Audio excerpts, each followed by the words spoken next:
You should be here. Hey, okay, so now we've got me. And now... Oh, good grief, right.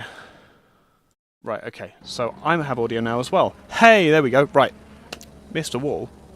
You should be here. Oh, I can there hear we go. you now. Cool. And I can see you. So that's the main thing. Right, perfect. So we have audio again. So what you all witnessed in very silent motion was in fact a very nice hot lap that Mr. Darius Chmielewski laid out for us earlier in the day. Now that was recorded. It was supposed to be recorded in a set video, but it didn't happen. As you can probably tell, things are going really well today for everybody here as far as the technical issues are concerned. But it's okay because we can get into the main server now. So as you join, I'm just showing some basic cars just on track and having a look. The drivers are in a bit of a free practice session at the moment, so you're not missing any action. This is just them going out and just practicing lines and such. Just fill in while Ike is here, just sort of going around and having a look at some of these beautiful cars that are on track. One thing I like, Ike, about it, and I know you'll harp on about it during the event, apart from this one I'm looking at right now, of course, but the liveries that we get to see in these events, you do get some really interesting creations, don't you? Yeah, it's always the best part about any kind of sim racing is that we get the opportunity to witness people's creativity as well as their competitiveness. Why has now ACC Race Controller stopped working as well? Yay! You have to connect it every time you do anything on the server. It's not ideal, but you know we move. Yeah, I remember it being better than this. Config broadcasting. Why is the broadcasting JSON, which has been here for years? Yeah, why that?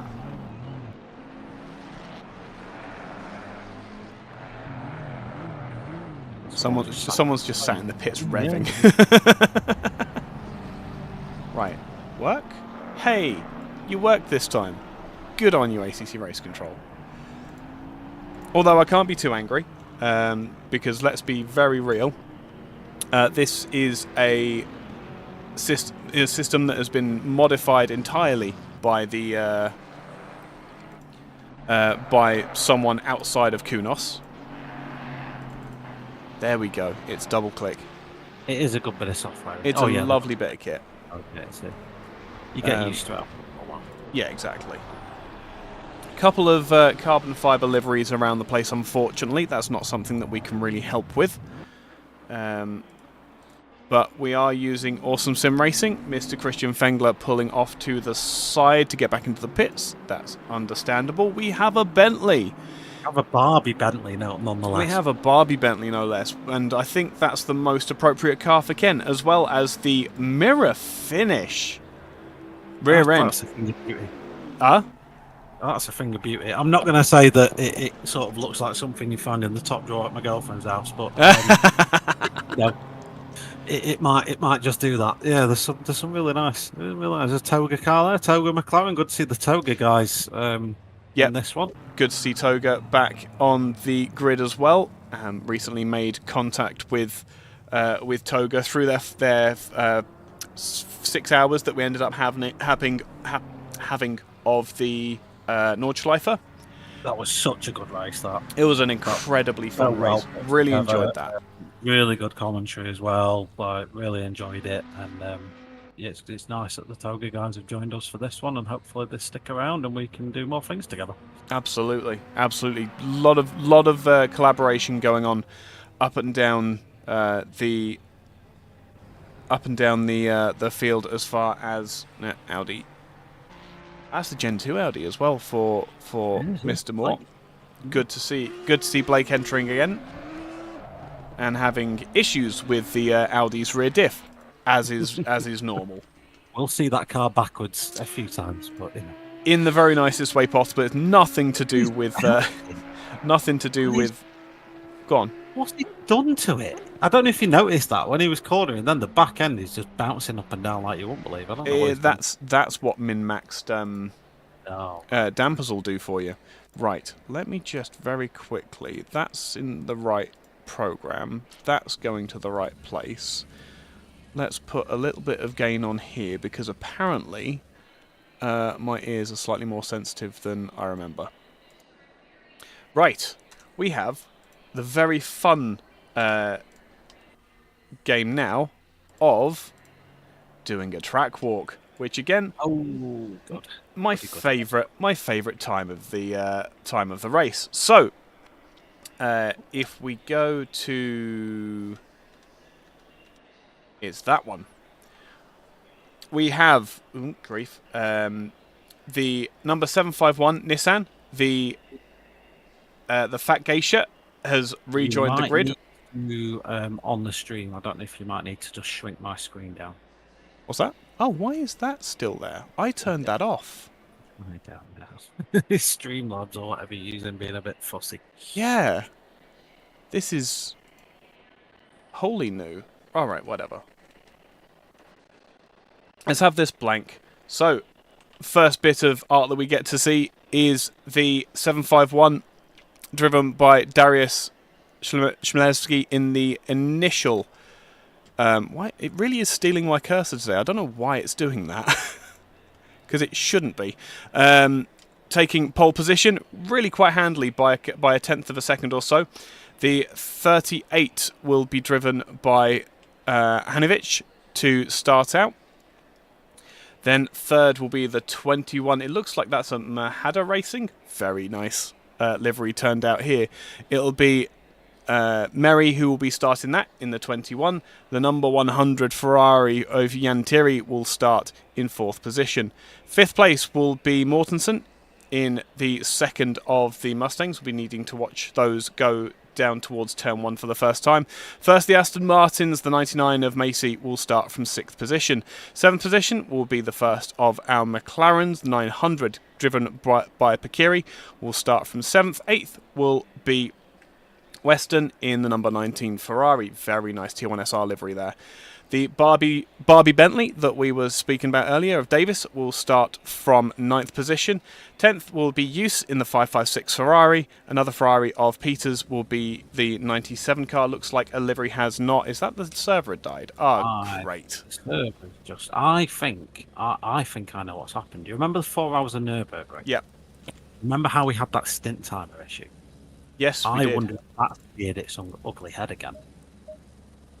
That's because I've possible. Popped into chat. So what I was going to do, I was looking at the quali order as you were talking through it, just so I can familiarise myself with the teams as we're going through. Yep.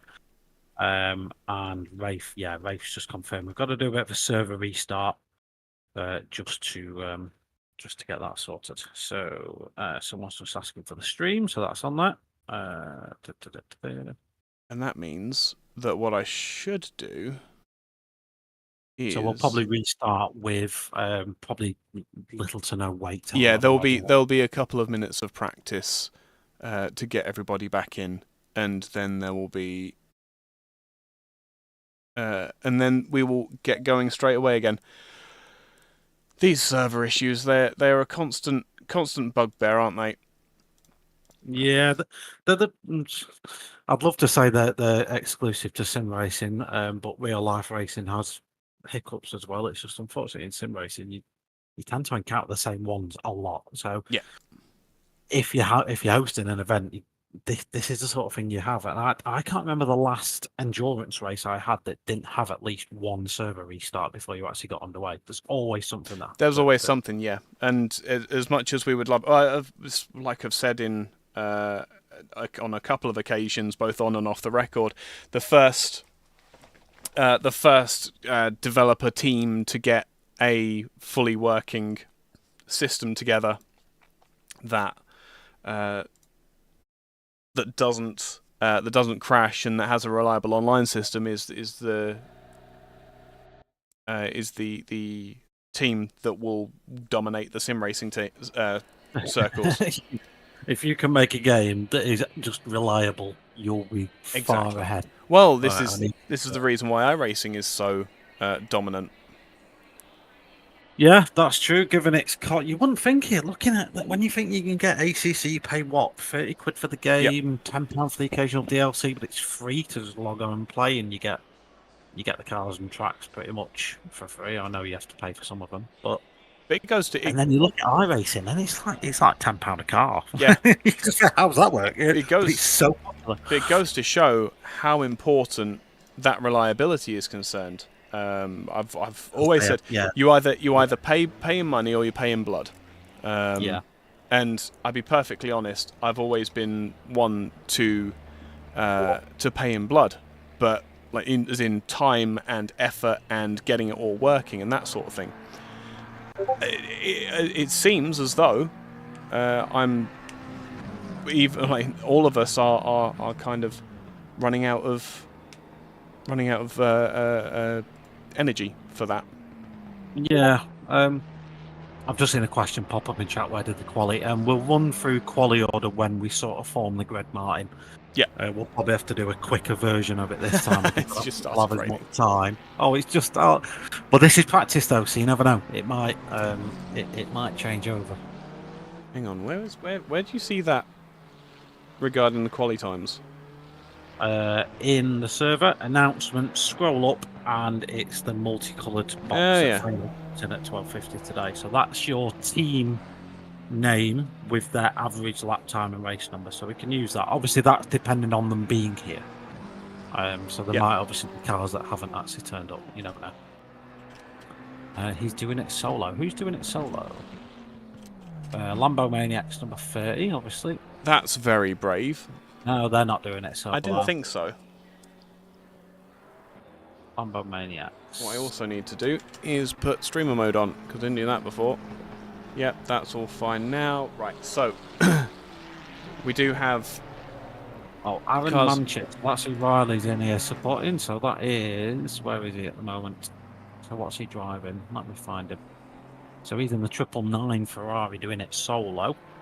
Very nice. Qualified his car, P17, Money Shot Racing. You should send them over to the YouTube so that I can see it as well. What do you mean? They're in the chat. They're in the YouTube chat. I've got the stream on in like my I'm seeing no. What chat window has this opened then? On it's probably configured to yours. No, that's that actually makes some sense. I may have opened it while I was signed in on mine. There we go. Right, so I shouldn't need to touch that anymore. Right, goody. I thought it was very quiet in there for some reason. Right, let's get back. No one's talking to me. Why is no one? Well, I've only got Chris for company. Oh, that's such a shame. Oh, no. He says sarcastically. Mr. Spitzer, good evening, my friend. Mr. Disner, where overlay? Overlays are for suckers. We don't use overlays. We just use in-game and the quality of our voices. Who's supporting who? Good evening to Riley Sim Racing with Leet Speak. Sure. And that is all we've got. Good evening to HSR Motorsport, one of the partners supporting this event. Is that Mr. Hewlett in chat, is it? It may be Mr. Hewlett himself in chat. Hiding under the guise of the HSR Motorsport YouTube channel, but I'm sure it's him. Yeah, shame you can't be here, Craig. Would have been good to see some of your sends on track tonight, although also as the steward for this event, I'm quite glad not to see. I'm joking.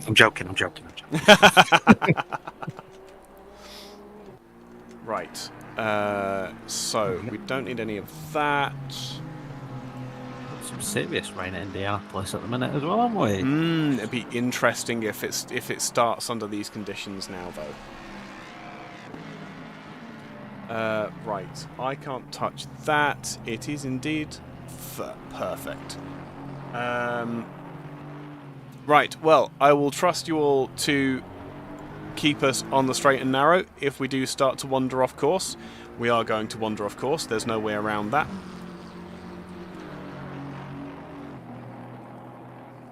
But hopefully, we can have some fun in the process and we're able to document some good racing over the next 4 hours. Mr. Wall made an excellent point where rather than trying to use the in-game or anything like that, I should just use the team names that we have from the Discord. Makes a lot of sense, doesn't it? Yeah, well, I quite like that. It adds the personality. That's what you're going for. You're going for the personal angle. Yes, yeah, absolutely. Well, I would hope. I wish they had the names of the drivers, because that would be nicer. Right, let's. Ooh, can we restart in case of rain? Comes from the text chat. Yes, no, we can't. The DGSR from server restart. The racing driver excuses have already started. I don't know why you were expecting anything else, but we will still go for this rundown again.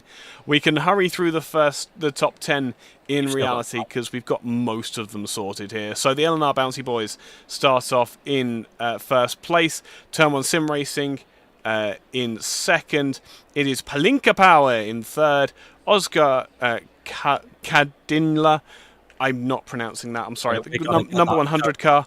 We've lost the 5th place Mustang of Primal Racing. Sixth position is the Formula GT Racing League Team 1. 7th position, Toga Racing Academy Team 2. That's an extremely good showing for the Toga Racing Academy team.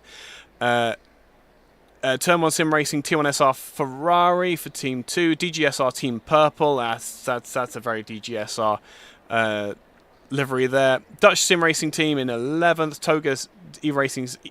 Toga Racing Esports Team 1 qualifying behind the Academy in the 97 car. Really, really strange to see that. First of the Porsches in the number 90 car for Toga Racing Team 1. There's Dutch Sim Racing in the Ferrari, apparently. I've skipped a line. Missing a car once again. Someone may be having issues getting into the server. That's where the issues were. I think the 551 was having issues before. No, 551 is in now, so this will be Batman Racing Team in an all-black Aston Martin, or all-carbon fibre, and then Beachbag Racing in the 551. Carrying the 23 car, first of the AMS in the Pulse Drive Racing Team, Money Shot Racing in the 999 Ferrari, really nicely turned out, Only Fools and Horses livery there. The 18 BMW is in 18th, quite appropriate for the Toga Racing Esports Team 2. ERA Racing Team Lambo Maniacs in 19th position. Red 2 Light Racing in the 552 is in 20th position. Nubs Racing Division passed a cheat box. That's an interesting name. Turned out in a Sky livery, so watch out for that causing accidents at some point in the race. It's a Sky Racing Ferrari. You have to be an ACC driver to know that one. The 408 car of Pox is in 22nd. Punk Rock Racing, the 194 will be in 23rd. Just Incidents in 24th. The 44 Ferrari, again Ferrari to be expected. French Baguette driving a Porsche, which seems entirely wrong. Why are you not playing driving an Alpine? DNQs. Actually, where are the DNQs? Ah, they're at the back. Okay, GT4. GT4 is the 29 car of Pure Bronze by Pure Bronze. Good Smile Racing. I wonder if... Oh, that's a very, very Good Smile livery as well. In second position, STR, Slavnaya Team Racing in the 696. Recreational Racing Hazard, Bismarck in the yellow 413. Nubs Racing Division in the 417, the traditional number 4 Nubs Racing. With a couple of missing positions, the 450 car is the Toga Racing Academy Team 1, who did not qualify, along with the 221, another all-carbon fibre because you didn't upload your livery to Awesome Sim Racing, is a Suomi Grand Prix ex-Volkerboy racing car in the Audi Evo 2. And finally, the HSR Motorsport, that's a GT4 car, which I assume is a number 5 car. Yeah, that didn't. Springbuckland Racing didn't qualify. I've just spotted something, Ike. Is the number 1 car in here? Number 1 car is missing. The Project Vapor Bimmer boys are missing. They didn't qualify, and I wondered if they'd turn up because they were then pens to be pretty much back of the grid. So we're going to get going in a minute. One thing I will say is we've got GT3 starting behind GT4s. Yep, so something to be very, very aware of for the GT4 drivers. I'm sure that they are very well aware of that. And the amount of drive that they should have off of the starting line should see the GT3 cars that are stuck at the back here very much past the drivers before we... Actually, I've lost that... oh, where's the session information? Session info. I don't have that when I'm driving because I have it on a external HUD, but we're going to need that today. So I'll just fire up my ACC drive. It might connect as a spectator. You never know. No, that's all right. It's just so we've got the countdown timer for everybody watching at home. I got you. Yeah. That's what I mean. Normally I don't use it. Normally it's well, because of course you can have your graphics settings set and saved for broadcasting and racing. Can't do that for your HUD apparently. So quick weather look, by the way. The rain has gone away. It may come back another day. We've got no rain forecast from the start of the race.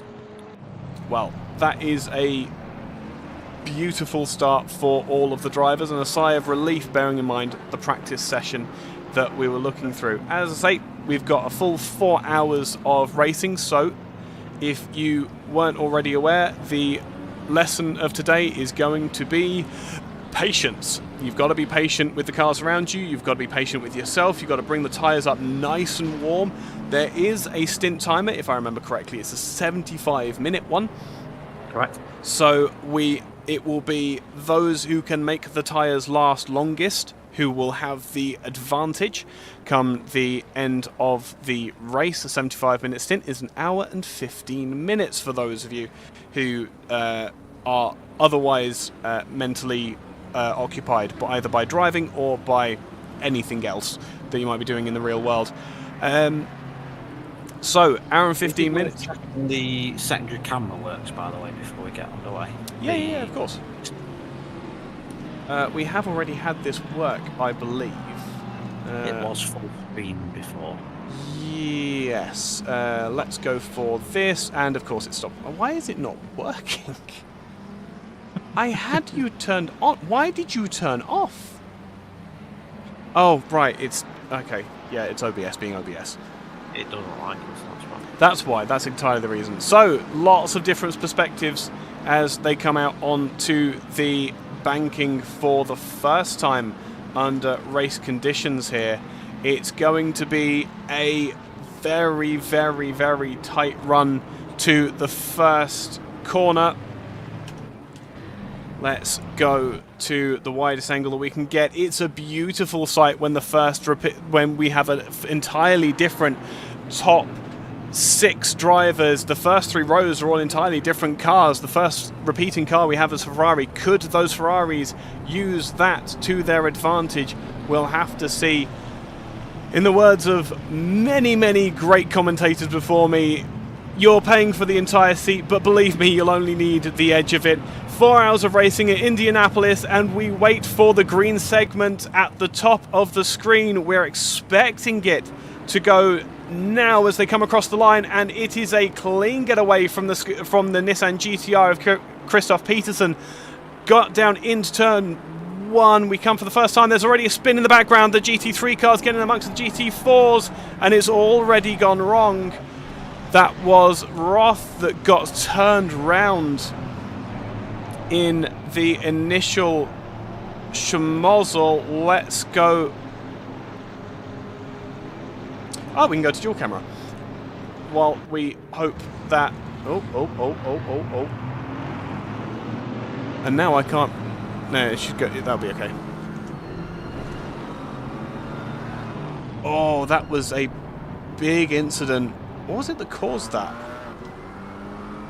I would need to go back and have a look at that. That seemed like just a lot of cars coming together at the back. So one of the things that I was keeping an eye on is how the GT3s would make progress through the back of the GT4s. Yeah, that was always going to be a difficult one. It was... Devin Bird got sort of caught, but he seemed to largely stay out of trouble, and I think the GT4s may have just tripped over each other, but we'll wait and see if any tickets come in for that, and then I'll review them separately. That's why. Hold on.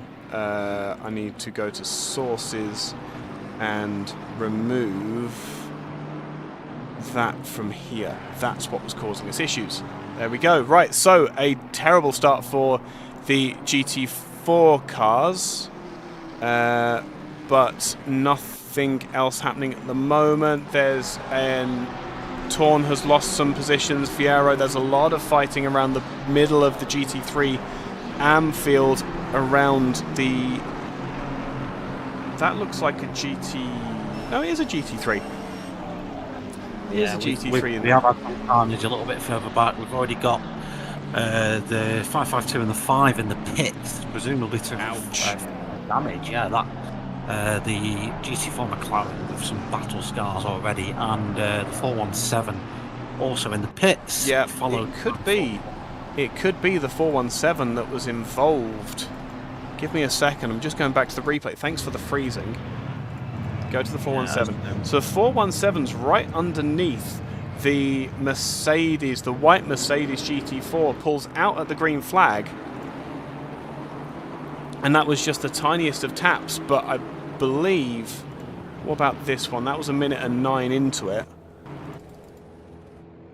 But that is a big penalty for the 417.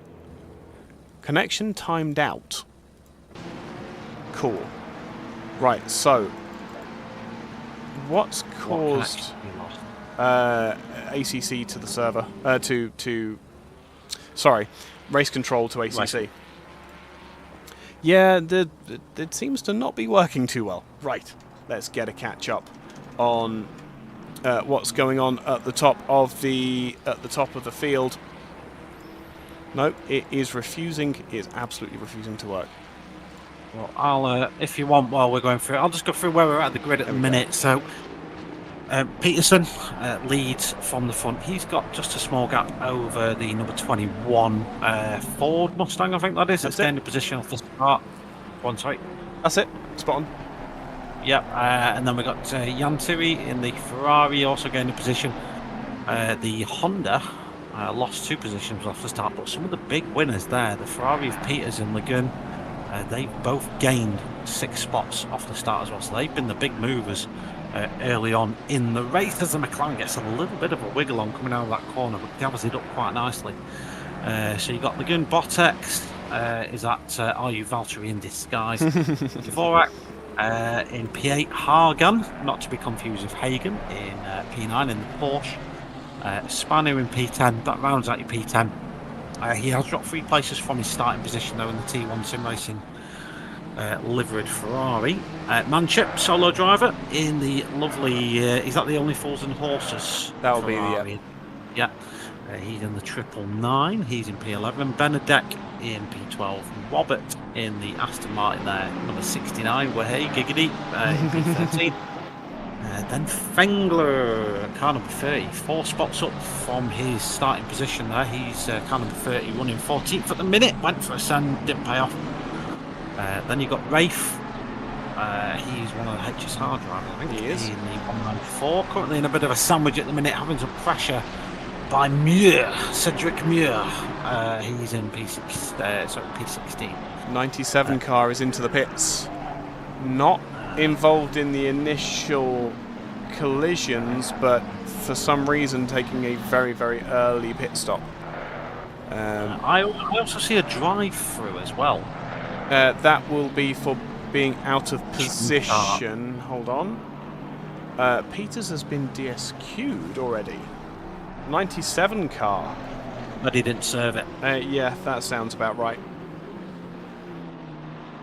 Yeah, I bet he didn't serve it. I'm just going to turn myself. Are you set for commentary now? Yeah, we're all good. We're fine. Yep, I believe we are. Assuming that everyone can hear us.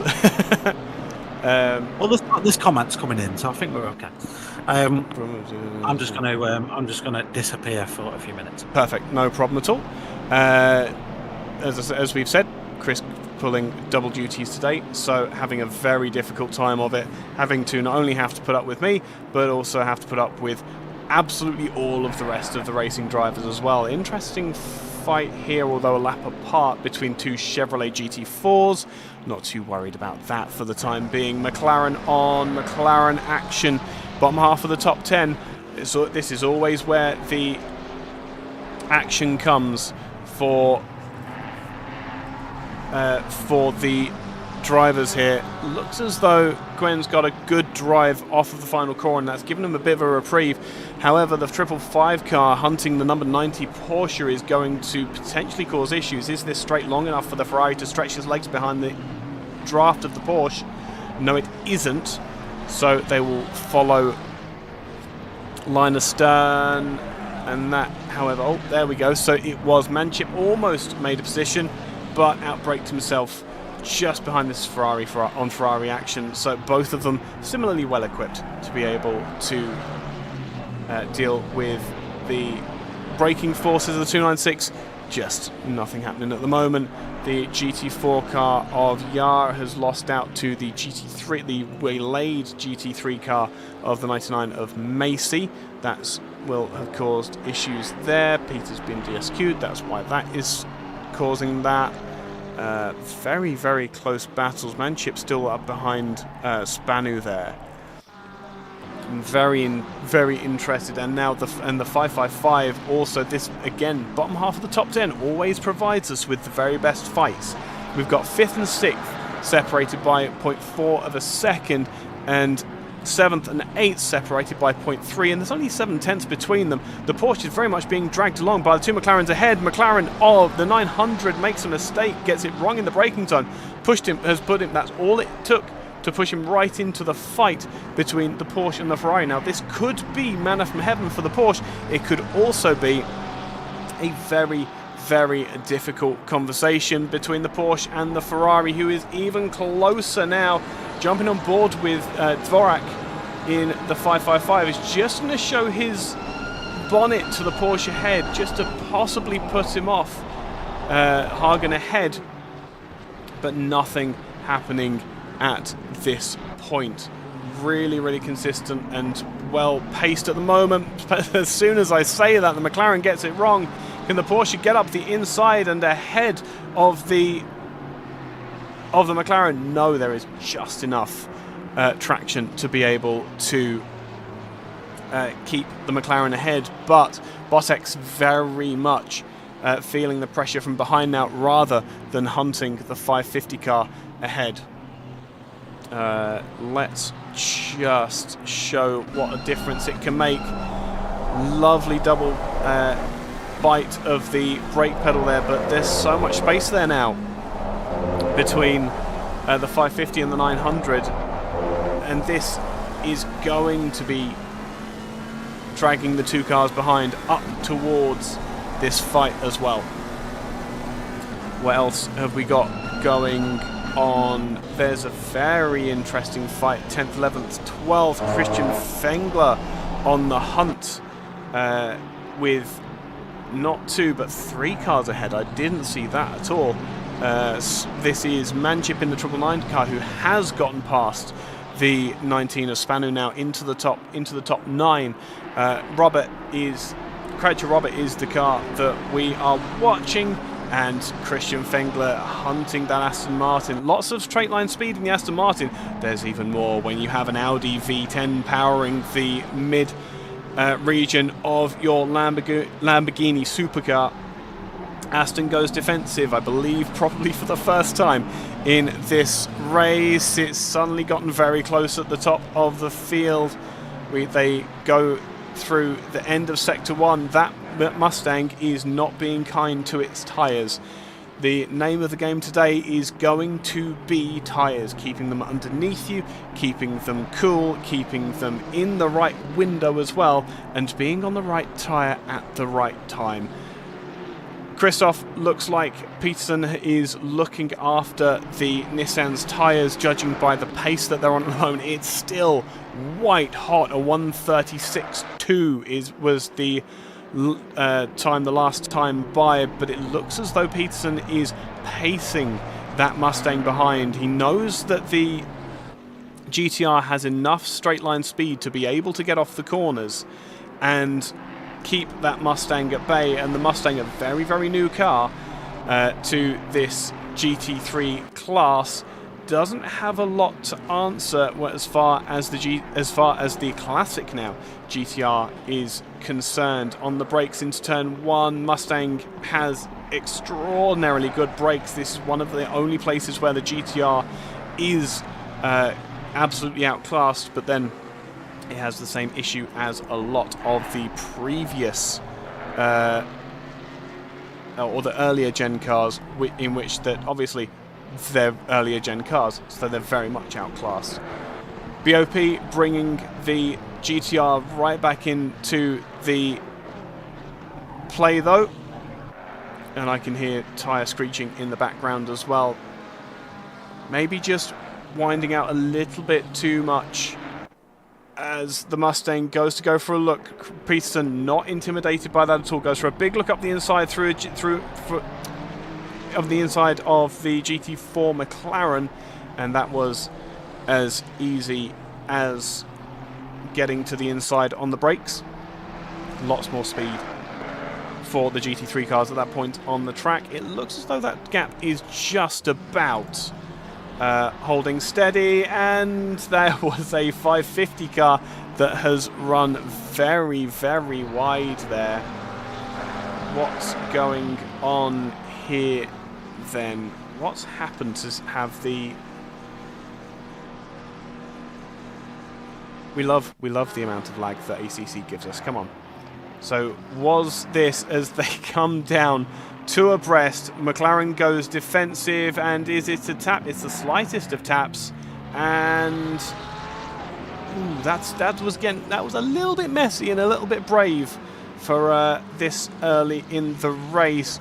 I dare say both of the McLarens got off scot-free, but a 550 car there getting back past the Ferrari and retaining the position by cutting the track. Not sure what the stewards might have to say about that, but now the number 90 Porsche that was looking under pressure from the 555 car, a massive breath of fresh air for the number 90, who has been promoted to 5th position in this race. 3 hours 46 to go, but any advantage that you can get. The problem was not the curb, it was that they were both trying to get the inside line. That was there we go. Here comes the Ferrari trying to get that position back. It was, as I say, that was a lot of very, very unnecessarily defensive driving from the two McLarens, who should be working together, technically speaking. I've just popped back, but I'm probably going to have to go again because we've got some tickets coming in. Gotcha. I need to go and pay attention to. I'm just going to check in and see how. That's a big send by the 900 car. Got it well and truly wrong. Come on, where's my mouse cursor gone? Thank you. He's rejoined in a safe manner behind a GT4. That's good to see, but the 900 is now entirely dropped out of this fight, and the McLaren that was the defender, who I think did the less bad thing outside of the interesting rejoin, very much continuing on unabated. Investigation into the first straight, as it was. So there was a penalty issued to the GT4 number 417 as a result of the chaos before we even got to turn 1.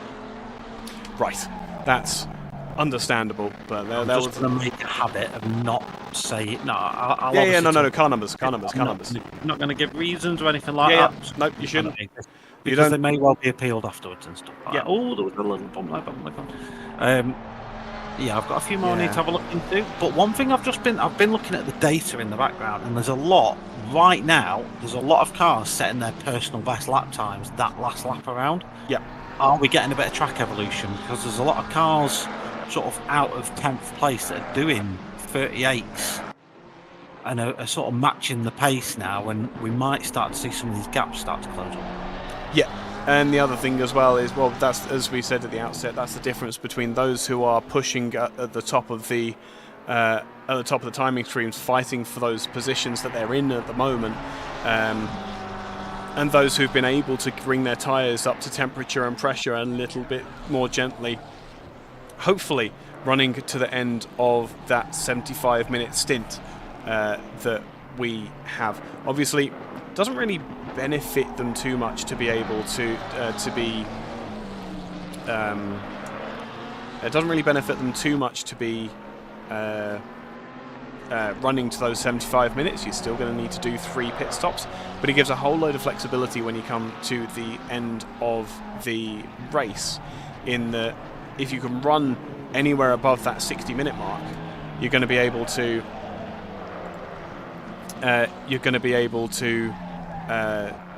Do a lot more. Yeah.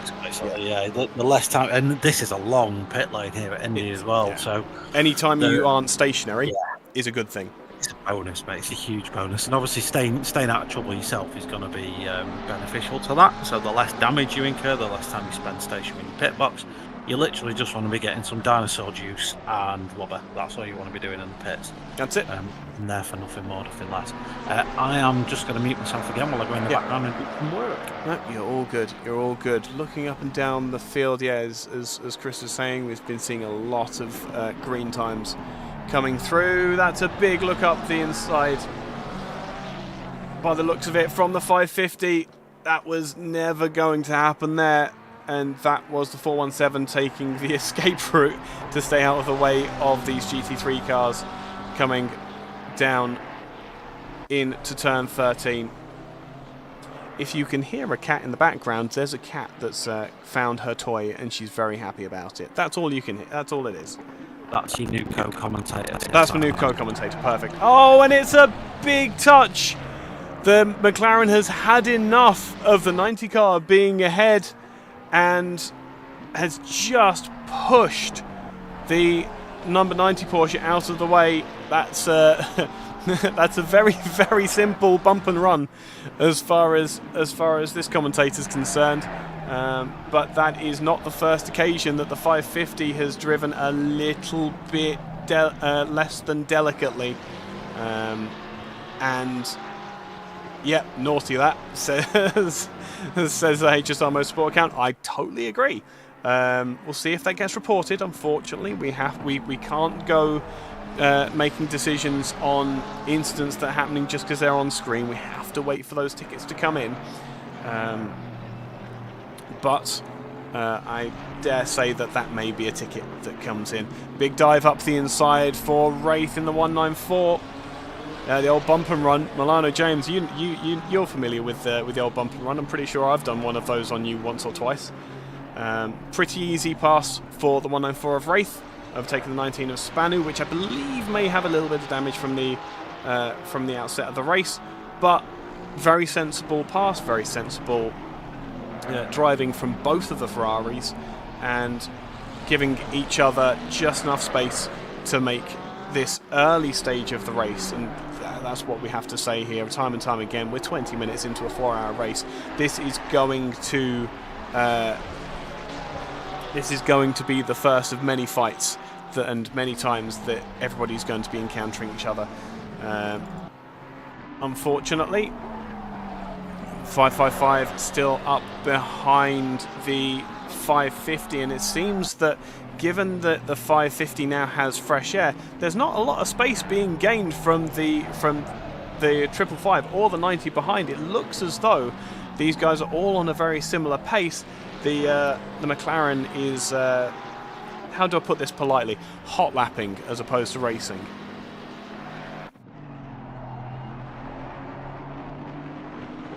It looks as though Muir's looking up the inside. This is this is where the traffic starts to become more awkward. That was the slightest of taps. Yeah, that was the slightest of taps on the number 19 Ferrari. I totally understand all of that. There was not a lot they could really do there. I wonder if that's going to come up on...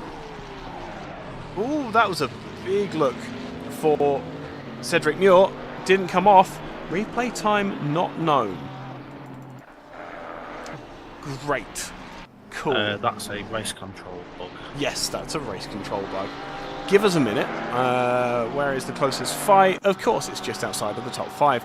Let me close ACC race control. And then you need to start up your stream again, mate. And then I will... Oh, do I? Yeah. Oh, in here. Yeah. Sorry, I am... Oh, that's a little bit brave by the 90 car. Going around the outside of the GT4 Mercedes. Right, let's see if this is going to work for me.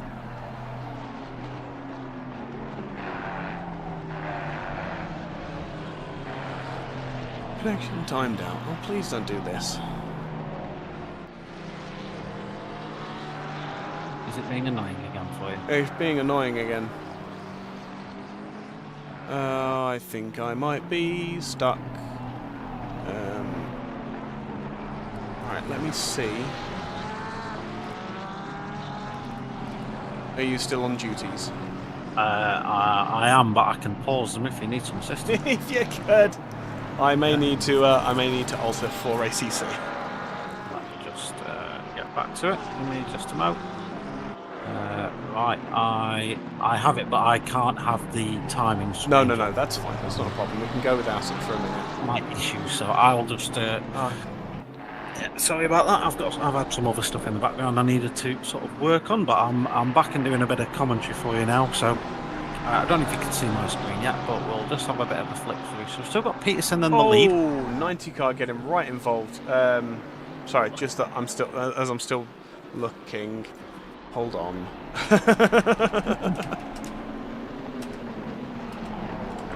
Even when he's not commentating, he's still commentating. That's the one.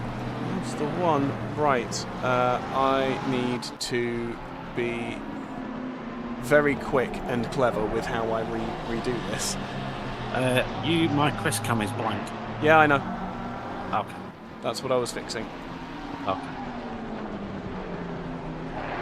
Because apparently you get... There we go.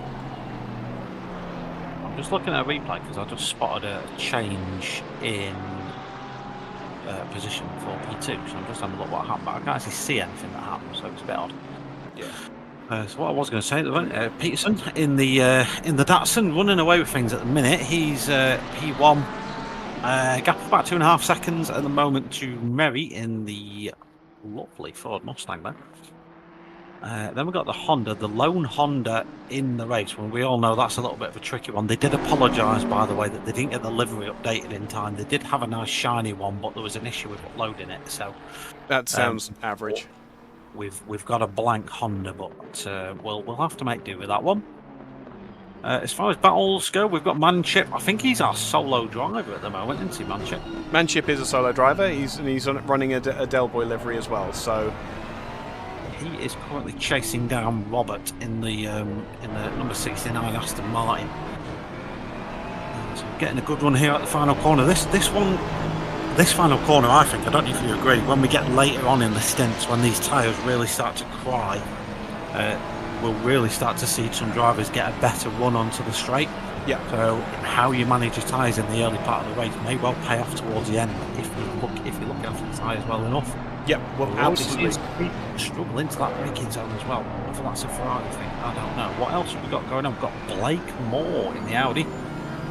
He's closing in on Jim Fox. HSR will be unimpressed in the chat that Jim Fox has been chased down.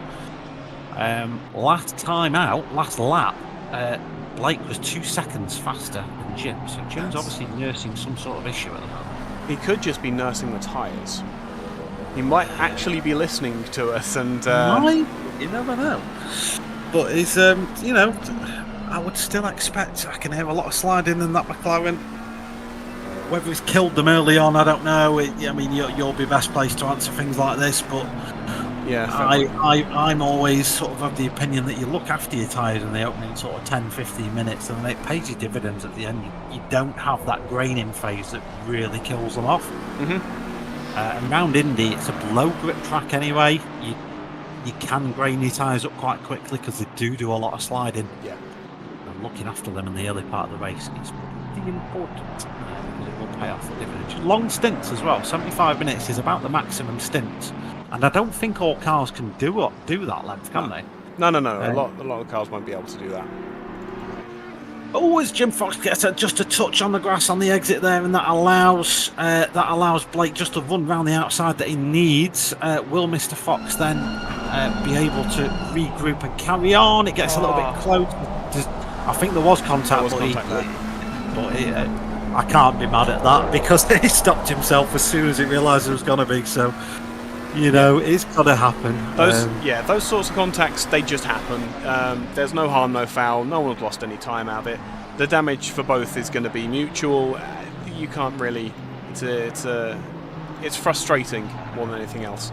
We're both watching the same stuff. I was just looking at Vieiro now coming into play in the McLaren. He's not as fast as Blake's been. He's in the 39s at the moment. 555 car going for a pass on the 550. I'm going to jump on board with the Ferrari because this is looking mighty spicy. One of the things that we've discovered recently about the 296 is that it is a monster when you take the wing off and start relying on the actual body aero to work. He's going to get squeezed up towards the wall, but is unintimidated by the moves of the McLaren. Going to look to the outside again. This could be the end for the fifth position of Le Guen there. There's a massive amount of overspeed and nothing that the 296 can do. You can't overtake there. Has to let off. And that's for the indicators for some reason as well. I don't know why he was doing that. Now why not? Another look to the outside there. Him. But this is so difficult. This is good driving. This is good driving as well. I was going to say this is the kind of defensive and aggressive driving that we want. There is space being given just enough for the cars to remain on the tarmac and no more. That's what we love to see with our racing. Big look up the outside now for the 296. This isn't going to help him yet, but being right in the wing mirrors of the McLaren is going to put the pressure on Le Guen there. What's happened there for the 450 car? Nothing got it wrong. I'm just having a quick look at that while you keep your eye on that fight. I think Sterenberg just made a mistake. I'm going back 30 seconds to see if I can see it. It looks like they're coming up to lap some GT4s. Oh dear. So I wonder if it just tripped Is up there a over some GT4 involved? McLaren gets it wrong through the S's, cuts across the grass, but is going to retain the position. 296 gets loose on the exit of turn 10, I think. Rain? And that is the end of it. What ended up happening in that incident? Yeah, so looks like the Aston Martin forgot that you need to brake for turn 1. Oh, no. And yeah, the rest is written in the stars, I'm afraid. So, well, again, we'll see if a ticket comes in for that. I do have to run away as soon as you're able. No, that's all good. I'm back and working. There we go. The thing that I'm most interested in is the chat message that says rain. Yeah, there's rain in 15 minutes. 15 minutes, dear God. And it's a big dive by the 296. God, the brakes on that new Ferrari are very, very good. I think, though, can you brave it out for 15 minutes? You know, if it starts raining in 15 minutes, that takes us to 45 minutes in. It does. If you can brave it for 15 minutes, you line it up with when you probably pit anyway. The track. So it's not the end of the world. Yeah. The other thing as well is that we've got 35 cars circulating around this Indianapolis GP circuit.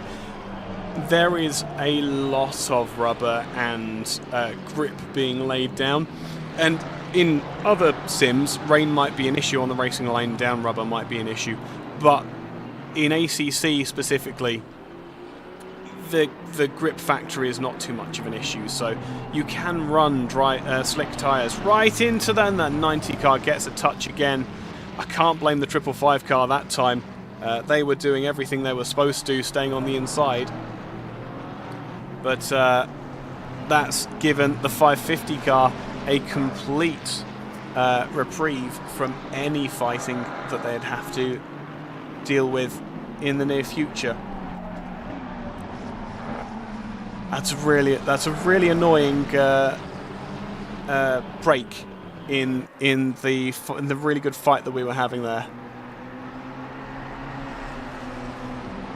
What on earth is that emote? No? Okay, fine. I'm not going to be told what that emote is. What is that emote, E&M?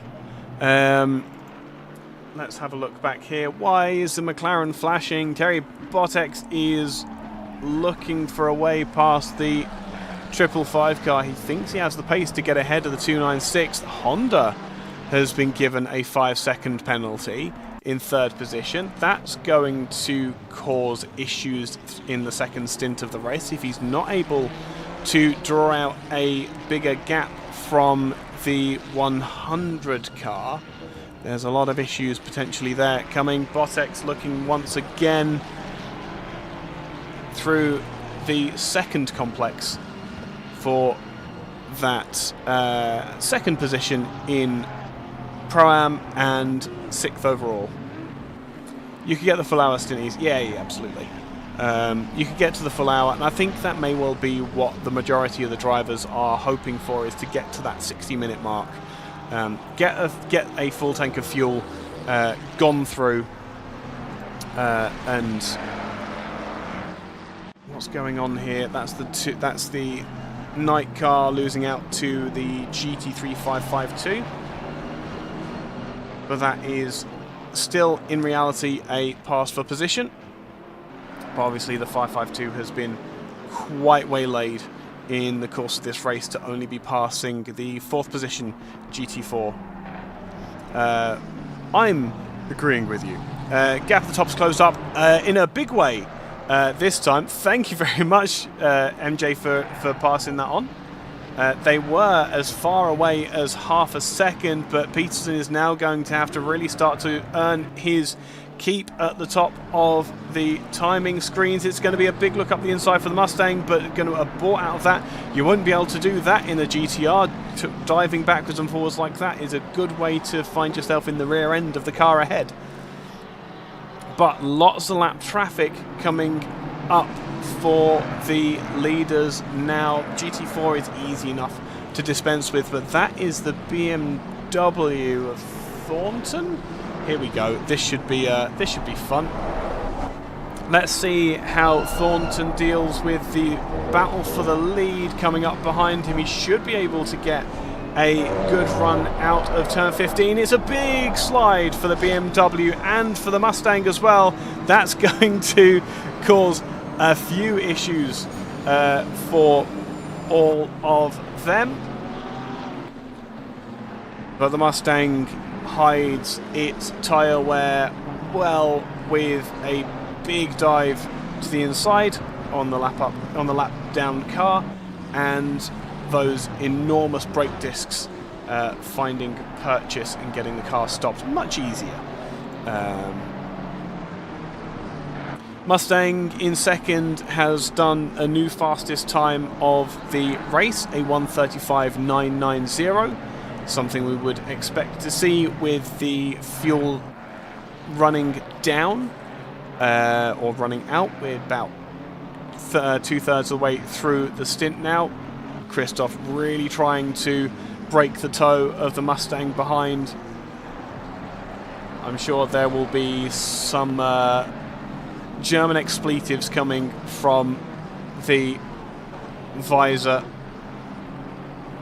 of Peterson there.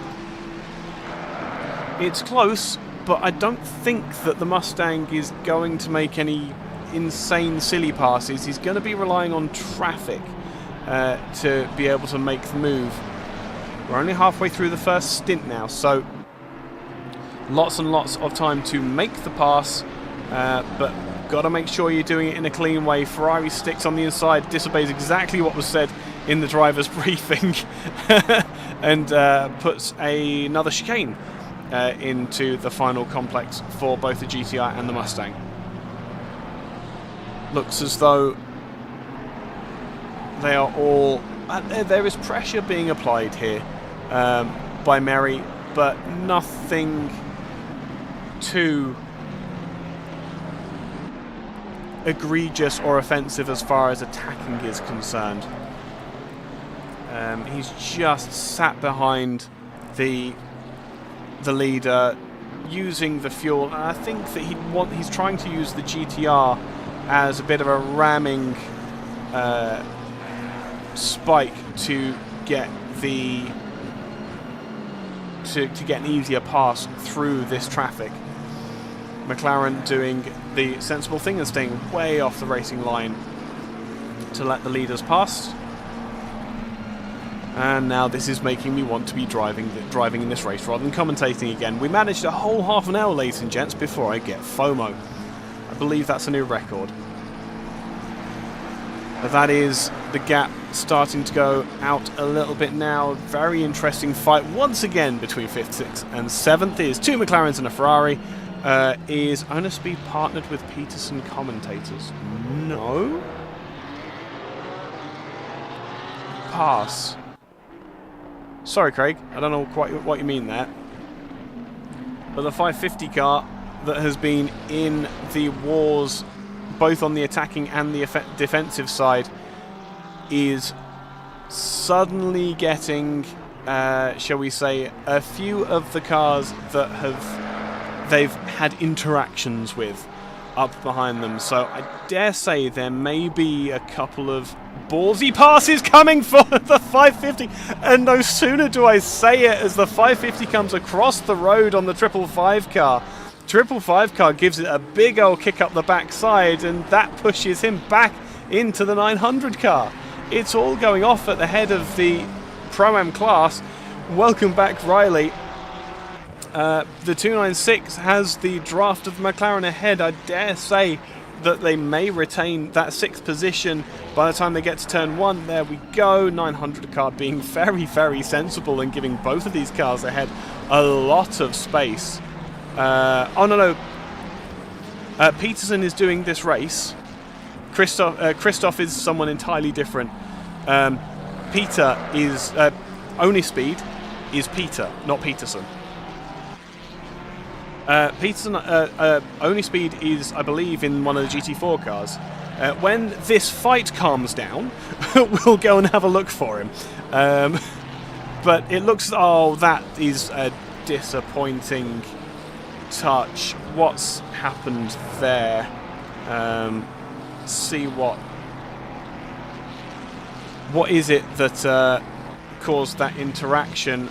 Was it the Ferrari coming across, or was it the McLaren trying to go for the apex? Ooh! Ooh, that was interesting. Bye? Hello? There we go. We were underneath the world for a few minutes there. Where has... So 900 car is still circulating. There we go. So 900 car's fallen back behind the number 90 Porsche, who's also been in the wars here. The 555 car has fallen back from the 550 car ever so slightly, and I need to get that text window back up. There we go. Fengler's catching as well, absolutely. But that gap is 600. Yeah, the 900 car seems to be involved in quite a bit, but they don't seem to be sponsor things. Move it to the top right. Move it to the top right. Actually, that's not a terrible idea. Give me a second. I moved it to where it seemed the most sensible at the time. There you go. How's that?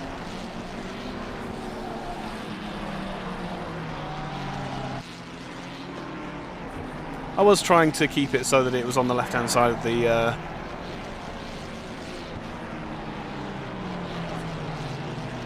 Fengler got the overtake. Oh, he got the overtake. 6.4 seconds. No. Oh, right. Okay, against the Ferrari. Yeah, no. So that's Manchip, as Riley's absolutely saying. He's probably going to need a break. I think it's fair to say after an hour of frenetic racing. But I dare say the Lamborghini, a very, very, very competent car. There's a lot of people that complain about it, and I think that they're all wrong. Why is OBS maximized? Oh, that's why OBS is maximized like that. They've ruined OBS because I can't resize it to be absolutely tiny now. That's really annoying.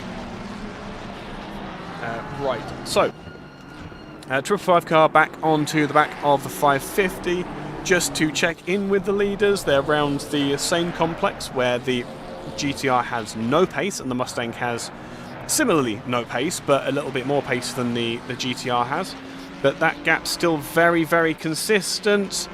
Meanwhile, on to the start-finish straight, the 550 is going defensive on the 555. 550 is going to get on the brakes and go straight across the track in front of the 555. No harm, no foul there. For the first time in a while, when we're talking about the 550 car. Use Streamlabs. I can't stand Streamlabs. It uses too much RAM, and they stole all of their assets from OBS. So, and that's the 550 making the mistake that gave the opportunity to the Ferrari. The DGSR Team Purple car goes through to 5th position, and the overall lead in Pro-Am. Really, really good to finally see that Ferrari leading. Yeah, OBS is the way to go. They've changed things recently. I've not commentated in about 2 years. I haven't streamed, and yeah, it's me not having been commentating for a while. Nothing wrong with OBS. But these gaps seem to be all in the traffic as well, which seems to be... Ha! Thank you. So it looks as though there's quite a few drivers now starting to have arguments, let's say, with lap down traffic. That's bringing these fights all together. That's where this half a second gap has been between the leaders for a long time now. 550 car still ahead of the 90 Porsche and the 900 McLaren. But there comes the rain. So for the next few minutes, the rain will be what they call psychological rain. You see the rain on the track, but yeah, Manchip dropping off is understandable. It's been a very, very hot first hour, and he's got another 3 to go. But here we go. Let's see what the McLarens can do in the wet versus the Porsche. The McLarens can't stop. But that was some very, very sensible driving from Bottex. Once again, the lovely kind of clean driving that we enjoy seeing. Really, really accidental tap. Held up on the brakes, waited for the 90 to get back going again, and was able to carry on. They will make that pace up once again. The Aston Martin that's going up the inside there is for position as well. So the first of the Aston Martins, as soon as it starts raining, they have already started to see more pace. Drink too much beer. Yeah. Well, that's what the hour stints are for, Craig. You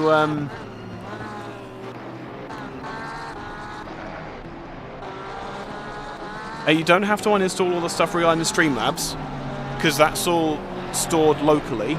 You just need to find the files in your local directory, and you can. Once you've found the local files, you can just move them out those folders and uninstall Streamlabs and reintegrate them back into OBS.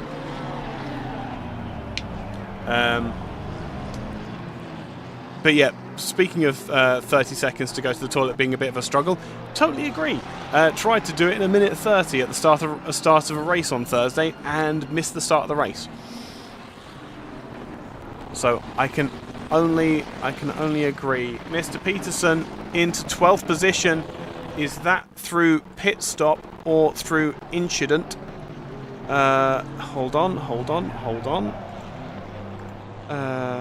That may be 751 in lap. So the 751 has elected to make their first pit stop a little bit early to get those wet tyres on. They will have seen how is the number 30 car doing is a good question. The Fengler car is in the lead of Am by 4 seconds.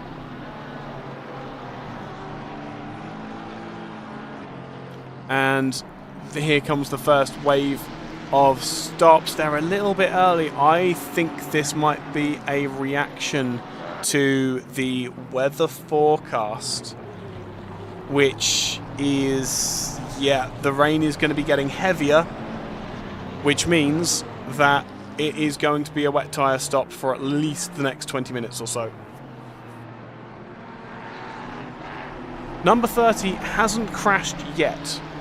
Fengler is driving, so it could just be a matter of time, but we don't want to jinx anything. I have a couple of minutes. You have a couple of minutes. A couple of minutes to rejoin you before something happens. Epic. The rain has started, and as soon as the rain started, the Aston Martin made 2 positions. Go. Well, I mean, as an Aston Martin driver recently myself, I can only attest to its capabilities in the wet. If you get the tyre pressures right, it's a good car to drive in the wet. It's really not a big problem. To be fair, it can handle it quite nicely. We've got a lot of cars in the pits at the minute. How long has it been raining for? It's been raining for about 5 minutes, and I saw your projection. It's getting worse. Yeah, it's getting worse, and it's going to continue. So it probably makes sense to pit now. Yep. I did say that the way that the wave of drivers came in, it looked to me as though. You wondered sorry, if this is Peterson fighting against Wraith for position. Has just got it done against the car the 194 who hasn't pitted yet. I think what happened was. As soon as we knew that it was going to be another 15 minutes of rain getting heavier, they wanted to get in and get the pit stop completed. Interestingly, the Mustang has leapfrogged the GTR by 2 seconds. Oh, no. Wait, no. Nope. Timing screens go crazy. 1 moment. By 2.3 seconds. So, bit of a bad stop for Christoph there. It is still Peterson driving, though. Is that another car in between them? Or is that a McLaren that's a lap down? I don't know if Darius is actually able to drive in this. I don't know if he's got some sort of issue, but yeah, the Peterson stop was weirdly a bit quicker than the Ford's. It may be. It may be that he braked early or something like that. Yeah, possibly. But line to line, he was 3 seconds quicker than the Ford. So that does, the pit stops don't explain it in terms of length and stuff like that. I think it was just, you're probably right, pit entry, pit exit. Yeah, some big penalties coming in. Speeding in the pit lane is something that we take extremely seriously here in endurance racing generally. 10-second penalty for Dvorak, who will be serving it now as they drop into the pits in the 555 car. Yep. Stop go 30 for the 450, the 408, the 23, and the 12 Bentley, who is into the pits already. That Barbie Bentley. Oh, you've run out of server as well, didn't you? I've lost connection. Okay, I'm going to rely on you to let me know what's happening here. I've lost connection to server. Oh my god. What's happening? What is happening? Let me just go to event chart. Yes, everyone's having the same issue. The server is dead. Cool. Lovely. Well, at least we've got basically a whole hour done, which means we can have a 3-hour race. Red flag, everyone. I'm just going to save that replay because I'll... That's a fair point. Yeah, while I'm in it. Yeah, server down. Yep. So that will be another 5-minute reprieve. Oh my god. What were we saying about ACC? Oh, yeah. Well, the question is, what do they do from here? So I'm still in the server, so I've got where we are. We will have, yeah, in fairness, I'm still in the server as well. So let me just snip into all that. I'll tell you what. If I go like that...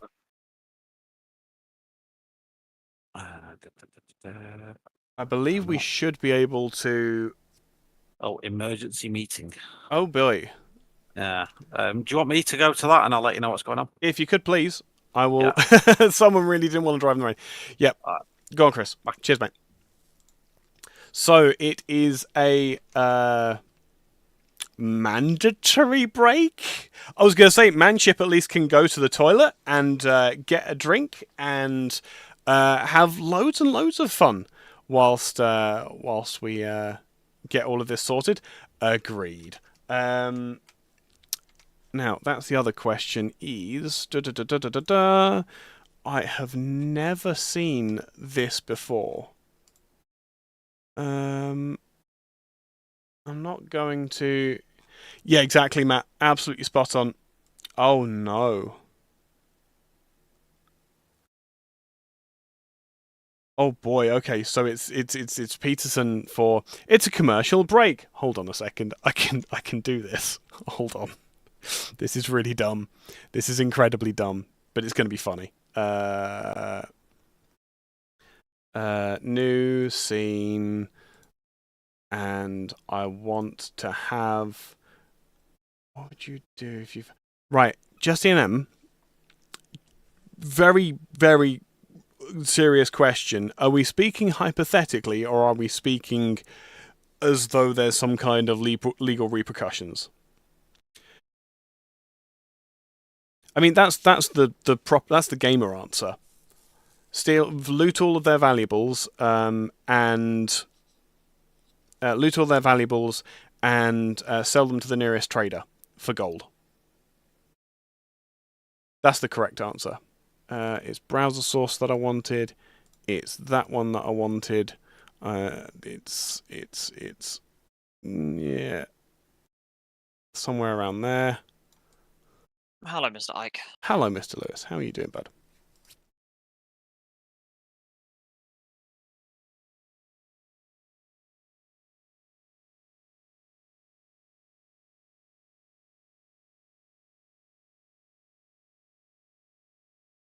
Hang on. Update for you know. I was going to say, I just Server's realised. gonna get restarted. Yep. So, yes, I assume server will be restarted. We'll probably have 3 hours to 3 I hours to believe go. so. Yep. I believe so. We're to all intents and purposes there. So Yeah, I found the front of a GT3 car and that was not good. And then I pitted for it and then got myself a stop go 30 because I suck. That's special.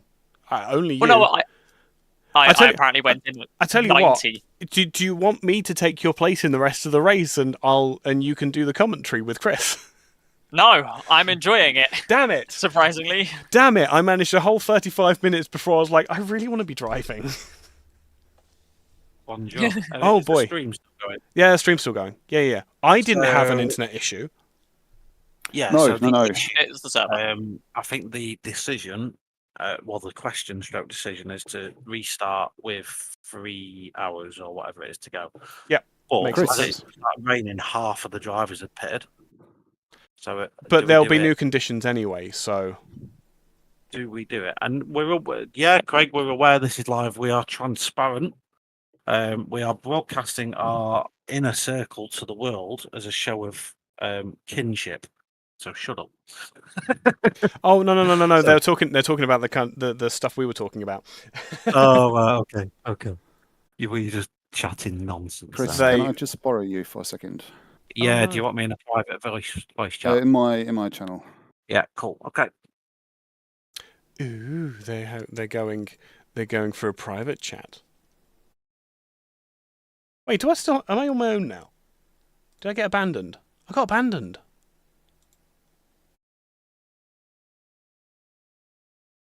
Oh well. Everybody abandoned me, so meh. It's alright, chat. I'll just stick with you. You love me still. Anyway, no. So coming back, we get to come back to some previous conversations that we were having. As far as OBS is concerned, Streamlabs, there was a lot of controversy about with them a little while ago because they were found to have essentially stolen the code from the OBS project, which telling off. I wish you're telling off. OBS uses 1/10 of the RAM, last time that I measured. It has way more flexibility and much better support as far as the community is concerned.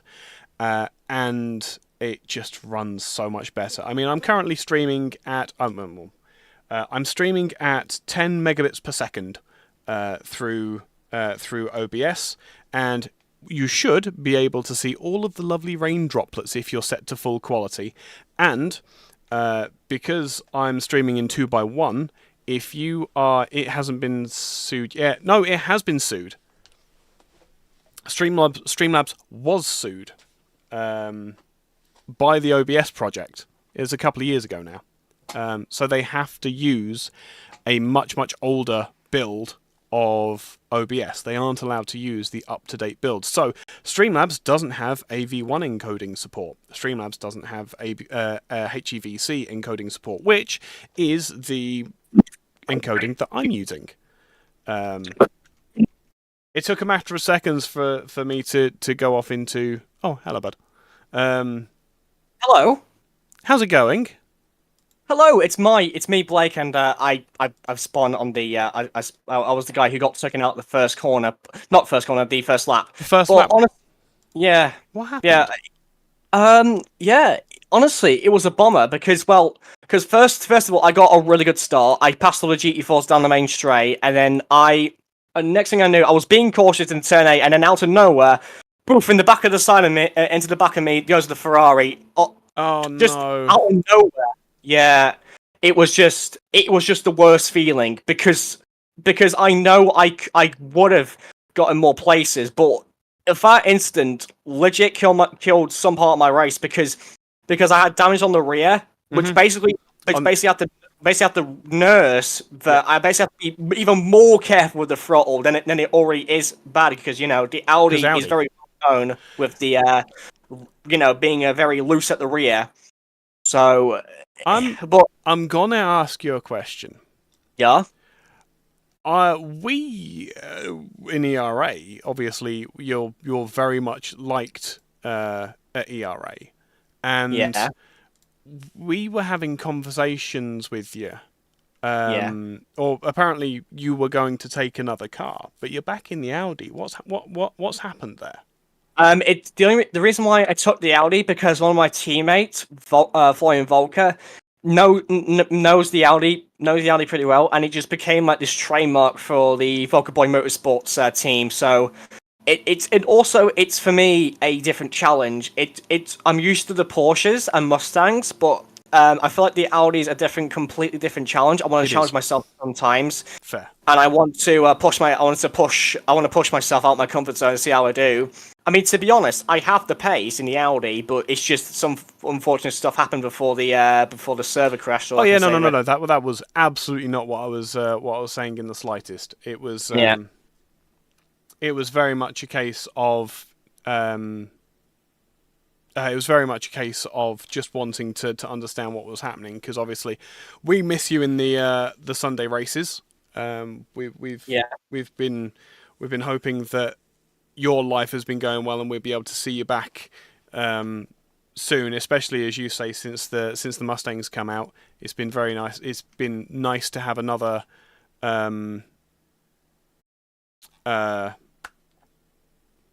Another fall on the grid, I guess. yeah, that's it. Another shape, another manufacturer to bring to the masses of GT3. And obviously Ford's a very well known and well loved manufacturer even without the GT3 influence. So no, it was just wanting to know how you were doing, because Yeah. we've not spoken in ages. Yeah, a very, very long time.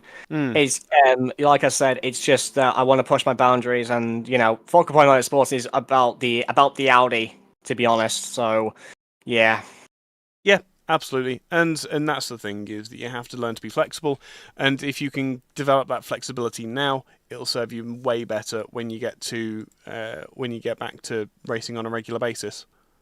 yeah. So, yeah, that'll be really nice. Lovely. So I think that's all for me, Ike, and I'm going to head back to my team. So thank you. I don't know how I let myself on, but yeah, I was going to thank say, you for... I want to know how you let yourself on as well. For some reason, the speaker button was just left unopened. Huh. That sounds average. You may need to fix that. I can't. I don't have permissions to fix that. Fengler! Angela! Right. Right, okay, Either way. thank you both. Cheers, buddy. Catch you in a bit. Buddy. Have a good one. So now I know that I can just be dropped in on. Cool. Fantastic. Right. Guys, track recommendations for you to race on. Nordschleifer, obviously. Come on.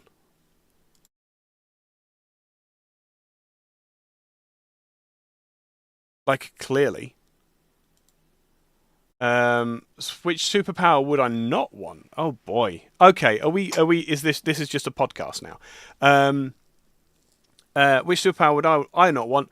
I wouldn't want super strength, because I have nervous problems, which means that I don't know how tight I'm gripping stuff, and I might accidentally squish one of my cats with one hand. There you go.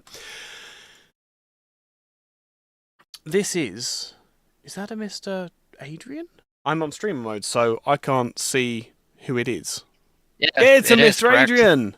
How you doing, bud? So how are you enjoying downtime? It was really good until Until now? until the server died. Yeah. That was a very, very intense race. How are you doing?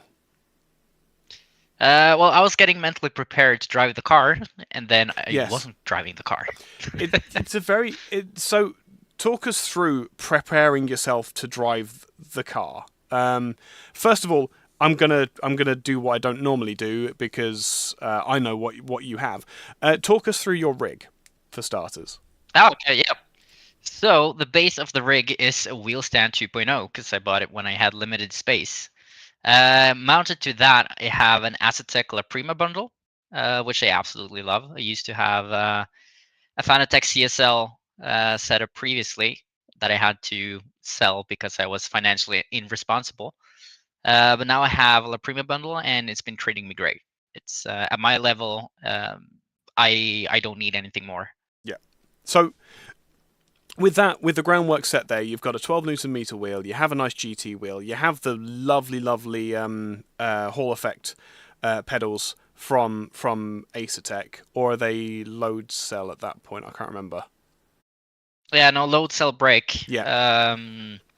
Yeah. I assume Hall cell throttle. I'm not sure, to be honest. Yeah. So really nice piece of kit. You're being presented with the GT4 BMW, or are you in the GT3? I can't remember. I'm driving the Italian sheet box. Oh, okay. Wow, even more so. What goes into preparing, with all of that context made, what goes into preparing getting into a car, especially when you've literally just seen the rain start falling and the forecast shows you're going to have at least half an hour more? Yeah, so the first thing I do is tell my teammate that I'm going to step out for 10 minutes because I like to spot them and provide whatever information they need during the race.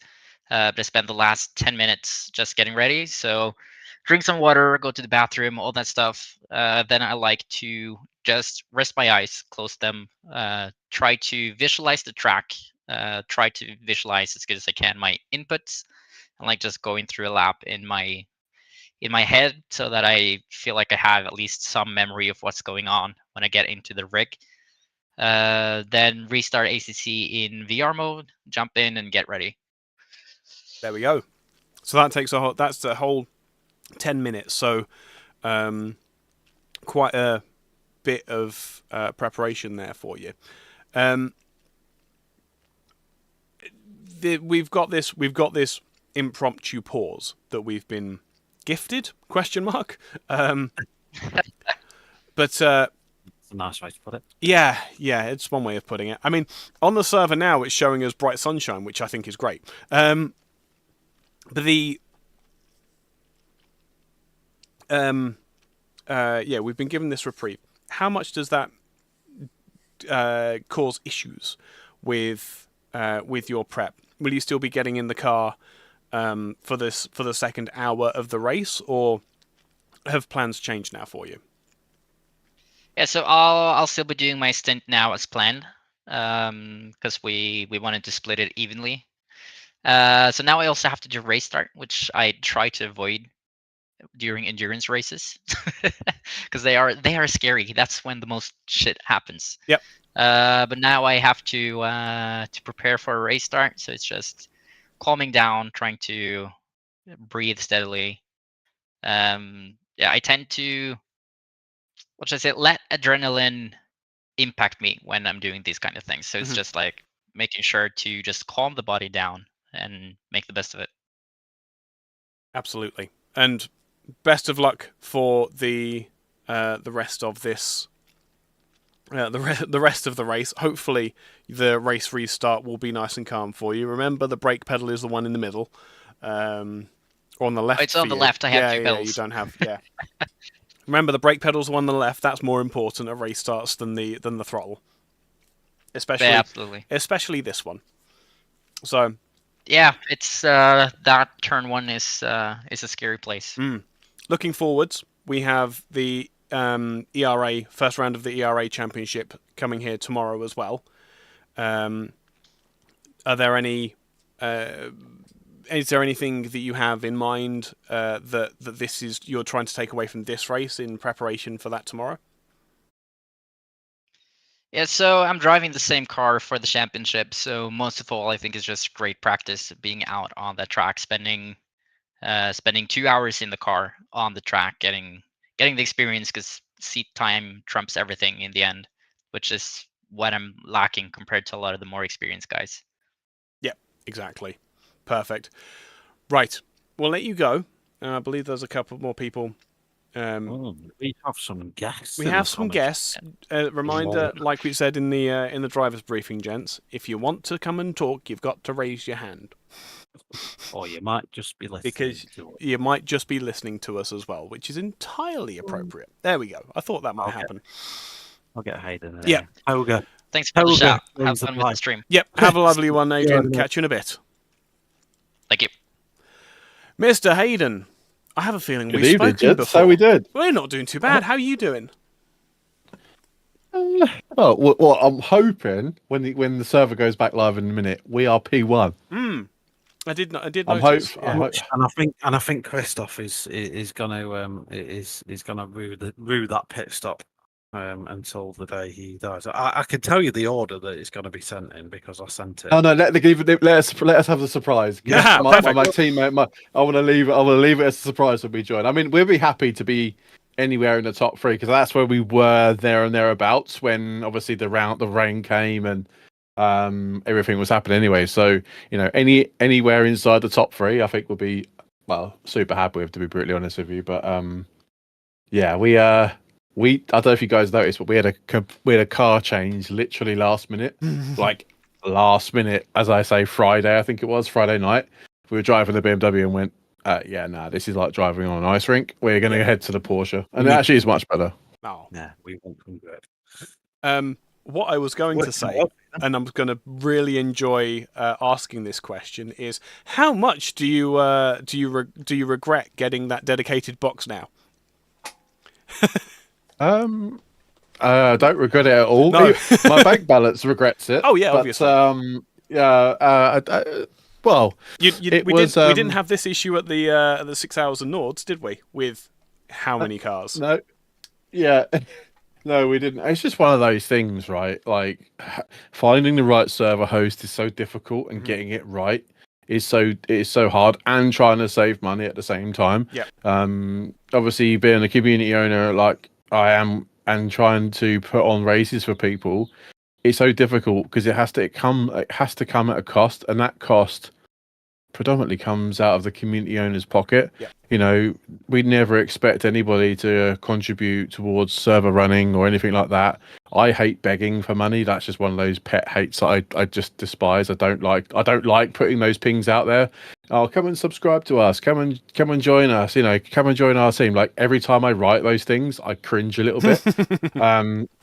But I have to because we've got to try and recuperate some of that cost. Yeah, well, somehow, and otherwise we just go under. Yeah, the alternative is you're having to stump up the entirety of a server, which is a significant amount of money to pull out of your pocket. Yeah, agreed. Yeah, No, it's tough one. It is tough, but like I say, it's one of those things that you just have to. I mean, we wait. I'm not saying we wasted, but we definitely invested about £110 on buying different servers to try and make sure we get the right one. Yep. So we done one, didn't work, bought another one, that didn't work, bought another one, got some of the money back, and then we finally stumbled across the one we've got, and it's like, okay, fine, cool. Yeah. We're now running X amount of servers on it and all sorts. So well, as I said to you before, you need to get yourself some kind of affiliate code or something, because with the experience that we had at the Nordschleifer, I'm going to be trying to push that host to anyone who will listen, because that was an incredible experience, and I don't think it could have been. It wouldn't have been as good if there was any kind of server issues. No, 100%. So that's one thing we are looking at trying to find some sort of affiliate code, because I think we stumbled across a good one, especially for the. I know it's expensive, but for what we have compared to what we're paying for, it's really good value for money. Not gonna lie. It's got to the point where it's that powerful. We've also got like a little Minecraft server running on the server at the same time. So like, and it's like doesn't even touch it. Like not really. We've got an AC server running.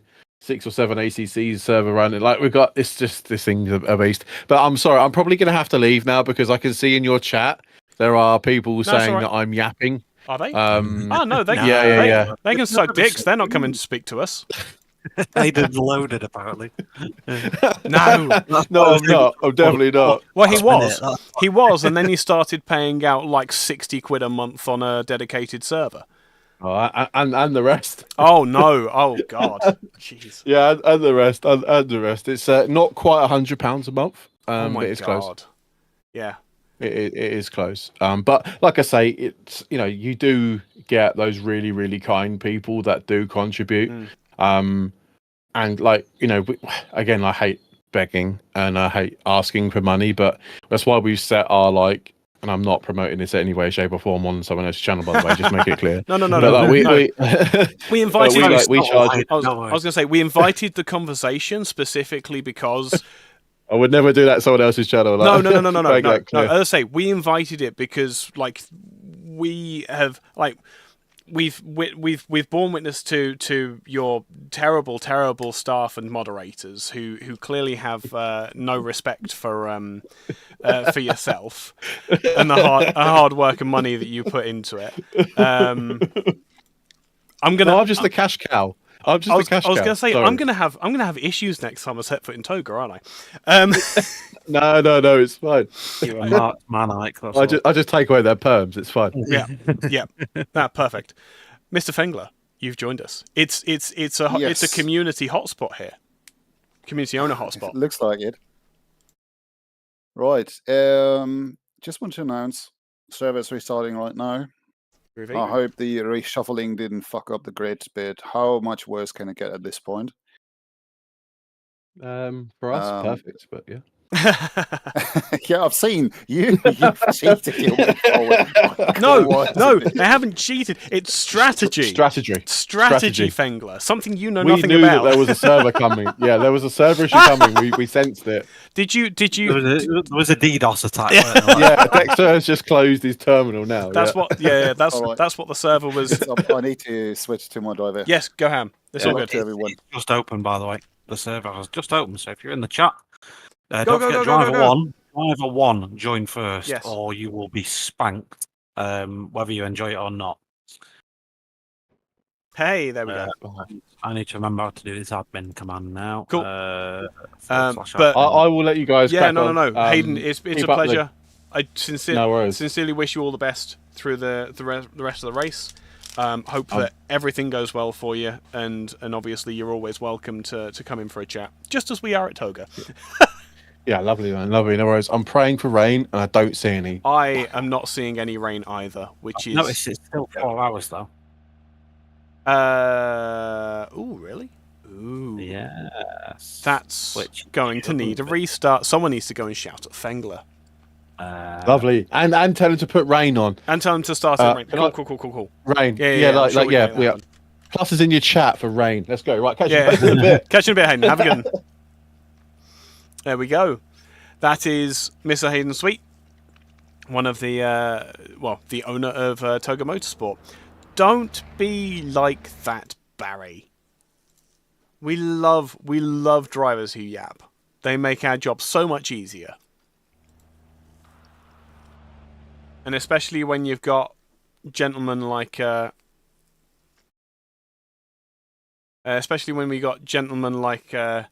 like Hayden, who know their stuff so well and have got so much experience and are doing so much for sim racing. Yeah, we it's one of those things where it's always enjoyable to listen to people like that who Fengler. I feel like this is a consistent thing that happens. Is there anyone driving? There is a Ferrari driving. We'll jump on board with a boring Ferrari. Craig Hewlett. Craig, are you server admin for this HSR, ERA, DGSR server? I just need a permission so I can delete messages, please. I was going to say... Just to make it cleaner. I was going to say, I am going to mute for a few minutes and get some voices back in me. The server's gone because it's still set to 4 hours. He'll be restarting it. So yeah, ladies and gents, while we just wait then to see what happens. So as far as I'm aware, what's going to happen next? There will be a server restart, hopefully, that is set to a race timer of 3 hours. There'll be a couple of minutes practice just to let people join up and get the drivers in. Then we'll go racing for 3 hours. It'll reset everything. So any sort of weather we had before will just be completely reset and randomized. Obviously, it's not ideal because some cars had pitted, some cars hadn't pitted, some cars had SG30s, some cars had time penalties, all that. And in fairness, if I'm being honest, there isn't a fair way to do it that'll keep everyone happy. So sometimes you just have to make a decision and just go, right, easiest way for us to do it and get it back running quickly is to take the last downgrade order. And I think that's what the choice was. So yeah, Craig, all I needed was just perms in the server so I could delete chats. I just need to tidy some stuff up, mate. It's nothing to worry about. Who is server admin for that, mate? I don't know. I'm not that clever with servers. Fangler. Okay, I'll message Fangs. Can I have server admin? But we were hoping beyond hopes that we were going to get going. Oh well. I think it's just a server restart to do this. Oh, it is. Yeah. Yeah, it's back up now. Good. So I'll just get us in. We get fingers crossed for rain as well again. 3 hours. Yeah, 3 hours. That's better. So let me just shut myself as admin again. It's sunny and optimum at the time for the time being, but that obviously will change this because it changes to Sunday, doesn't it? It changes to the day after. Totally. Yeah. That'll just go completely tits up, right? Mr. Fengler is currently driving.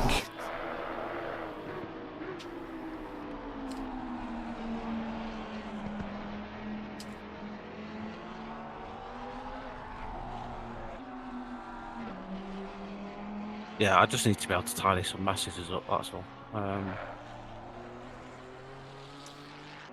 Thomas got into the server first. He has been reshuffled to right at the very end of the pit lane. That's going to be interesting when it comes to the race.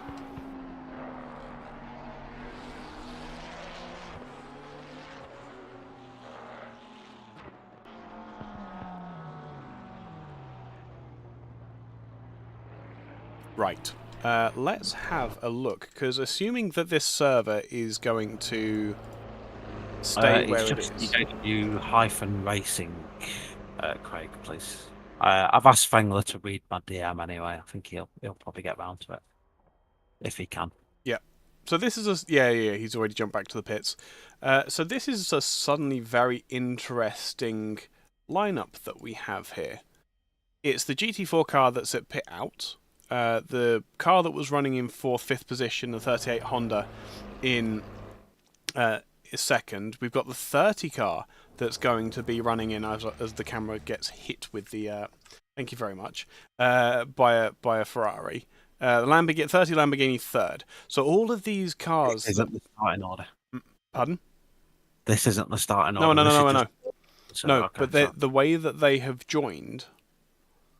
The way that they've joined is a very different order from what they were before. Oh yeah. So this reshuffle has obviously created a lot of positivity for some of the drivers. Some of the drivers down here, however, this 535 car specifically, 696, sorry, the car which I believe Mr. Onispeed will be driving in later. Will you please work? Damn mouse. Where are we? 696. I'm thinking should be... No, not that one. Okay. A lot of the drivers down towards the back end of the pit lane are going to have a very different experience to what they were hoping to have in the initial stage of the race. So, just another thing to keep an eye on. It could cause issues, it might not, but it also might. So, again, something we need to keep an eye on, something to focus on and distract us through the rest of the race as well. Where is the audio? Make sure that everything's working there. There's no one driving. There we go. Right, we're underway. So we've had the little reshuffle, as I'm sure Mr. Hayden's going to be absolutely buzzing with, in that his Toga Porsche now sits aloft at the very top of the grid. So he'll be thrilled with that. Yeah, and it's going to be a very different start to the race than what we saw in the first start. Let's have a quick look, because we can do this. Yay, and the scroll works as well. So the restarting order, that number 90 Porsche, who was involved in so many issues through no fault of their own in the early part of the race, comes out smelling of roses from that restart, taking that pole position. 38 Honda once again got a very mixed result from the first start of this race. Now promoted to second. The 555 car, the first of the cars that we were seeing fighting right at the very top, third position. The 21 Ford of Martin and Merry, the incumbent leaders, in fourth position, and Shmulevsky and Peterson in fifth in the 751. Wraith and Ty have lucked into one hell of a position change with the 194 Ferrari to take the lead of the AM class.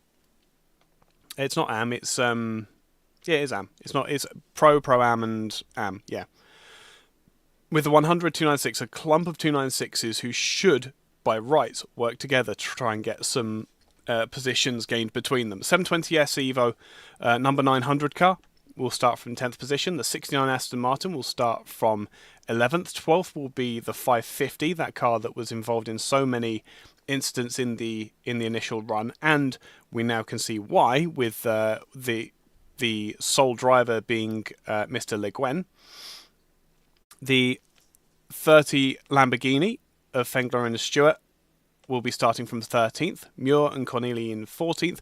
15th will be Weston and Spanu. Spanu, obviously, in that 19 Ferrari, drove very well in the initial stage of the race. Sterenberg, another solo run in the 450 Aston Martin, another car to keep an eye on. Fox and Jackson driving the 408 720S Evo in 17th. Blakemore and Volker driving the 221 Audi. We had Blake in earlier in the broadcast just discussing his driving and what he's been up to. Lowen, Peters, Ton and Hurst in the 551 720S start 19th. That's 4 drivers for a 4-hour race. That's an hour each. I'm guessing there may be a story behind that. Are they? And yeah, they're going to have to do 45-minute stints, or have one of them sit out. I have one of them sit out entirely. Yeah.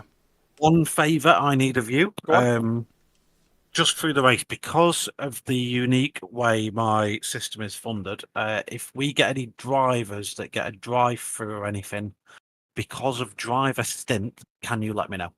I will try. I have said I will clear any that, if they're doing like, right. I've got solo drivers, quite a few of them. Yeah. If they get pinged for that, I'm just going to. They shouldn't get pinged for driver time. They shouldn't. They will get pinged for stint length, but not driver time. Sorry, just because that's what I mean. Sorry, I was getting myself confused there. Yeah, stint length is something that you shouldn't be.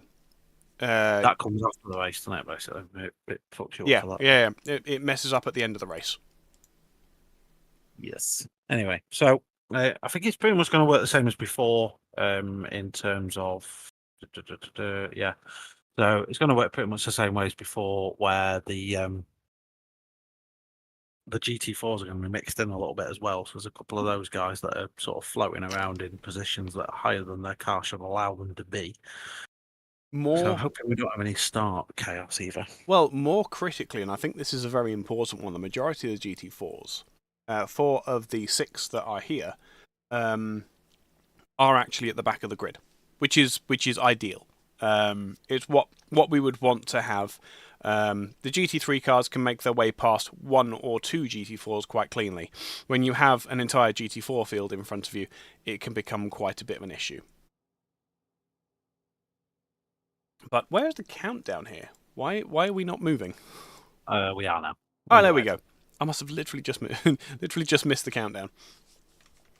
Right, let's get all set up for sim racing again. Oh, right. Fengler has it set to 100. Of course. What's he done? Fengler has got the driver time set to 150 minutes. So it may give a penalty at the end. Right, okay. Thank you kindly, Mr. Craig Hewlett. For God's sake.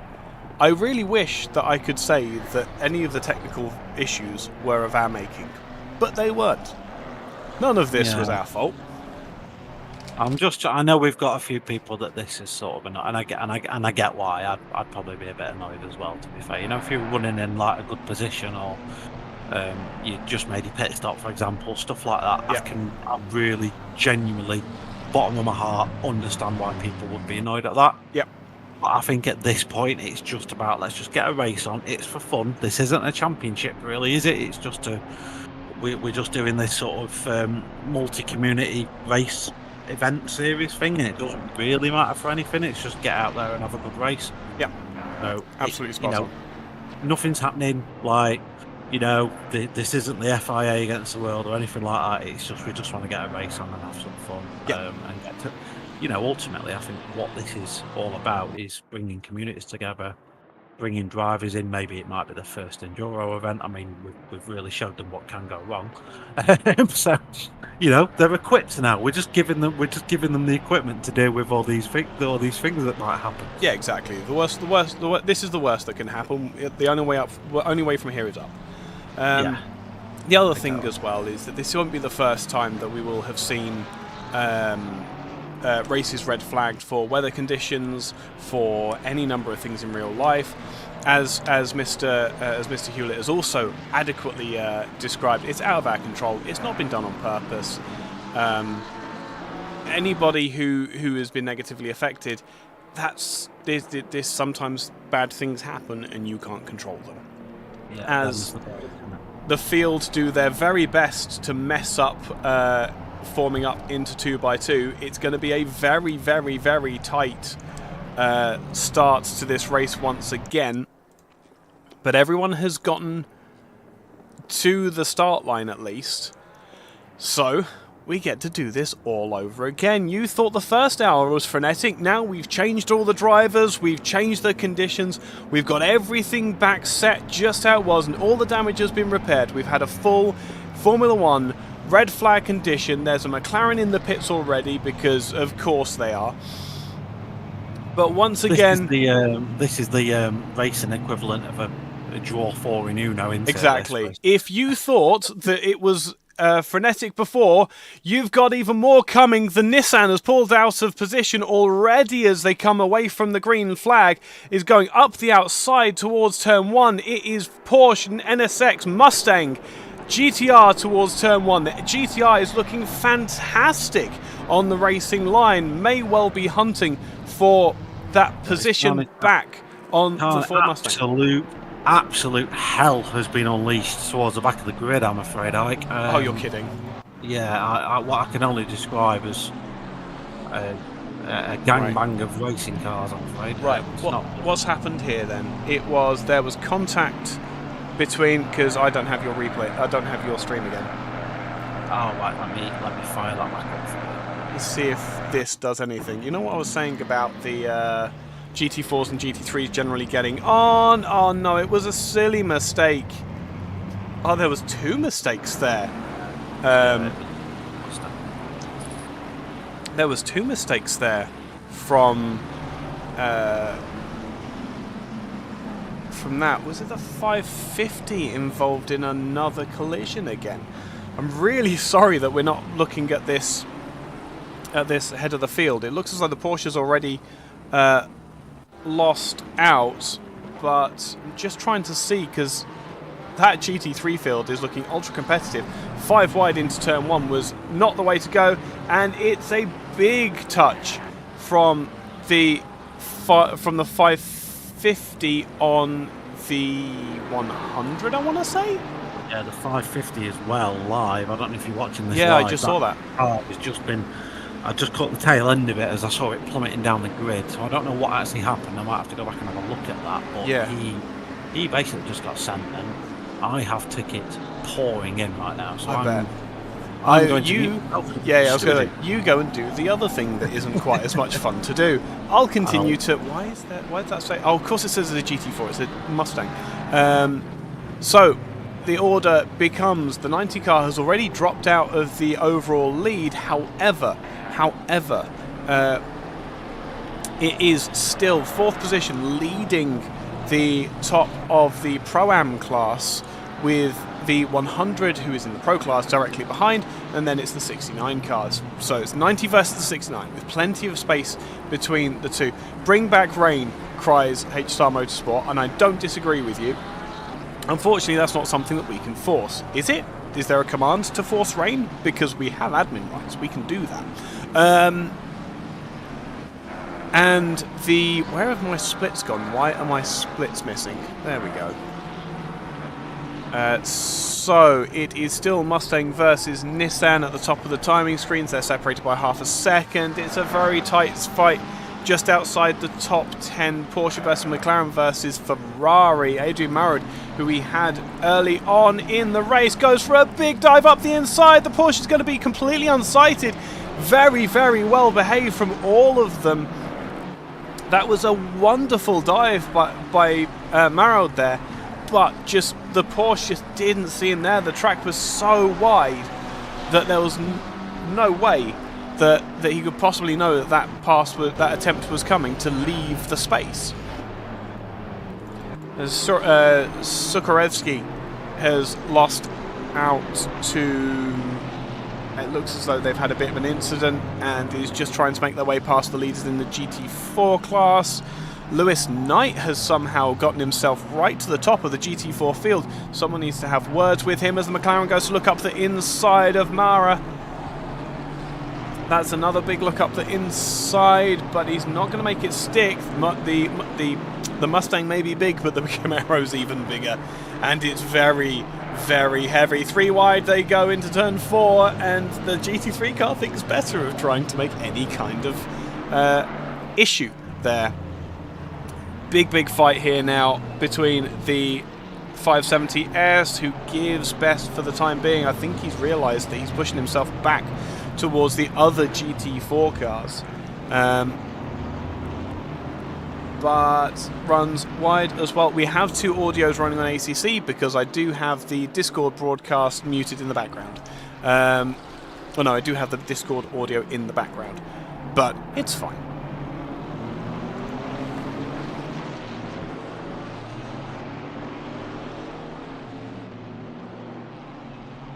I think there's enough audio coming through to you as well. Let me just jump on board for a second. Who's the loudest car? Let's jump on board with the Nissan.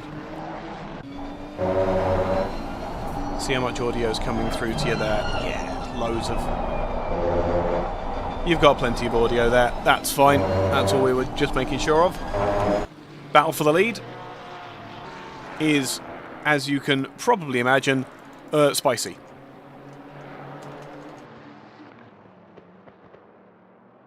But as I say, this is the reason why I was having the stream unmuted, is because every now and then we get another little bit of engine audio.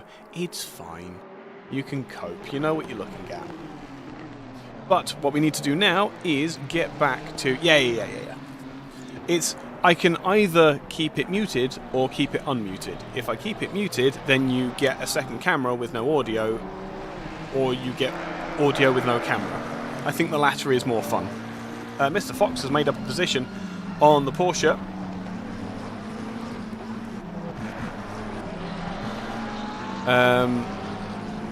that looks like it was a fairly simple move on the exit of turn 7, and the McLaren is using all of the aerodynamics to run away from the rear engine Porsche. Inter-class battles here. There is a Pro-Am driver in the middle of two AMs, which are maybe causing a little bit of issue. But what is more important, tickets coming in left, right, and centre. Yes. There, I can see on my second screen the issues that. Oh, that's a problem for the 552. What happened there? It was Red to Light Racing, the 551 car of Cesar Alexandrov. Looks like he just got it wrong. Oh, he got it wrong twice. Oh, that's such a shame and such a challenging place to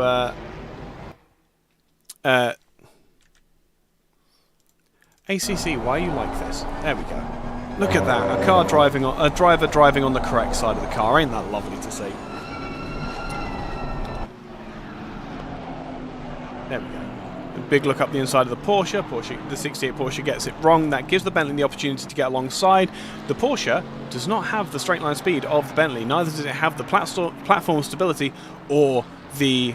Many are having screen freezes. Really? Chaotic camera. Yeah, that's what we do. That's what we do here. Is chaotic camera management. I am chaotic neutral as the day is long. That's what I always do.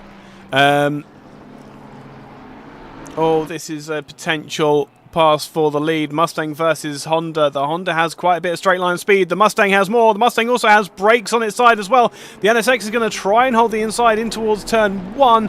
38 car holds it steady. Will just get out of an overlap to be able to take the apex for turn 2. But that was an incredible look towards the towards turn 1.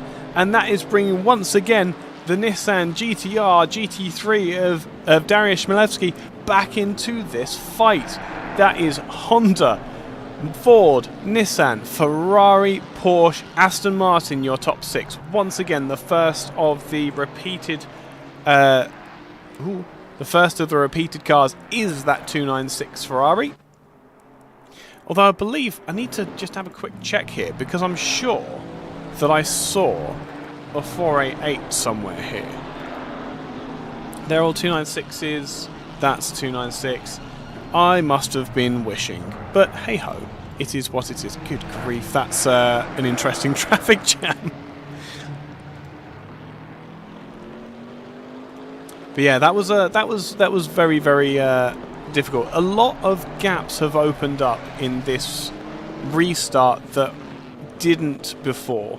Lewis Knight looks as though he's just lost out of position to the AMG. Let's see how that's happened. It was up to the outside, so the AMG's probably just got a straight line advantage on the brakes round the outside, and that is the... yes, look at the McLaren bunch. Yeah. But that is that, and oh, it's all gone wrong into turn 1 this time, and the Mustang is going to carry on. It's going to... Typical. Absolutely typical. Right, I don't need to change anything here. It may just be a big look up the inside for the Nissan as well, but it's a big look up the inside for the Mustang. Mustang gets on the curb, as they were told not to do in the driver's briefing, and absolutely nails the NSX. I don't think there is any excuse for that. There's a big look up the inside for the Nissan. Nissan's dropped back as well, which I think is going to be another attempt and possibly another very big incident. No, he'd already fallen back by 15 seconds, and now the pole is driving angry. That's not what we need. If I go back to... Right, let me just let that finish. Right, let's try this one and see. I hope that this gives us the full look. I don't think it will, though. This is the reason why it's handy having a second commentator, because then that was such a good avoidance as well from the GTR. We're not going to get it, are we? Let's go now. See if that gives us the angle that we wanted, because we need to see that NSX went fully round and the GTR is behind, and now we go straight after. So I think there's a Mustang that's going to be getting some rather heavy penalties in the very near future. That's going to be a closing the door on a GTR who has cooked its tyres and absolutely nailing an NSX. But that's promoted the 100 car up to 3rd position and hunting the NSX, who's had to do a full 360 rotation. Yeah, tell me about it. But all of a sudden, one of the fastest cars on the track is in 4th position, and with a very, very angry driver at the wheel. That is one of the few things that I fear more in motor racing than anything else, is an angry pole driving anything. Normally it's the 488s. That's when he gets very scary. But the Nissan is just about as scary. McLaren v McLaren, 900 versus the 551. 900 is going to get tapped by the 550 through no fault of his own. The 900 car once again gets... I'm going to go and give him a damn penalty just for the sake of... Raw. That was really annoying. The 550 car, another driver who I dare say may have one hell of a penalty coming his way. Aston Martin, that was just coming on strong in the latter stages before our virtual red flag, is showing even stronger again, up behind the number 90 car of Hayden Sweet, who we had in the combox, who was extremely excited to be starting on pole position.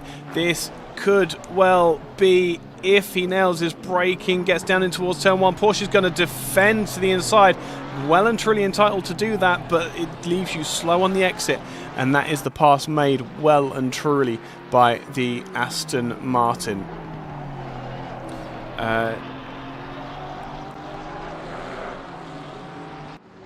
Nothing to be able to fight back there for the Porsche either, I don't think, unfortunately. Mr. Weston hunting down the 999 car of Manship, who we know is a solo driver. He has been given a bit of a reprieve as far as the red flag was concerned, but we also have to bear in mind that he's got another 3 hours to go. 2 hours 45 now. He's done 15 minutes.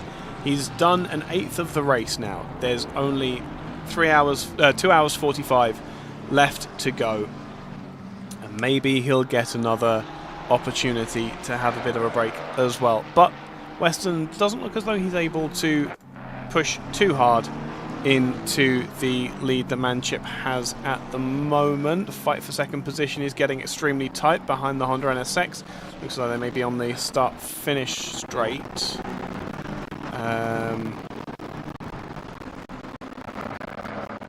What's going on here as they come down in towards turn 1? The 296 has incredible braking force compared to the NSX, and is able to make it work, sticking nice and close to the bumper of the second place Honda. No attempts being made as yet, though. It's good to see sensible driving left and right here. A big look up the inside for the Aston Martin of Macy. Looks as though he's got the overspeed on Fox. He's definitely alongside now. They're going to get nice and close on the braking in towards turn 1. Sensible driving from all concerned. Can't really argue with that. Second position in the AM class for the 99 Aston Martin. 2-1 has retired due to game issues. That's really unfortunate. Thanks for passing that over to us, Formula 1. Also, congratulations on the name. That's a great name. Down in the GT4 class, the Slovenia racing team, driven by, I can't pronounce that first name, Durandin, has taken the third place from the McLaren 570S of Mayer. Now looking to hunt down that very weeby Camaro driven by Lewis Knight. Meanwhile, 6 seconds up the road, you can just see up there, is an AMG GT GT4 that is leading the class. Big look up the inside as the GT4 cars go a lap down once again. It is another big concertina that is just a turn 1. Yep, Fox is second in AM. No, Fox isn't second in AM. Fox is third in AM. Because the 999 car of Manchip is in 7th position overall and leading AM. According to what I can see anyway. That is another big look up the inside. I think that's about fair. That was a really unfortunate incident. I would hope that given the ever so slight issues as far as using brakes is concerned, honestly, I don't know what to say about this. This is GT3 and GT4s all in amongst each other, all trying to be overtaken cleanly and carefully, and making sure that they aren't getting in each other's way too much or doing anything dangerous. As the Porsche dives up the inside, that is an incredible amount of aerodynamic efficiency for the Porsche to have on the AMG GT4.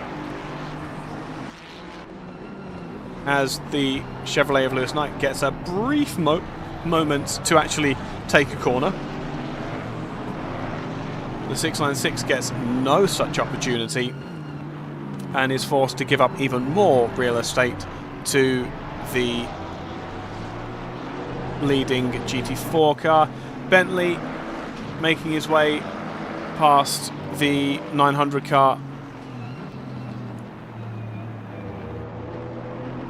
Great chain punt. Oh, I know, right? That was the snooker to end all snookers. That was great. Manship, yes, is leading the AM class and is 0.6 of a second off of the 90 car with all that GT4 traffic that they've just run through. I tell you what, I'm going to do this because you're going to enjoy this. I want that, not that one. What? Big kick of oversteer for the 999 car.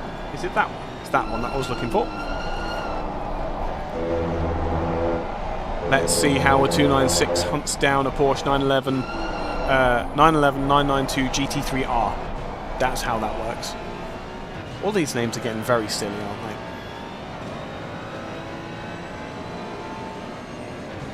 But annoyingly, that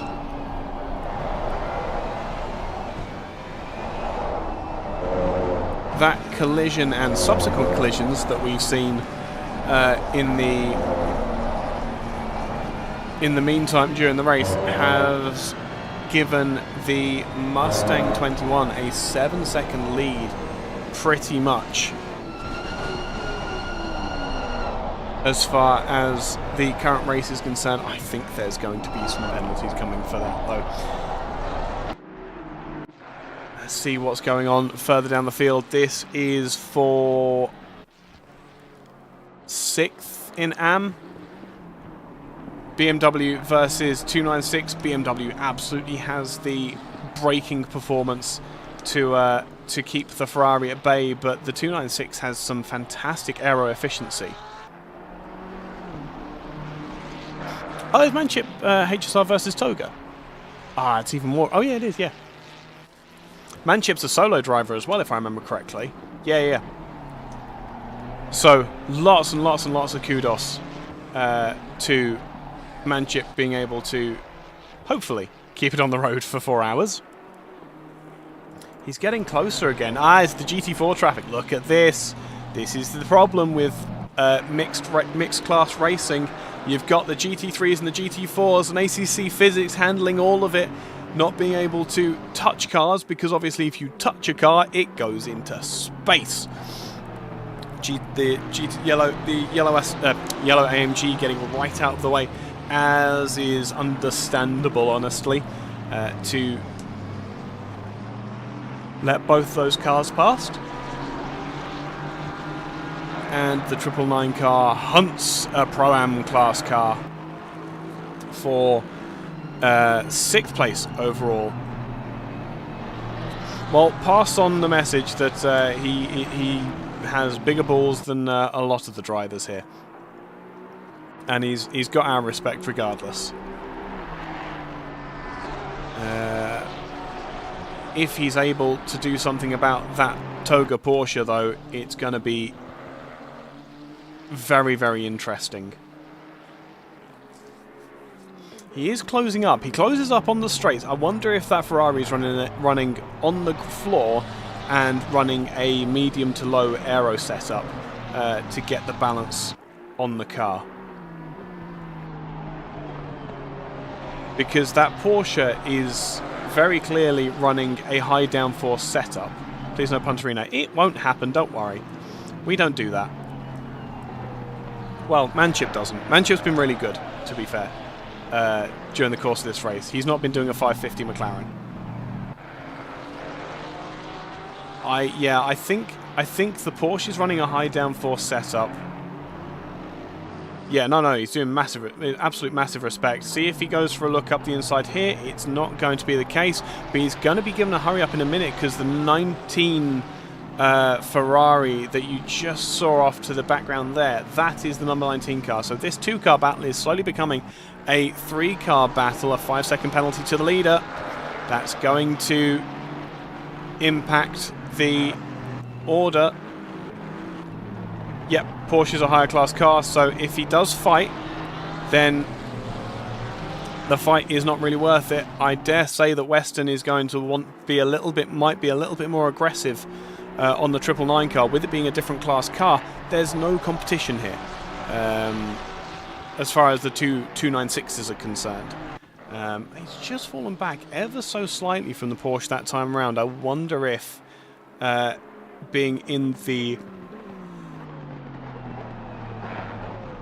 aero wash of the Porsche has upset the balance of that 296. Wouldn't surprise me. Wouldn't surprise me at all. As the Porsche makes a mistake, and I've been bigging them up for so long, that's 2 positions gone. Manship reigns supreme to 6th position. That is... yes.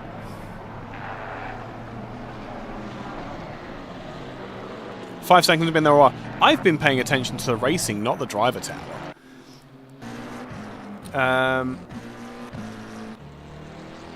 I'd let Western through to attack Hayden. Yeah, doesn't need to happen now. Hayden has made the mistake. But fight over 3rd position. The GTR has gotten back underneath. Oh my goodness, what is that? Wow. Yeah, I can see what's going on in the stewarding. Wow. So GTR versus 296. What has the straight line speed? We will jump on board with the GTR. There is no Ferrari ahead as they come down in towards turn 1. Will there be a Ferrari in turn 1? Nothing. Nowhere. Nowhere for the 100 car. He does not want this fight. Absolutely doesn't want this fight. So the gap to the 100 car now, the gap to the 2nd place car is 4 seconds, and the gap to the leader 7. So it's a 11-second gap. There's your target. Go on. You run the Fat Geisha livery. You live up to its memory. But this is the very, very special livery that Dariusz Szymlewski had made for his car. A 2nd gap for Manchip as well. No, he's done really, really well to open up that gap to Western. Clearly the Porsche was slowing him down. Very glad to see that. We go down to 9th and 10th position. Fight over 9th. It's a McLaren versus Aston Martin. Sternberg versus Peters, the car that we are watching. Gus Peters in that 720S Evo. Beautiful blue livery there. Stop go 30 for the 68 car in 22nd position. That'll be for speeding in pit lane. Don't speed in the pit lane, ladies and gents. It's not worth it. You probably take more of a penalty from driving down the pit lane than you do. Oh, this is very spicy on the back straight. McLaren stuck in between the GT4 classes. GTR looks absolutely amazing. That livery, made by Christian Fengler and commissioned by Dariusz Szulewski. Why did I nearly call him Dave? What's wrong with me? Yeah, do pass that on to them as well, because it is an extremely pretty livery. And this is the Toga Motorsports guys are really struggling to find their way past the GT4 cars. They'll have the opportunity now if we go here. The extra 100 horsepower or so and the incredible aero of the 720S will get them moving way quicker along the straights than the GT4 cars, and that's what it looks like to overtake GT4 cars in a McLaren 720S Evo. On the brakes in towards turn 1, very conservative from Lewis Knight. We know he can do a lot better than that. But that pace will be maintained, it looks like.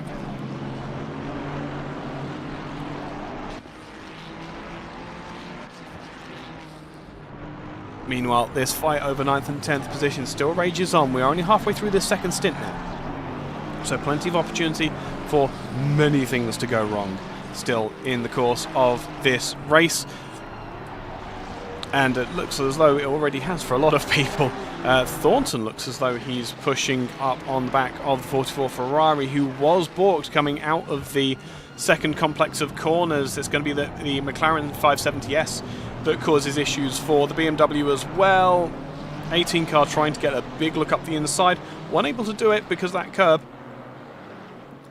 but will carry on regardless. Give us a moment. Going to see if I can get some liquid in me. Oh man. And that's a big look up the inside from the Ferrari. Will he be unsighted by the Mercedes? He will. That is an AMG GT GT4. Oh, it's all getting very messy in the traffic. BMW was not expecting all of that to be going on. And is that... No, that was the wrong position. Wraith already pitted. Wraith has pitted. Oh, that's interesting.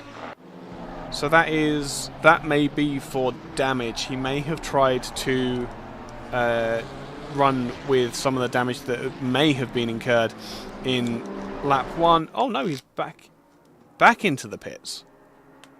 So what's happened with that 194 car? One of the cars that was fighting towards the top of the pits. I wonder if he was supposed to change drivers and didn't. Mara here pressuring Roth in the AMG, the bronze AMG that was just brutally attacked by 4 laps down. Yeah, that's what I'm seeing as well. Yeah, he's only done 12 laps to the leaders. Oh, and that's Merrill gone round. In the Sky Tempesta.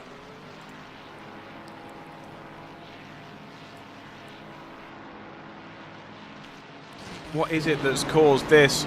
He was in the GT4 traffic.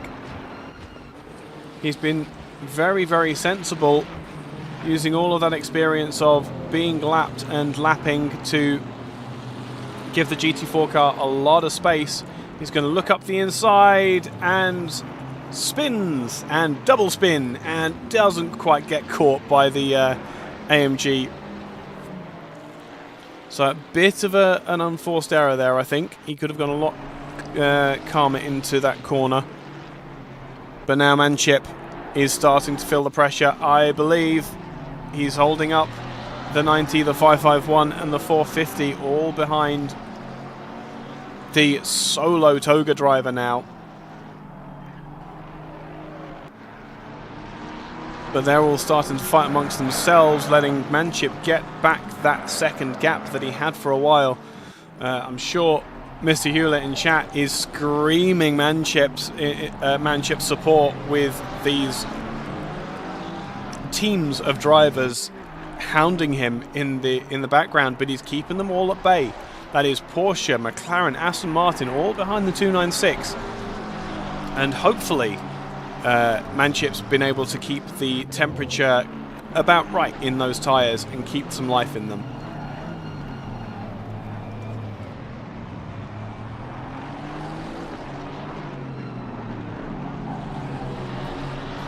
Gap between, just keeping track at the head of the field, gap between the 21 and 38 up to 9 seconds. The gap between the 38 and the 751 down to 2. So a fight over second position is incoming, but the gap will still be around 11 seconds, even if the pass is made cleanly and easily. Meanwhile, this battle over 7th position is no longer a battle over 7th position. Manship's eked out that little bit of air once again. It's these 3 cars. It's these 3 cars attached by a very, very, very short string, trying to look to one side to the other, getting on the grass for both McLaren and the Aston Martin. That's going to put dirt on their tyres and make it a little bit more difficult to take those left-hand corners for a couple of corners, as the Aston proves my point beautifully. Thank you very much. It is a shame there's no prizes, absolutely. We'd have to have a solo driver championship, and I think Manship would... Actually, no, do you know what? We can check this. Yeah, if we had...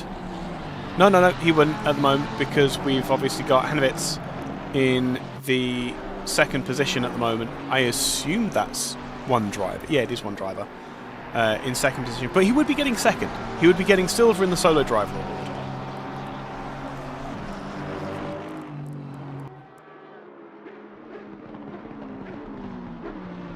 Oh, what's happened here? Oh, the GTR is getting held up by traffic. Manship has done the best thing once again and has gotten the gap out. The 450 car has fallen back. I wonder if that is a little bit too much running in hot air behind the cars ahead. The Porsche's running a little bit deep into turn 4 and through turn 5 and 6. Oh, it's the 417 Chevrolet getting right into the mix yet again and not able to affect the GT3 race this time, but that was a very wide cutback that nearly went wrong. It's a big look up the inside by the McLaren. It's never going to happen from that far back. Instead of rewards, it's a well done and a pat on the back. It's a well done and a pat on the back, and at the moment a win in the AM class of this race. Now.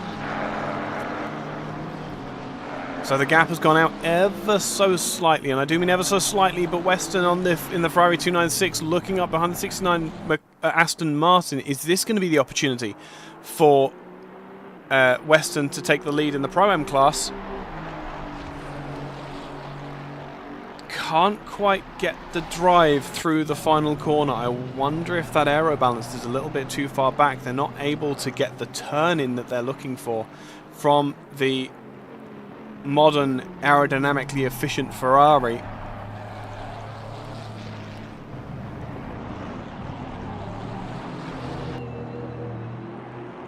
Would you believe that we're still going through turn 1 incidents, which it's crazy.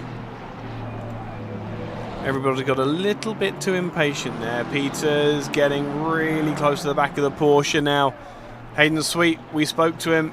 He's done a lot for his own community. He's been doing a lot for sim racing for a while now, and is now trying desperately to retain 8th position overall against Gus Peters in the Beachbag Racing McLaren. He goes ever so slightly defensive, cuts off the inside line option from the McLaren. He's going to try and push the McLaren back towards the Aston Martin again. Sternberg is getting back into this fight once again. It's going to need to be a big look from the 551 if he's going to get that position and not get the Aston Martin included back into this race.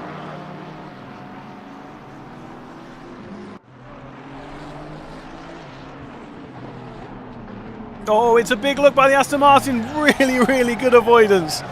Really good avoidance by Sternberg there. My goodness, you wouldn't want to see that anytime soon. He's clearly missed his braking point in a massive way. Threads the needle like a champ. And will survive. Will survive for another time. That was a brilliant escape.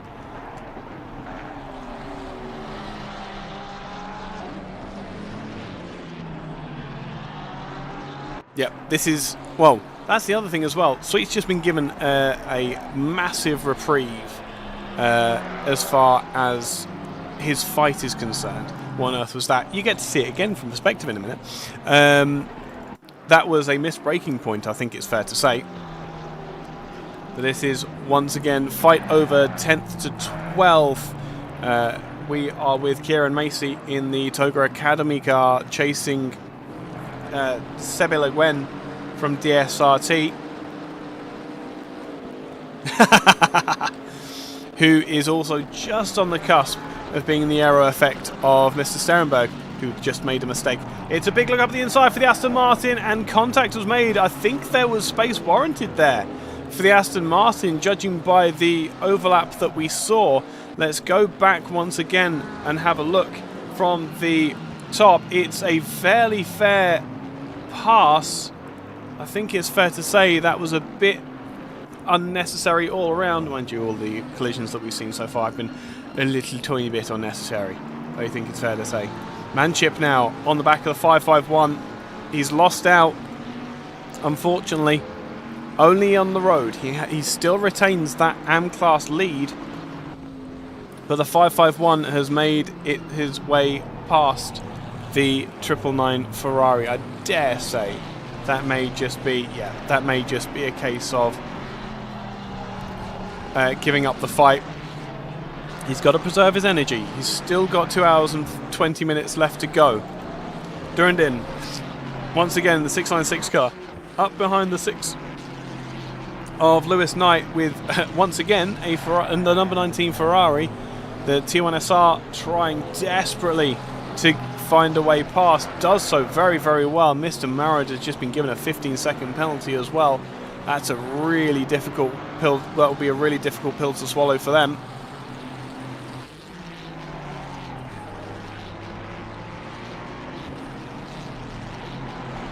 But the Mercedes, driving sensibly, has already made contact with the back of that Chevrolet, so will not want to be repeating that whole escapade. It's all very spicy in the background there as well. I believe the 551 was involved there. Yep. As the 551 car right on the back of the number 90 of Sweet. He did have an AM car, the Porsche did have an AM car defending him from the onslaught of the 551 McLaren, but that has gone now. It is disappeared entirely. So now the 90 car will try and put a GT4 in between himself and the chasing McLaren to no avail. Next one, Chevrolet. Can they put the Chevrolet in between the two? No, both cars are far too fast for that to be an issue. Careful on your movements there. It's a big look up the outside by the McLaren. It's going to be difficult to make that move there. Yeah, but that's the intent shown.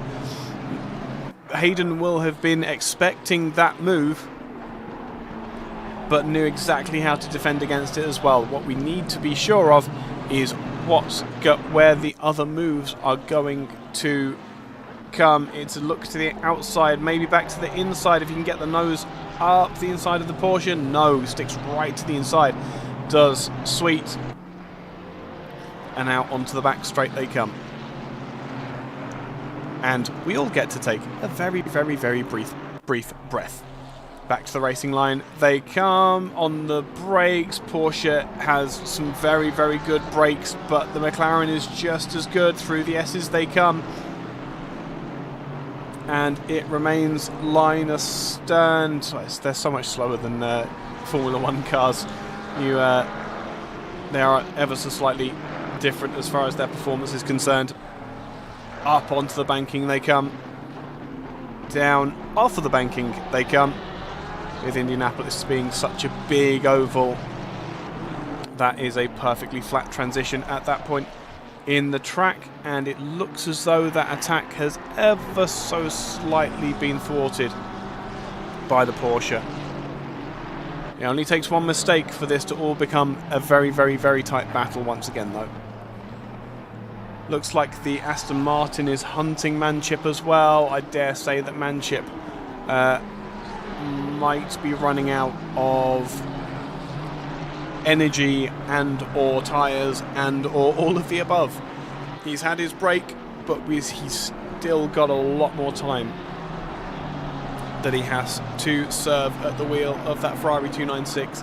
He's done well, but now it's a Toga Academy car versus the solo HSR driver.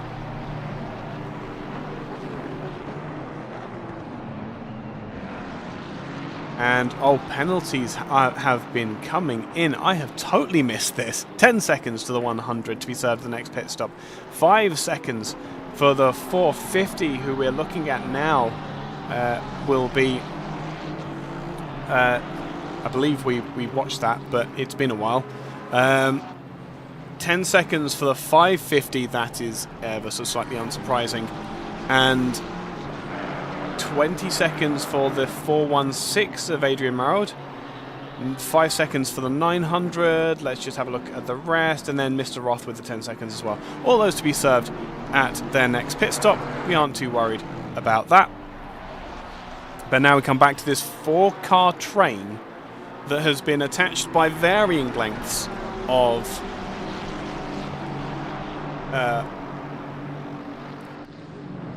strings. But now it looks a little bit more frustrating for the McLaren. Is a big look up the inside. Can the Porsche get the cut back? No, it can't. That is position gain for the 551 McLaren, and a breath of fresh air over the front splitter, which Peters will feel like it has been an eternity since he's had any kind of front downforce. Now, how much pace can the McLaren find now that he is the one punching the hole in the air? It is half a second for all three of the cars behind him.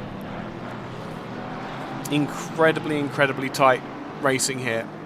And now the second place AM car is starting to join the fight as well. 2 Toga cars, one in Pro, one in AM. This is going to be quite interesting. Would the Pro car let the AM car past to be able to fight with Manship? Car 30 may have retired. Have they retired? No, they are still running. Adam Stewart at the wheel. And with a 10-second penalty.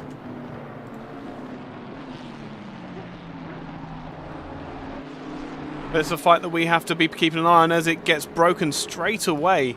The AM car is dropping into the pits. This is very, very early to be making a scheduled pit stop, unless they've worked out that they need to make 3 pit stops anyway. So it divides it equally into 45-minute stints, which does make sense. Yeah, that makes sense. So 2 hours 15, 1 hour 30, 45. The 99 car is pulling their first strategic card and getting some of the damage off of that Aston Martin, I would expect.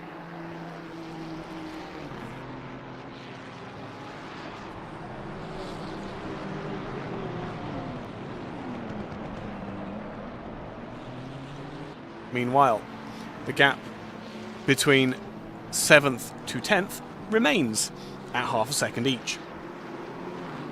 And I don't know where that artifacting is coming from. That wasn't doing that earlier. That's really annoying. As Sternberg gets very, very tight to the back of the 999 car. 999 car cooped up behind the GT4. Traffic is going to be a big look up the inside for the Aston Martin. And the 999 car gets a touch from the 450. That was, again, really frustrating to see the contact. Yep, could be putting in the next driver as well. I was going to say, I don't know how the Toga Motorsport guys run their team. So, very much guessing. As I say, it seems it would work as far as strategy is concerned. They've got 45-minute stints each now to the end. There's no point in running those 15 minutes if they are... there's no point in running those 15 minutes on next to no tyres if they're out of fuel.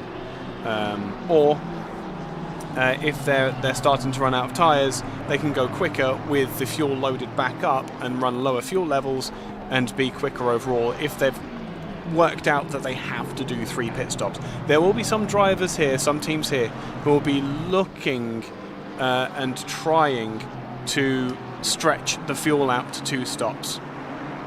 The 75-minute timer means it's possible to just about run 2 stops to the end of the race, and this is what some of the things that will have been talked about and discussed during the Team Order Execute Magic. Yep, clearly they're not an Only Fools and Horses fan, which honestly I'm not impressed with them anymore.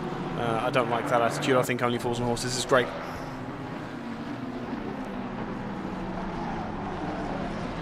But Sweet is not done with that 551 McLaren as yet. Just got an update for you, Ike. Uh-huh. I have been a busy boy. I'm still a busy boy. I can see that. I still have 1, 2, 3, 4, 5, 6, 7. I still have 10 tickets to review, and another one that I'm looking at right now. There's more coming. There's more coming. So the penalties that you see, yep, I'm just working off tickets. Ticket comes in, gets reviewed, penalty issue, but there's a bit of a backlog. So of course, any sort of drivers out there that are wondering, well, I logged the ticket, I am sorry. I am doing as best I can. It's okay. You've got 2 hours and 10 minutes to get them all done. Yeah, well, hopefully we get no more in. We've had quite a few, so which is fine. It happens. It happens, yeah. And the thing is, this has been a really, really disjointed race, so that's totally understandable. Yeah, cool. Right, I'm gonna mute myself and go back to it. Good luck, mate. Cheers. And I get all of you, chat,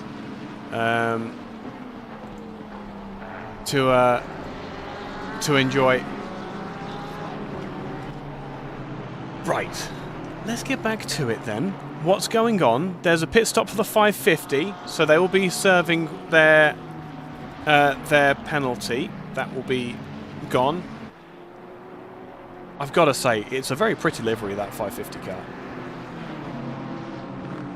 It looks like a stock one though to me. And they're rolling again.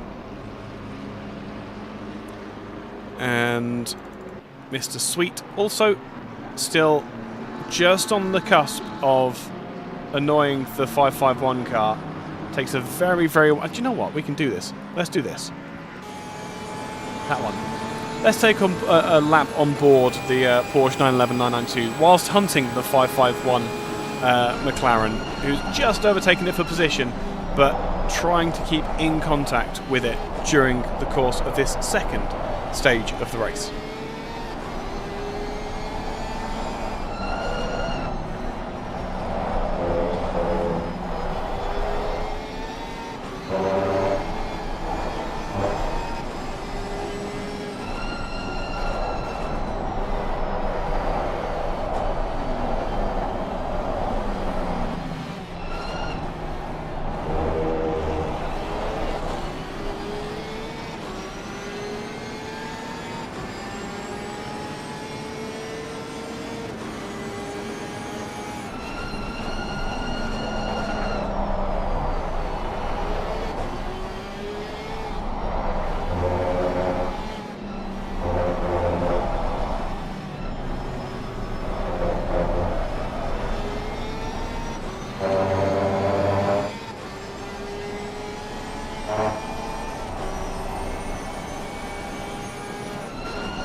see, I also have vocal zones from when I used to do commentary professionally, and I still have a pack of those.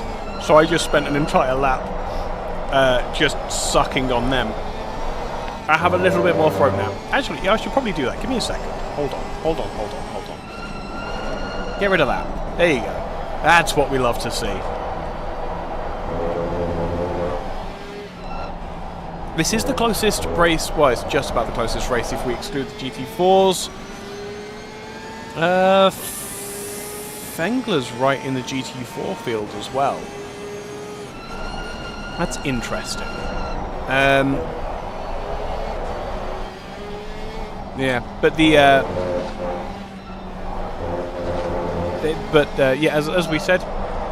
as we said before, this Porsche is not done with that McLaren, not by any stretch of the imagination.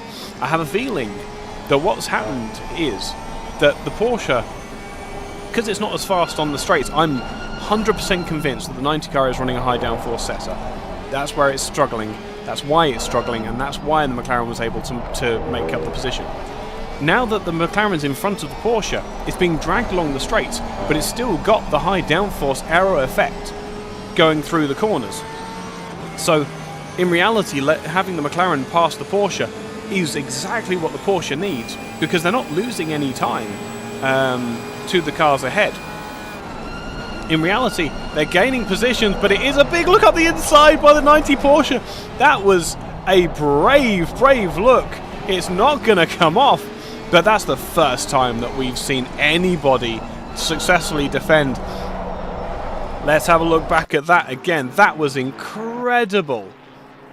So, they were a full car's length back when it came to turn 1, but when they saw the braking, they just sent it. That was an incredible look by Sweet. Really good awareness from the 551 as well. But ample space given and requested, and they keep their position. That Aston Martin behind is absolutely not for position. That is the 99 car, who is a full lap down now, in 15th position, just ahead of Marod. But as we were saying before, Porsche absolutely not done with this McLaren. Thoroughly, I'm even more convinced now that that Porsche is running a high downforce setup, because there's no way that they would have been able to get that kind of send on the McLaren and still make it through turn 1 from that far back. That was an incredible send. Really brave from both parties. The Porsche runs wide, tries to cut back to get the aerodynamic benefit up behind the McLaren. This Aston Martin must be watching going, what on earth are these two doing? What I was about to say was both of them are still closing on the cars ahead. 90 car lets the 99 car back through. Understandably so. And that will be a little bit of space given to everybody. But both of these drivers are absolutely catching on the 19 Ferrari and the 69 Aston Martin ahead. There's a lot of space between the second and first in the AM class. I need to get this HUD back, don't I? Hold on. There we go. Oh my goodness, you're only on that incident. Yeah, I'm miles back. That was... I'm not going to say who it involved, but I was very annoyed at that one.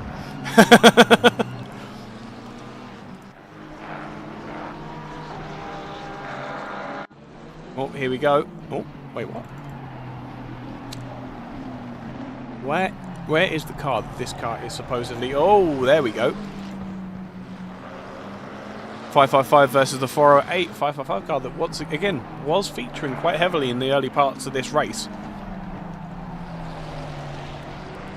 But just struggling a bit in the later stages, and now falling away. That is Mr. Jim Fox to the lead of the AM class. And quite a few cars and quite a few seconds between himself and the rest of the AM class 999 car. Manship falling away to 4th position. Kieran Macy in the 99 car has made his way past. Use as well. Jim Fox has put it round. Now the question is, did he jump or was he pushed? I was trying to find the button. It appears he was pushed. Use giving Jim Fox the hurry up that he did not need. And so Fox will try and get his way back to the black stuff where the 720S feels most comfortable. Number 450 appreciation post. We can do appreciation posts. We don't mind that. Where is the 450? The Aston Martin that brutally murdered a couple of people. Oh, it's a Dutch driver. That's the problem. No, Sternberger's been doing really well. Is Sternberger a solo driver as well? He is. That is one hell of a drive. Oh, and appreciation post as he goes into the pits. I blame you lot in the comments for that.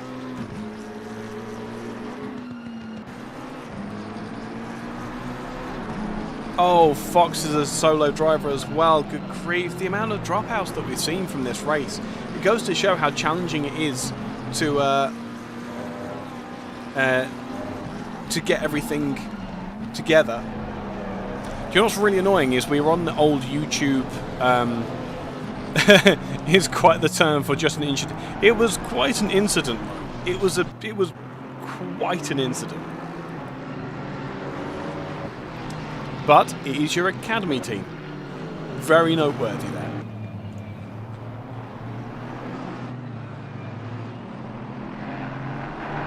And this fight is still not over as well. Sukarevsky in the 44 car, less than a second, getting even closer now behind Fox. The 408 McLaren struggles to drive out in that final corner, trying to go around the outside of a BMW that is not in this race, and is going to lose out the lead. That is the change for the lead. 44 car takes the lead of the AM class up the inside of Jim Fox, and Fox tries to take it back and maintain that lead. It's not going to happen, but we do know how good the McLaren can be under brakes as long as he's got it all set up properly. See what the McLaren can do in the aerodynamic wash of the 296. It's a look to the inside. The 296 isn't going to defend here. He thinks he can make it on the brakes, but leaves the space anyway. Fair. No. As I say, it wasn't a big incident. It was just a silly incident. But if they're all solo driving, solo incidents are forgivable. If that makes any sense whatsoever.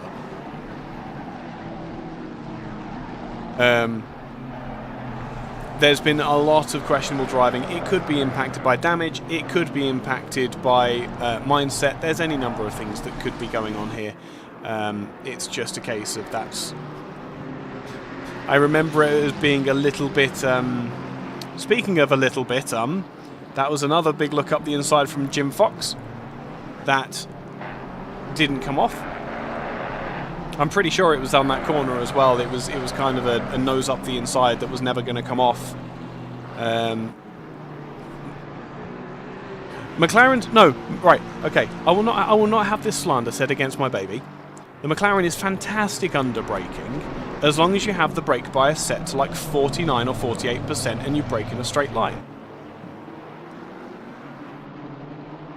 And that is the Aston Martin of... No, Aston Martin is not related here.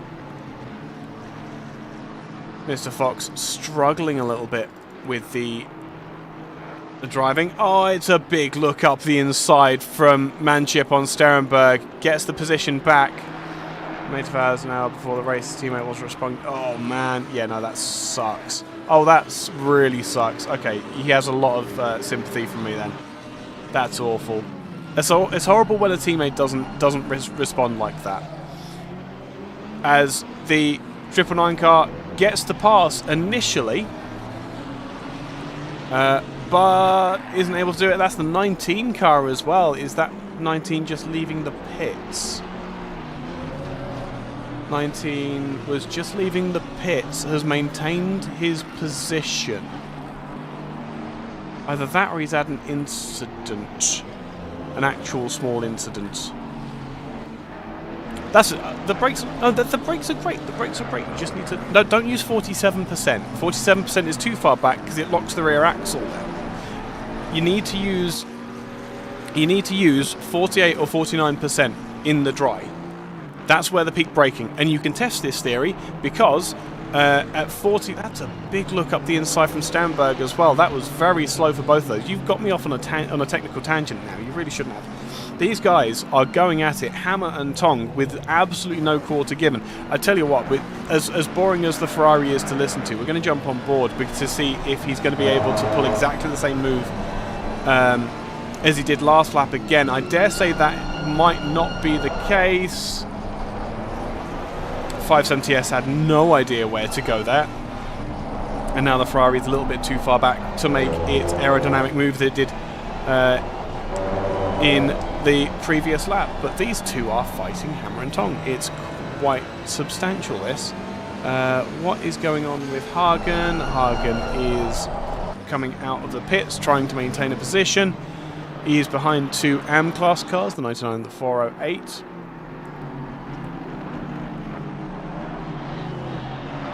But very, very good. All told, Manship still within that second barrier. This has suddenly become a very, very, very tense. Oh my, I ran out of words then for a second. Three-way battle. That is a GT4 car on the inside. McLaren goes around the outside. Aston goes up the inside. Porsche goes down the middle, tries to get the drive off the corner. It is going to be a merging of three different lines coming in towards turn 9. On the brakes, Aston Martin stays defensive. That's a very sensible thing to do, honestly. That Porsche would have had the position. Yeah, to get the peak braking force, you need to basically have the brakes set in such a way so it's only just locking the front wheels. So move the brake bias back, and normally somewhere like Kalami or somewhere like that, the brake bias around 48, 49%. That's where the peak braking is. Otherwise, you are inducing rear end instability because the ABS is having to let off the brakes for the rear axle as opposed to the front axle. I know way too much about this, sorry.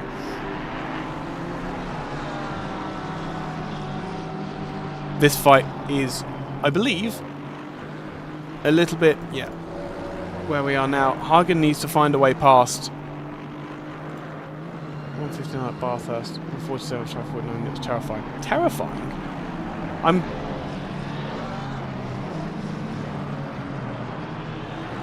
I'm intrigued. 49 being terrifying. Oh, that's a good look up the inside by the 90 car, but the McLaren had the racing line. Took way too much speed into it though, and now the 90 car's got a big wedge inside that 8th position, and it's going to be a tap.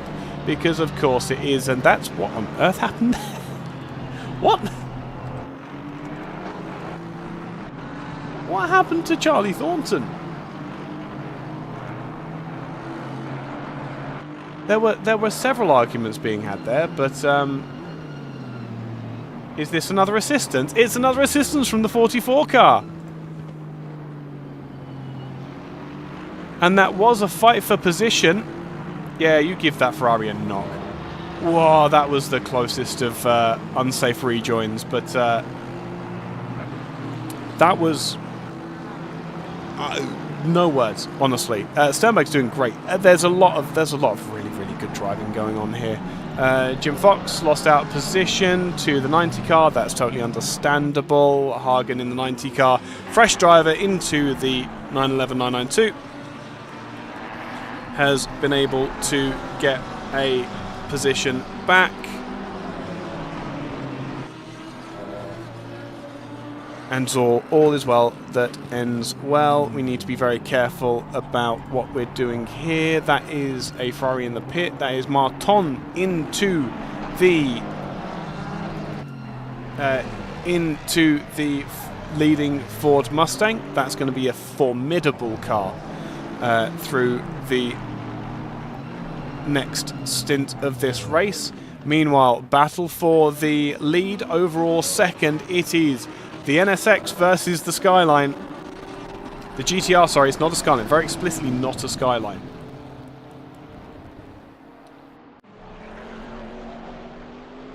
But can the GTR outpace the NSX? Doesn't look like it at the moment. They both have questionable levels of braking, but it gets very close in the braking zone for turn 1. No attempt as yet by Shmilevsky, but that's a very, very sensible head on the shoulders of that driver. Scarlett, shh! I'm old, okay? Skyline is what we used to call it. And it was better when it was called a Skyline as well. The R35 GTR versus the new, quote-unquote, 2016, 2018, 2020, because they then revamped it for GT3 racing. Honda NSX. Acura NSX in America, because you're all weird. But an incredible fight here between these two very, very similarly paced drivers. On the brakes, it looks as though the NSX got a little bit squirrely. And into the pits for the GTR. Got it right this time.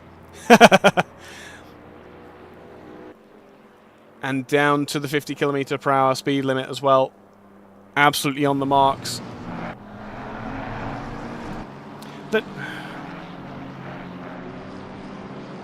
I mean, we'll ignore the fact that you're wrong, because Milano James is objectively correct. Oh, that's a big look up the inside for the Aston Martin versus the McLaren. That was never going to go well. And you know who benefits out of all of this? Manship in the 999 car.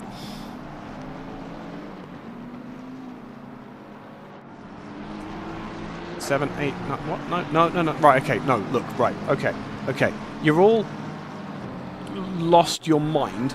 The R34 was the best Japanese car. Oh, as Sternberg gets it wrong.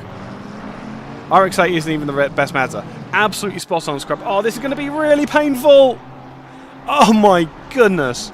That is Fox taking the scenic route up into the side of the 550. I'm sorry. What on earth happened here? What on earth happened here? So let's get. What even view can I use for this? Use a headache cam. Right. So 406 goes across the grass for some reason, comes back onto the track, right into the path of the 550. As much as the 550 has had a really difficult race. That's a really unsafe rejoin as well. As much as the 550 has had a really unfortunate race, they didn't deserve that. Not at all. That was really, really unfortunate for them and awful to see. Christoph, where is Mr. Peterson? Albeit back in the car. Comes out into third position. 4/10 behind the incumbent leader. Martin is under pressure already, and it has only been a couple of laps since he's been in the car.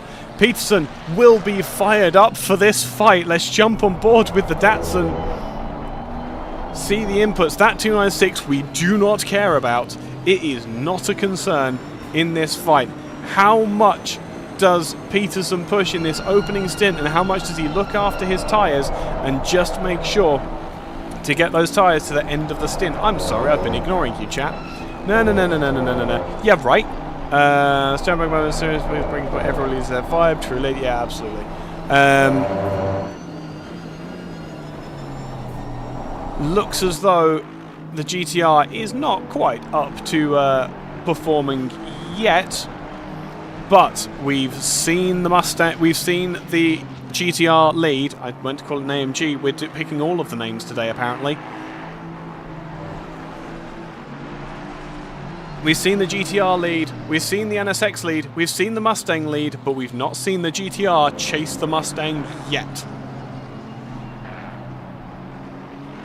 That was an incredible drive then. Incredible outlap and inlap, or inlap and outlap, and pit stop to be able to close up that 10-second gap or so between the Mustang did have. Either that or the Mustang must have messed their pit stop up something chronic. The Mustang speed is nuts, I totally agree, but it parks it on the corners in a way that I've never seen a GT3 car do before.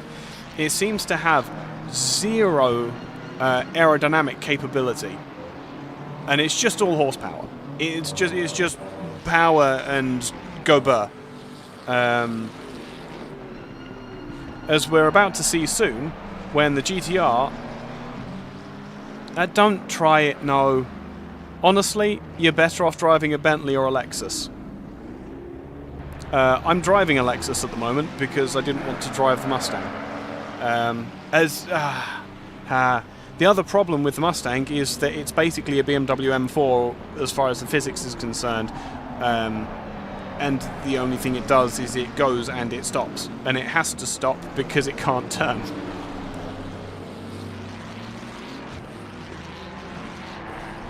Exactly. Yeah. That's a reasonable opinion. Don't drive it. Drive a Bentley.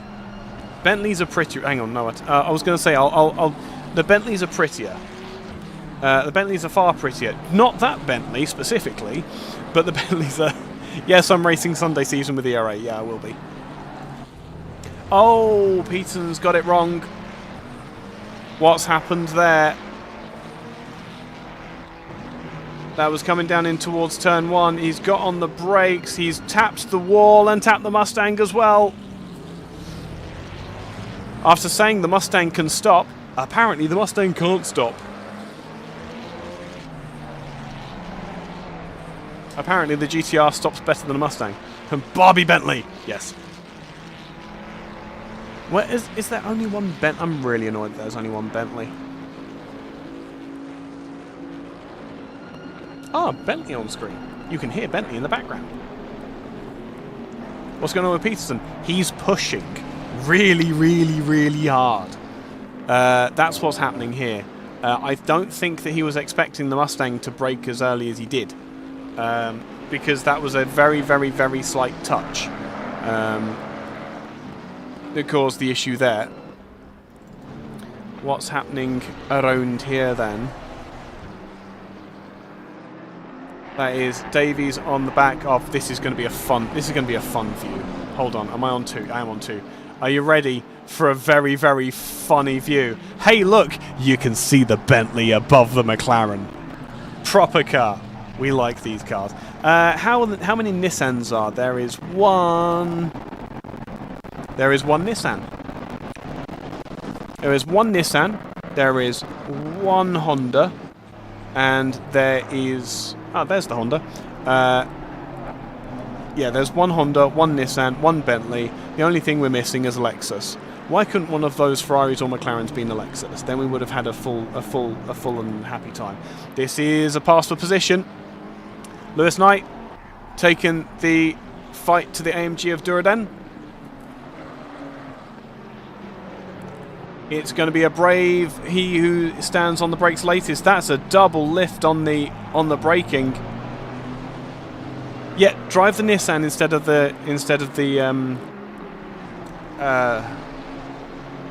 the Mustang.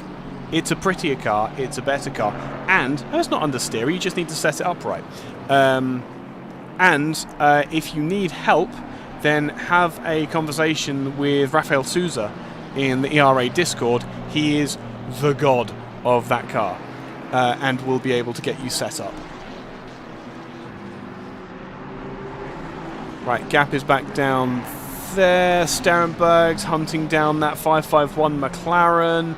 Aston Martin do go burr in a straight line. They're alongside. And that seems to be the pass made. Yeah, McLaren's given up. And a big wiggle on the brakes because, no, don't do that. You can tell they're the Toba Academy team. Do it. Do it. I am doing the... so this season 11, I'm doing it in the Lexus because I'm doing a matching livery with one of my friends. like a nighttime, daytime kind of livery. In season 12, I'm getting back in the Bentley, and I'm staying in the Bentley, assuming that we're still in ACC and ACE hasn't taken over or whatever. So yeah, and if we're still in ACC by that point, I will be in the Bentley, and then you're all in trouble. Because the Bentley is very, very good. Sterenberg in the Pro car, overtaking the Pro-Am car of Lowen in that bright blue. Excuse who? Oh yeah, no, there have been several rude touches around this race. What was a touch rude? Sorry, what was a touch rude?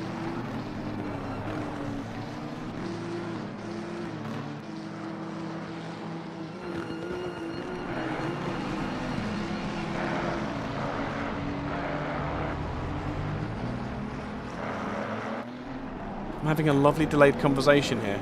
Bentley's for S11. Bentley for S11 is really good. Would be a really good choice.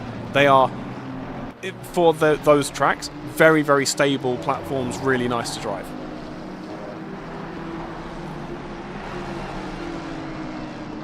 But this is the fight for the lead, and I do think that Skyline has got a bit of a drive on the Mustang this time by. The Mustang has some aero wash from the car ahead, so is not going to fall away this time. Oh, the Togo Academy car. Just fight me in person. There you go. Right, you have me back for how long? I don't know. Cool. Appreciate it. I have.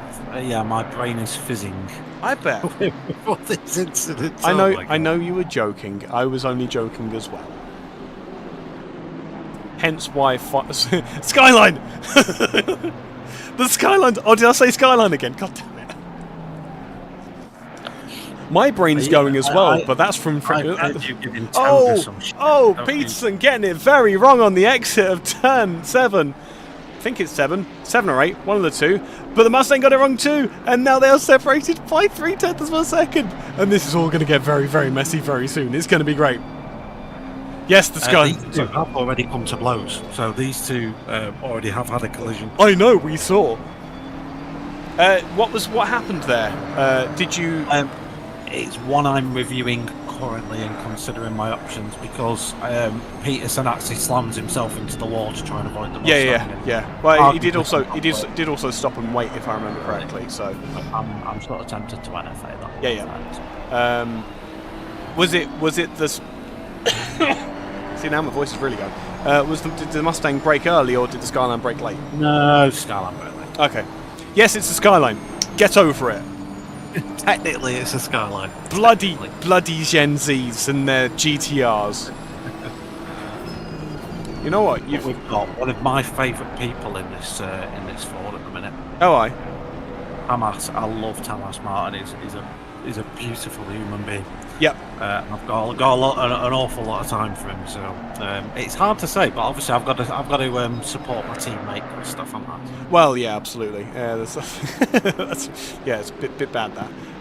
Right. Hold on, because you've got. Oh, you're on the same view as me now. Hold on a second. Oh. No, it's all good. You stay where you are. Stay where you are. Huh? Really happening at the minute. No. Stay on external camera.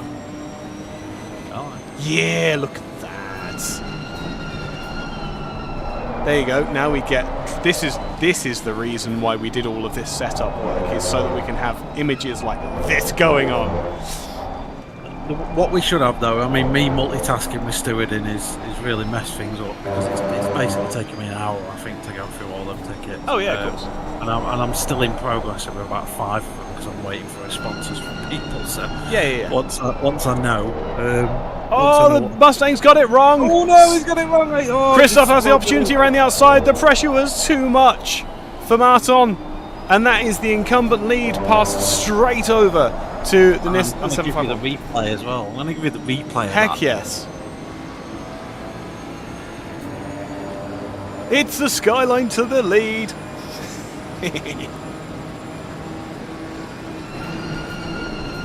That was a big old stop and totally missed the braking zone as well. Wow. But now Shu is once again on the other foot. The gap has opened up to 1.5 seconds. What can Martin do in the Mustang GT3? We're coming up to some lap traffic here, so this might influence Skyline. things. There's the female top drawer toy Bentley ahead of us, so we've got that to worry about in a minute. And that's fighting away with a Ferrari, I think it is. As well. I'm so glad to hear I'm not the only one who's totally lost their mind in under 4 hours. Yeah, mine's gone completely. It is much already. Why are you like this? Right. I think chat has lost their mind as well. They keep on going about a Skyline when we're clearly watching a Nissan GTR. Uneducated. It's okay, I started it. But that is suddenly, that gap is opening up something chronic. I think Mr. Peterson has been given the hurry up. The solo drivers, I would not want... Well, Mr. Wall, I now have your voice to bat against, so I don't have to do this entirely on my own. What would you rather do? This for 4 hours or drive for 4 hours? Drive. Exactly. Yeah, I'm speaking personally. I'd rather drive. Although I don't know if my bladder can handle 4 hours. No, you just have an extended... I've got a bit of an old man bladder. No. What you do is you just have an extended pit stop. Hello, Samuel King. Nice to see you. That's a really weird way of getting into chat. Mr. P, I raise you. I don't know if you've just seen this. That last lap by Christoph was a 36.002. Yeah. Fastest lap of the race for them. Yeah, that's fastest lap of the race. Well, technically it isn't because it wasn't valid. So the fastest lap of the race is still held by a time master of 37.2. Yeah. Just because the fastest lap has to be valid. But that was a stint. Yeah. Why are you, Scrub? Why are you dealing with 6 cars? No, nobody needs that. Oh, let's give some. What's happened to Limburg's? I think Limburg's had an issue a few seconds ago. Or is it just the timing screen being trash? Ah, no, it's the timing screen being trash. He had an interesting disconnect. Gotcha. Noted. Yeah, that's some interesting... Yeah, Toga Esports 2. Ah, okay. Can you give me back 2 seconds? 1 second. There we go. So it was just a disconnect and ACC being a little bit weird. That's going to be a lovely look up the inside for Limburgs, though, out on Durandin. Durandin, who is again another solo driver in this race. Whereas Limburgs has Owner Speed, David Roth, and Owner Speed in that 29 car to play with. Give me back the decent camera. There we go. I was just going to spend some time with the GT4 cars, and all of a sudden, this gap for the 3rd place of Jim Fox and Charlie Thornton fight has gotten tight again. That seems as though it may have been a mistake by Charlie Thornton as well. Give me a second. I totally didn't... Right, so Toga Esports, Toga Academy, yeah, those are the 4 cars I knew about. What other team are you supporting? Oh, I made a mistake. Yeah, that was a lovely 4-wheel drift, wasn't it? Yeah. Mercedes do Mercedes things. Ah, you're watching the GT4 battle. I'm watching the GT4 battle. Ah. I'm tuning into Mr. Fox now, though, who is currently in P16. Mr. Fox is right up the back of the 18 BMW driven by Thornton. That's it. Pace-wise, what I've been looking at. Fox is all over the back of him as far as pace goes. 38.9 last time out, 41.1 for Thornton last time out. Yep. Yes. Difficult. No real reason why. I think he just made a mistake. Yeah, it looks as though a mistake, but he's recovered from it well and got right up to the fastest lap of their stint, 1:38.6 for the 18 car, 408 in very, very close contention. That 408 car, poor Jim has been in the wars in this race, none of it being his own work as well. He's just not got this. He just doesn't seem to have the speed out the corner at the minute to really lay claim. Although the BMW's just gone deep, This could be the opportunity he needs, but it's not quite there. The BMW's just too solid on the ground.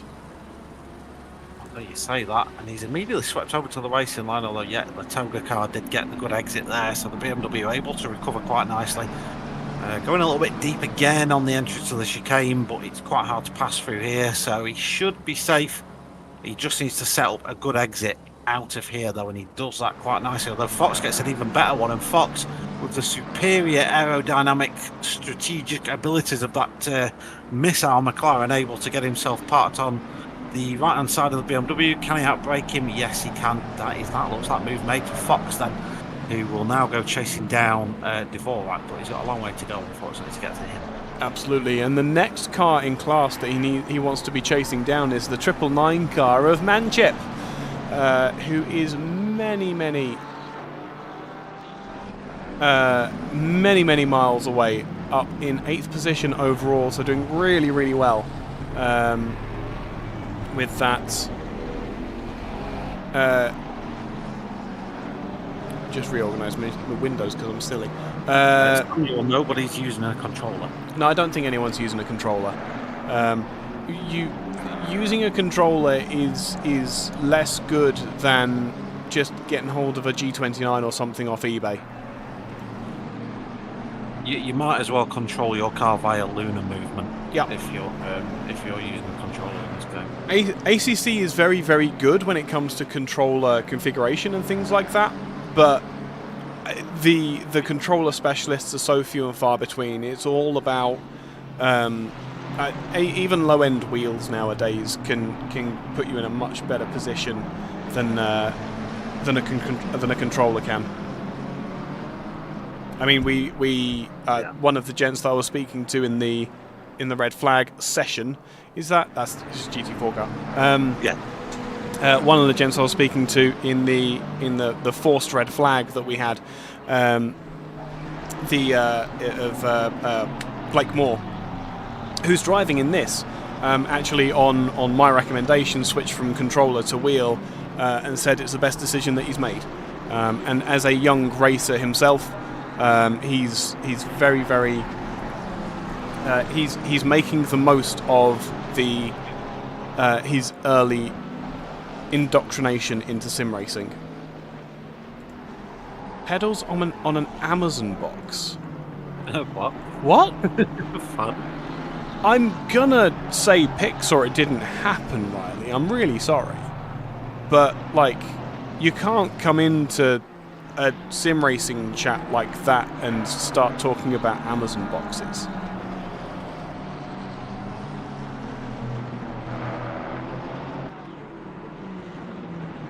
I'm a level 5 sarcasm wizard. I cast doubt. Someone who isn't doubting, though, is Mr. Yanis Mayer, who we shared the commentary box with last time out in one of these endurance races. I would love to know the answer to that question. That would be an interesting question. I'm trying to think of how we can get that answer to you. Because that would be really interesting. I dare say the average age is probably going to be somewhere around the mid to late 30s. Because we've got the DGSR guys who are going to be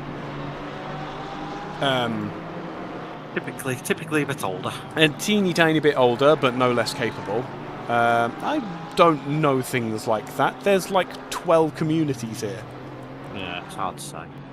Yeah, we've got the Toga guy. 5, Yeah.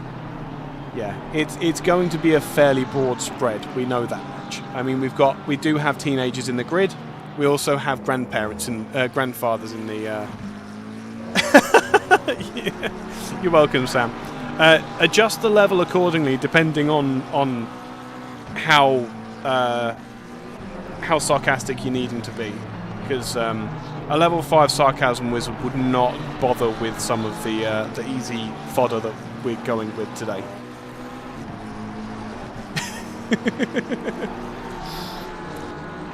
And so the brain has well and truly gone. We were watching Mr. Barry Hagen from the Toga Esports Porsche, the number 90 car. He was circulating very, very healthily, close behind some of the behind the 99. Obviously not in the same class, but nice to have that unlocked. Currently second in the Pro-Am field, and about 20 seconds off the leader, which is the 69 Aston Martin, who is another. Nope, they are two drivers. I want to know what Mr. Hanivitz is doing, because I don't think he's done a pit stop. Give me a moment. Mr. Hanivitz? Yeah, our leader. No, he's been in and out 20 minutes. Yeah, 20 minutes. He's 20 minutes into his contest. So he has been in the pits, and the. Oh, he did one hell of a pit stop. Wow, he was stopped for 33 seconds versus 38 for the. I've just remembered that we've got more screens that we can use. Yeah, so the gap as Hagen goes very, very wide and gets it wrong. No harm, no foul, I don't think. Just missed his braking point. Easy to do in these long races. The 99 of Macy up 15 positions. That's crazy. Albeit helped by a red flag. Highest speed that we've seen so far, 267 kilometers per hour from an Aston Martin. And yeah, so time stopped in the pits, 1:35 for the 21 Mustang, 1:31 for the 751, 1:26 for the 38. So clearly the 38 team are on top of their pit stops, and it has helped them to gain an 11-second lead in the course of this race.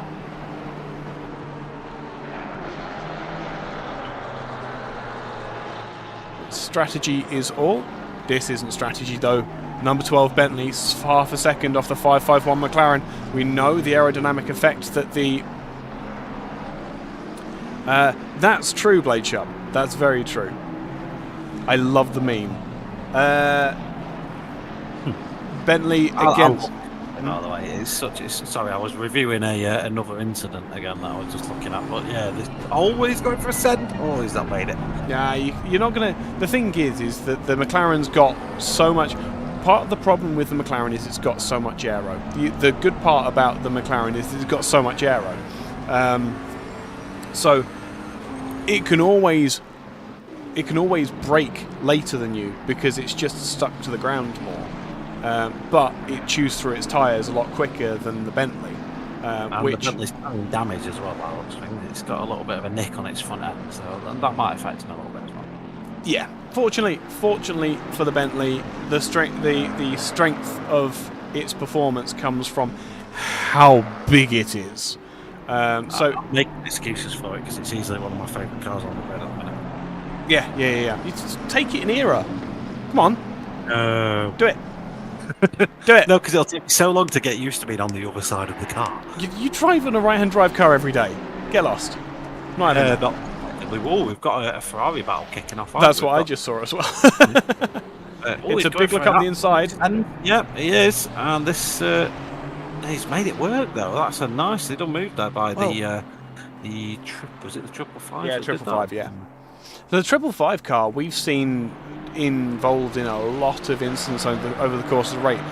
Very rarely were they at fault. Bentley's made it past, man. Bentley has made it past. Yep, we need to. I think that was in the main straight. Let me just grab the replay of that. It is. Watch the Bentley go burr. McLaren stops, but the Bentley, it do also stop. It stops very well. Where's he going to brake? About the same. Oh, it's going to be a mistake from the McLaren. He tried to outbrake the Bentley and couldn't make it stick. And that is the Barbie Bentley up to 3rd position in Pro-Am. Don't like the Barbie, love the Bentley.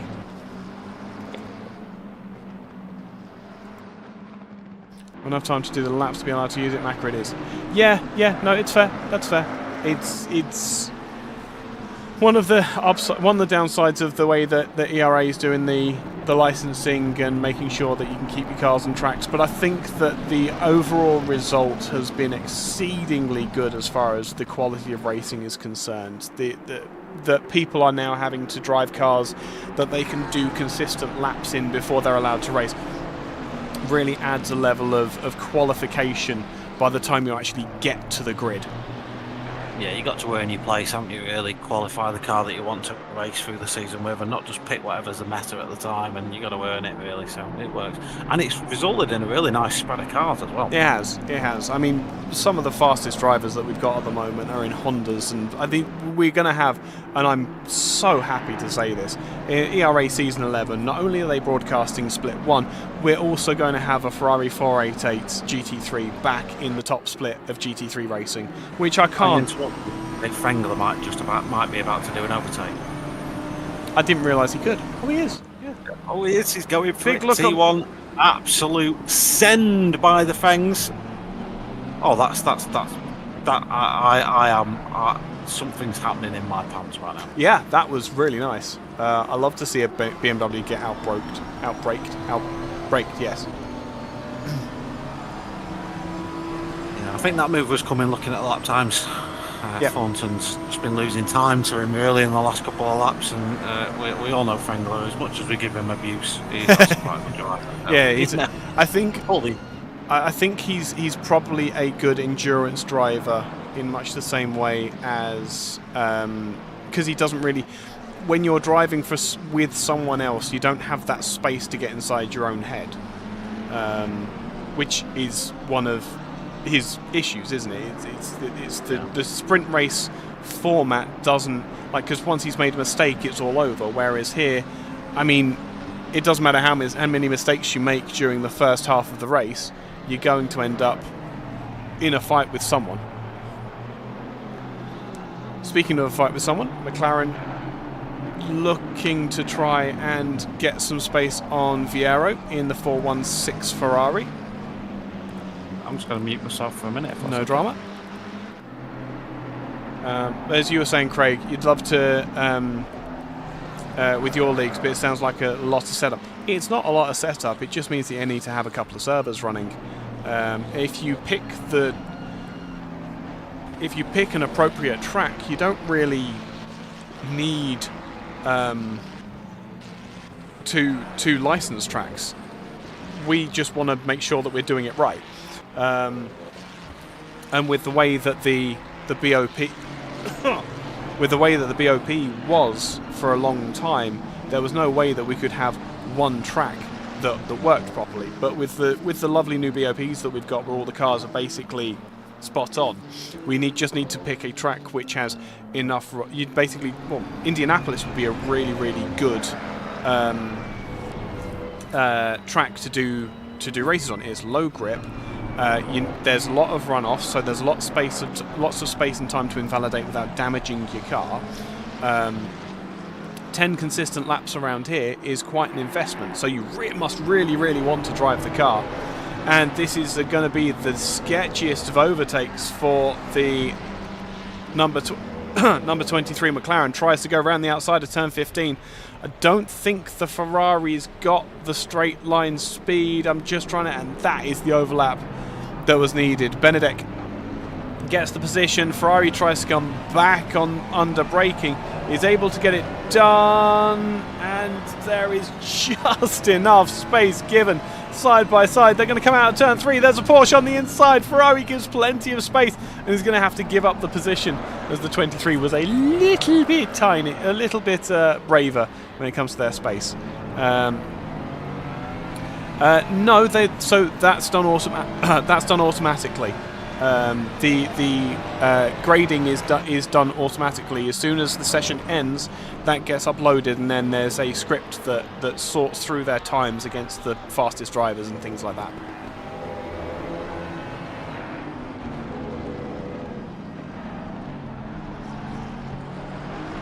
But I believe this is Mr. But I believe that's Fabio Vieiro, another ERA driver who is very, very competent when in the right car. I believe that 296 might not quite be working for him at the moment.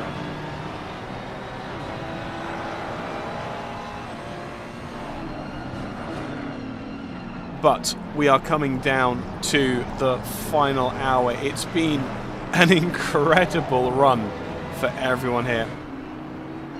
Well, so, right, you say that. You host through SimGrid, don't you? Yeah, so just speak to SimGrid and see if they've got any ideas as to how it could be done. Because, I mean, I've had conversations with them for a few times now.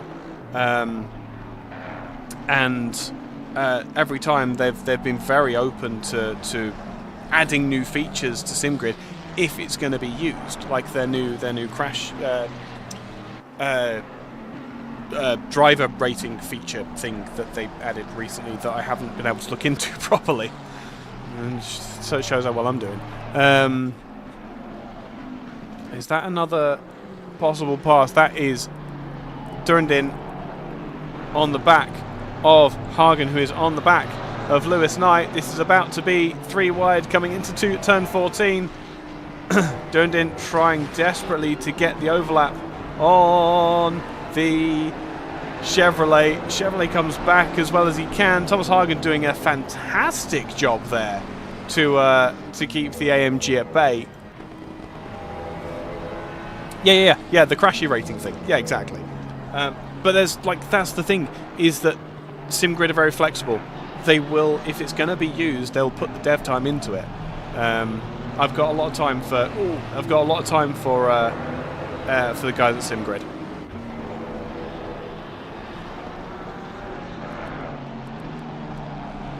Is this Potex about to take Fengler? Ooh, this is very brave by the McLaren on the Lamborghini. They're side by side coming through the kink. Little bit of contact by the 900 there. But the pass is made. As Fengler down a position to a Pro-Am class car.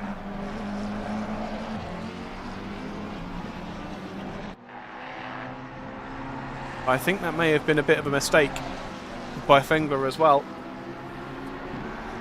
as we were preaching his praising his driving so much. We've all got a little bit spread out here. If you look on the map, there's a fairly consistent spread there. The GT4 cars are just all over the place. It's a big look up the inside for Christian Fengler there. Nearly got it to the inside of the McLaren again, but that is a very big ask for the Lamborghini Evo 2. Ooh, there's an engine. You say this about the GT4s, but there's a little bit of a tangle going on between Durandin and Hagen, so I am back now. I'll just have to take it to the gap. Yeah, that's all good. No, they've got it now because there was a very fast Nissan. Yeah, a very fast Nissan that is not leading. Nope, not yet. Has brought the gap down ever so slightly, but it's still about 10 seconds out. I think from here, it's what they do in the pits. So the next 15 minutes in this race are going to be pretty vital. Well, so by now they'll have a really good idea as to what the tyre wear is. Yep. I'm not going to curse it, but yep. So far it's looking like we've got no rain on the horizon. So unless rain comes into play, I think that might be what these drivers are holding on to. So, opinion night, would you extend your this stint as long as you possibly can for fear of rain, or do you box when you're due to box with about an hour to go, and run the rest and just hope the rain gods are kind to you? I think it's going to be At this point in time, it's good, with the freedom that they've got with the stint times. I think it's going to be a lot about how much fuel they have in the tank. Yeah, that's true. Because a lot of these drivers pitted several laps apart. This could be a very different race depending on. Hang on, let's see who's. Oh, that's a big impact on the wall for Manship. That's unfortunate. He's going to be having some rather impressive damage on the left-hand side of that car now. Let me just have a quick look at the stint times going on here. So the guys who are pushing the end of their stint is the 6th place 99 leader of AM of Kieran Macy.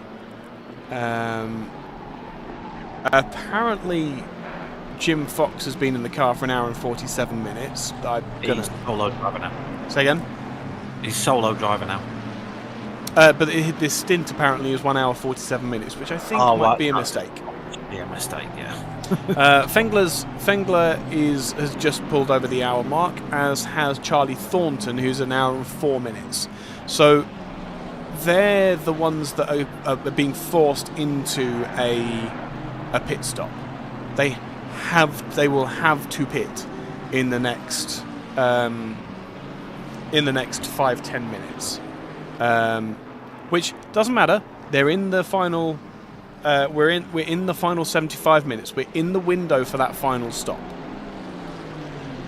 However, you're in the exact opposite scenario to IMSA racing. You're in the luck of the gods as to whether we get a sprinkle of rain. Now,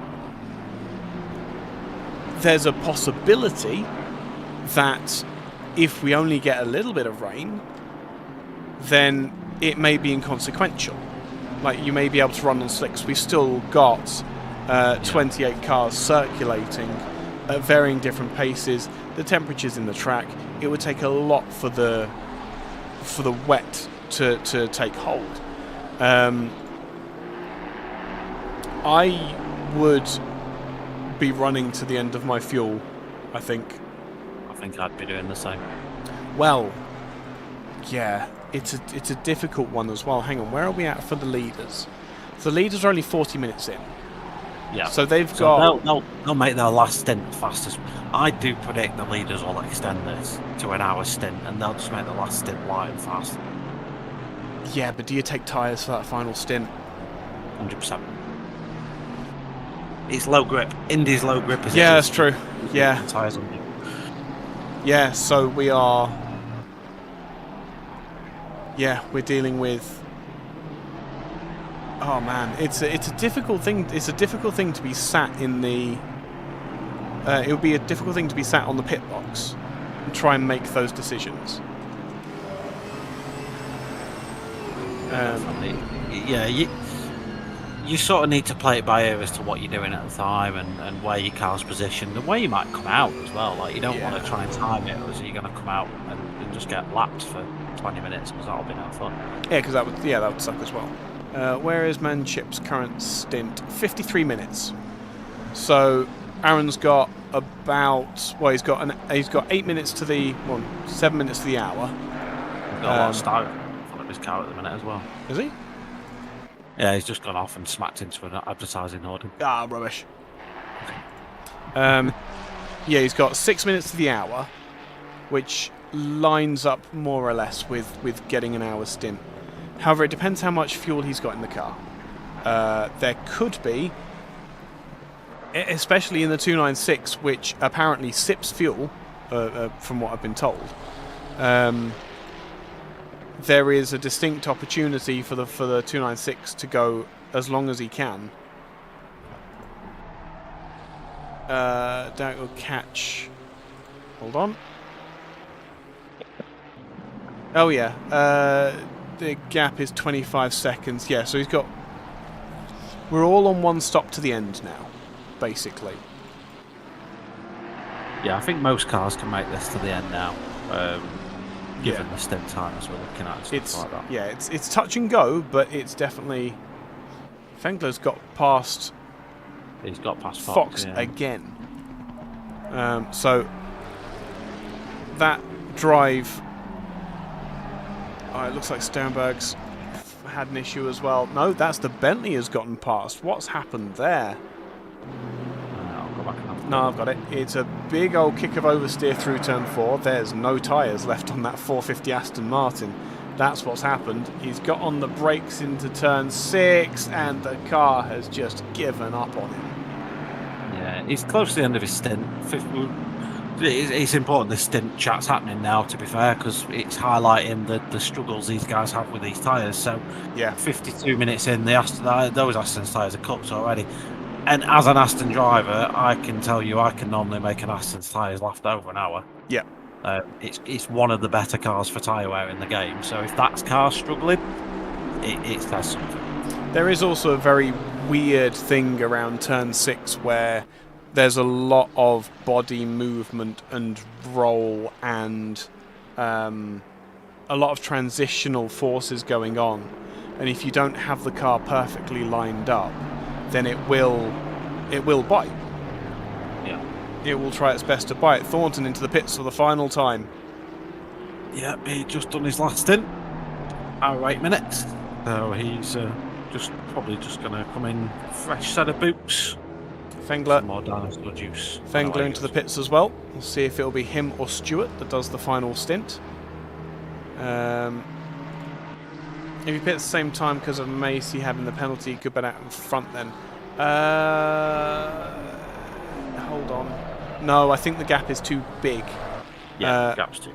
The gap from Manchip to Hagen, who is the car behind Macy, is 26 seconds. From Hagen to Macy is 6. Yeah. And then we could see the AM car, the 99 car, leapfrog the Pro-Am car, the 69, in the pits due to their penalty. That gap's close enough. And Hagen, the 90 car, could well come out with assuming no more mistakes. No, there's still 5 seconds in it. But this fight, that fight over the top, the 5, 6, and 7 is nowhere near over. Manchip, unfortunately, is a little bit too far back. Oh yeah, no, sorry. Yeah, I meant 26 seconds to the next car. But yeah, it's all very nerve-wracking at the moment. I think before we can start to draw any conclusions, we're going to need to see everybody make their final stops. Yeah. And thinking about that, I'm just thinking, what would I do if I was in Peterson's shoes, for example? And one of the plans you might have is to take an earlier stop. Yeah, you're going to be a bit heavier, but you're going to get that undercut. Is the undercut powerful here? Is he close enough for it? Not really sure. Things like that, that's what these teams will all be thinking about now, is what strategically is the best roll of the dice to play in this last hour. Drive-through for the 38. The leader has got a drive-through for track limits that is administered by the game. That is not something that we've put in. This has turned the whole race on its head. It's not his stint. He's only 42 minutes into that, so it's not something I'll undo. So yeah, track limits. Oh, that will turn. That'll put him. That'll send him P3 maybe. Yeah, no, it's a long pit stop. Oh no, there's a big gap, isn't there? Big gap. Get third and fourth, so I reckon he'll come out. He'll be third, but he's out of the fight for the lead. Yeah. Unless, well, it's an hour left, you never know. Anything can happen. That's we don't know how many fun points these drivers are on, do we? So, true, that's very true. Stuff could be nursing one right now. While we have the gap how it is, and I'm sure that Christoph won't mind me doing this, in the lead at the moment with an incumbent drive-through is Hanovitz SMS in the Honda NSX Evo GT3 Evo. Christoph Peterson driving the 751 GTI, who will be the leader once the drive-through is served by Hanovitz. Thomas Marton in the 21 Ford, is in third position, soon to be second, as we've just been discussing. Fourth and fifth are the Aston Martins of Robert and Macy, respectively. Hagen is in sixth position, the first of the Porsche 992s, and a fairly safe one at that, as far as that is concerned. Do I hear that is a car in the pits? Is that the NSX? Yeah, I'm on board with Stevenberg, who's just pitted, and the Aston Martin. Yep, So he's running for a quick set of boots. I'm just looking at where he's now. So Manship in that seventh position, second in the AM class at the moment, doing really well with that solo effort. Davis is in 8th position in that number 12 Bentley. Lowen in the 720S Evo 551 in 9th. 10th, rounding out the top 10. Somnes in the 296 number 100. Dvorak is in 11th position in the 555 296.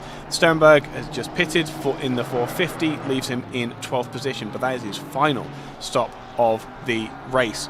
Spanu in the number 19 Ferrari 296. It's been a challenging race for them, but holding firm in that 13th position. Botex in 14th in the 900 720S. A gaggle of 720Ss here. Fox in the 408. Le Guin in the 550, the 552 of Alexandrov, and Benedek in the 23. Brings us to 19th position for Stewart and Fengler in the number 13 Lamborghini.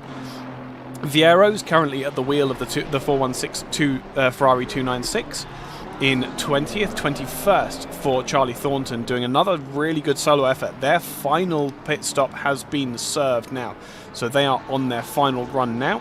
Bichkov is still a very good name. In the number 44 in 22nd.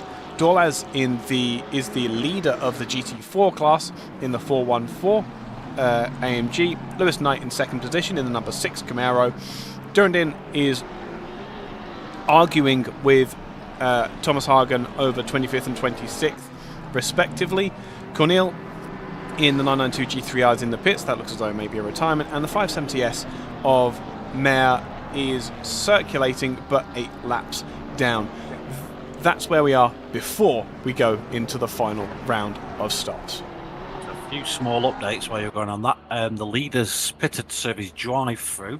He's going to have to pit again, don't forget, to serve his last penalty. So he has come out in P3. But what else happened? The Porsche you just mentioned that might be a retirement is just a driver change. That was Muir in the car. But that car's been in the pits 5 times this race, so the fact they're still running is pretty huge. Yep. Let's have a look. So the best placed driver that's done both of their pit stops is Sonmez, the number 100 car. They've done. They're now going to the end, so any pit stops ahead of them, they may gain positions as well. And the same can be said for Davis in the Gurley Bentley. Anything that they do from now on will be a benefit. Excellent. Lovely. And that is an hour to the end of this race. That is one hell of a bit of a stint. Sorry, I'm having another. Oh, Somnes has got it wrong. Just got the pressure into the tyres and then runs it wide at turn 8. Hang on, 5, 6. No, that's 7, isn't it? I know my track. It's an American track. They're all numbered. They all suck. I have no idea. So looking at the gap, Somers will pick up a couple of positions. Manship just pitting now as well, so P7's in. So we'll see a lot unfold here. Yeah. Manship pitting now is actually a really good sign. It shows that he's got all of his ducks in a row for the final hour, and he must have some confidence in those tyres to have them last that full hour as well. Yeah, his pace wasn't really dropping off that much, to be honest. His last lap was a 37.7 on really cooked tyres, so that's good pace for one Ferrari. Yeah, absolutely.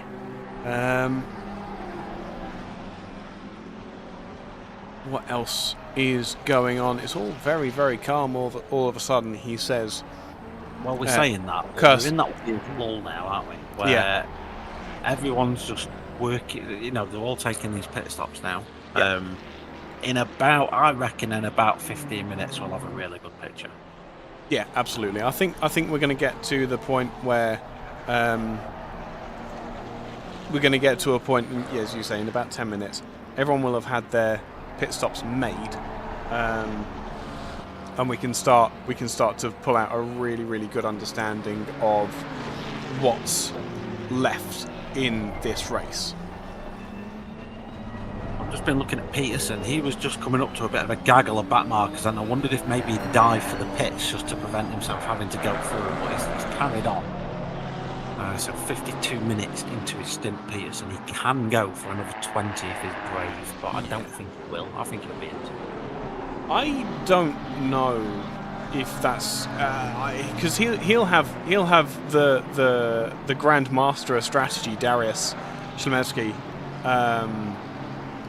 looking over the numbers and the positions on the track and where the traffic is and where the traffic isn't. He'll be looking at it very specifically for that car as well, and then just have a quick look at the track map. And like, yes, there's some traffic, but there is about 4 or 5 cars ahead. There is a whole load of clear air that GTR can breathe and run in. That he was going to be absolutely aware of. Bentley going for another position. Yeah. On the inside of the T1SR Ferrari. That's come fairly out of nowhere. That is a absolute gained position, as we've discussed. The 12 car is now in 4th in Pro-Am overall with about 40. He's going to be touch and go for a podium in Pro-Am. Well, the next car in Pro-Am is Telek, number 69. He's just come out the pits, so that's his next car. Oh, okay. Borak and Hagen is in now. So yeah. I'm not sure. No, it's not. No, depends on the gap. Yeah, he's got a 30-second gap to make up in an hour. It's not impossible, but it's unlikely. Yeah, he's got to drive a perfect stint, and we believe in the Bentley because we love the Bentley. Yeah, of course. Martin pits from P2. Yep, and that is an earlier stop that probably we thought might happen.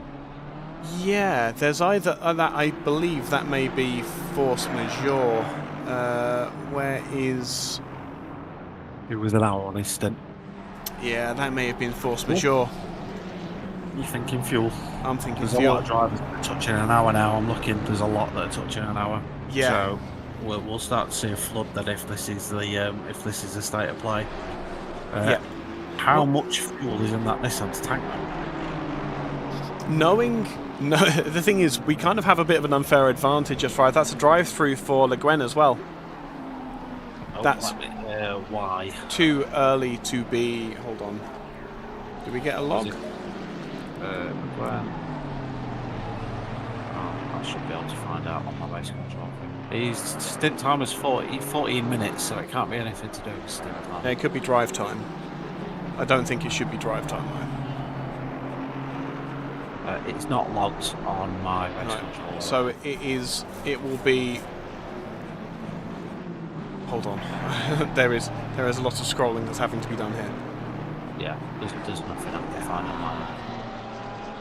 No. Okay. He's straight in to serve it, so he's obviously not too mad. Yeah, but is that? That would be track limits. Yeah, that's really unfortunate.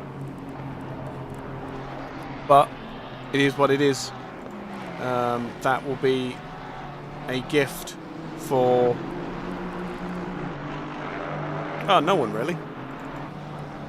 So, we have a situation on track where Peterson is just behind the person who's battling for P1 for. The gap. I mean, to be fair, the gaps before the pit stops weren't exactly small anyway. No. But Mary's in the car now, so we'll see what pace he's got in the Ford Mustang, and then it's all just down to when Peterson pits for the lead battle. But you know, it's Peterson. You know how much love I've got for that guy, and I've got all the belief in the world in him. So we'll see what happens. But he's going for another lap. So Yeah. plenty of people in that Nissan still. Yeah, I was going to say it doesn't. I think he's. If knowing both Darius and Christoph, what I would suggest is they probably brimmed the Nissan. Was like, we're making this as late as possible. Yeah. If any of the, well, because that's the other thing is that Darius probably would have gone to the menu and looked at the tyre wear and gone, can't we run this for another half an hour? Yeah, that's one really good thing about having Darius in your corner. He will sit there and look at all that data. Yeah. And he'll give you suggestions on how to drive your lap to reduce tyre wear. He's really, really handy at stuff like that. Yeah. Whereas I just get in and do laps. Yeah, he and I have had long conversations on ways to reduce tyre wear as well as ways to increase turn in and reduce exit oversteer and all sorts of technical things. He's a massive font of knowledge as far as racing is concerned. I'm matey on Sweet, I think. Is that Hayden? Is that the Toga car? No. Toga car is unrelated. Fengler's around him, but that's a lap down. Yeah, Macy's just past Telek. Aston Martin on Aston Martin Violence. So that is Telek is the carbon fibre car, missing his braking point. How did he get that stopped? Good grief. That was quite an impressive. Now, it was quite an impressive move, to be fair. What are their stint times? That's the question. Both of them were on the same lap. They have been attached by a short piece of string for at least the last 5 minutes. No wonder there is some desperate dives going on. Both of them probably think that they're faster than the other, and both of them probably think that they're being held up by the other. Well, the question there is, if those two start battling, that's going to bring the number 90 Toga Porsche into play. And it's not going to take very much. Is that what's... You know what the 99 car is, right? What is the 99 car? It's a Toga Motorsport car. It's a Toga car, so it's a Toga car. Team orders are coming in. I see what you're doing, boys. I see you cheeky boys. You cheeky boys. We see it and we respect it. Respect the grind. Absolutely. Always the 69 slaps the sausage there. Yeah, away with it. Wouldn't get away with that in a 488. No, you definitely wouldn't. You can do that in an Aston Martin all day long, though. Oh, what? Slap the sausage? Slap that sausage. 99 car going for the move again. We've seen. No, it was the other way around. No, it was the other way around. Yeah. No, but he's going for it this time. He knows that the braking can be done. Will it work? It will. Oh, what a move! What a move by the net. Oh, I love that. That was like Fengler's the other lap. That was brilliant. Absolute maximum respect from both of those drivers there to facilitate that overtaking manoeuvre, because that was crazy. I'll tell you what, though, if you're Hayden Sweet, if you're Sweet, sorry, at the minute, you are rubbing your hands in anticipation. He took a second out of them that lap alone. Yeah. They're going to be killing the tyres right now as well because of the amount of sheer force braking they're doing. But is that the point? Yep, it is. 100%. Is the Toga? Are the Toga Motorsport guys out for themselves? They trying to increase the gap back to Manchip because they're worried about that 25-second gap, which has come down significantly. Can we just say the gap was over 30 seconds? They're under 25 now. Manchip has been an absolute legend this entire race and continues to do so. One hell of a race that he's had. And again, the 99 car is just backing the 69 car up in all of the places. There's another half a second gone in the course of this lap. There's plenty of time left in this race for this to become a three-way battle over 6th position, and two of them being a fight in the Pro-Am category for the podium. And you know how much we love a freeway here at Evolution Racing Academy. Good grief. Peterson into the pits. This is the final stop, and they've made it to 50 minutes. I told you that they'd filled that. They'd rimmed the Nissan. Wow, yeah, 1 hour and 2 minutes, pretty much. Yep. So this is the fight for the lead. Oh, it looks as though the Honda's got it wrong. Yeah, he's just made a mistake. I mean, he's kind of out of contention for this, in fairness, because of that drive-through. Oh, he just tried to keep his foot in it on the grass, and you can't do that in a Honda. No. So when he does pit, because he's ready for pit stop now, he'll have to repair some damage. Yeah, I was going to say that might actually lose him that third position as well, mightn't it? Well, still circulating. Sonmez, who was the first driver to commit to his final pit stop, now up to P4, and he's going to have a genuine shout at P3 as well if that Honda has caused some damage. Yeah. This is the real issue then. The Ford Mustang of Ambrose Merry coming out of the kink up towards the final corners. Peterson moving. Yeah, he's still got a way to go though. It's a long, long run down the pit lane, but everybody has done that at least 3 times tonight. They got given a bit of a brief reprieve. I think Peterson's still got this fine. He's just out of the pits now. He's accelerating down to T1. I think he's got this okay. Mustang coming down at the braking zone right now. On the brakes into T1. Is the GTR out of the pits? I hear the noise. Yeah, he is. Yeah, he's ahead. Well and truly ahead. It's about 5 seconds. Yeah. I think. That's right. Yep, 4.9 seconds. Spot on. So that is the fight for the lead. And it's all on Christoph now. I think it's all on Christoph. I don't think Darius has got back in the car. No, Christoph's the driver showing on my screen. He's got I know it's not going to matter too much, but his tyres are going to be sort of 8 minutes fresher as well, which when you're down to the last few laps and you're really pushing the limits of grip, that just to have that little percent extra is going to matter, I think. Oh, 100%. No. So this is golden position for the 751 car now. This is they just need to bring it home, and they just need to bring it home and push only when they need to. Bring the tyres up. They've already lost a second in the warm-up process, but this is what they need to do. That they just need to be kind to the tyres in the first few laps. Let them get up to pressure and temperature in the way that the tyres want to, and then they're going to have just the best weapons by the time they get to the end of the race. There is a request to speak by... Why do I have... hang on. I've just got a bunch of tickets coming as well, which I'm probably going to have to go and look at some point. No, that's all good. Mr. Sepe is requesting to speak. We'll get him in when he can.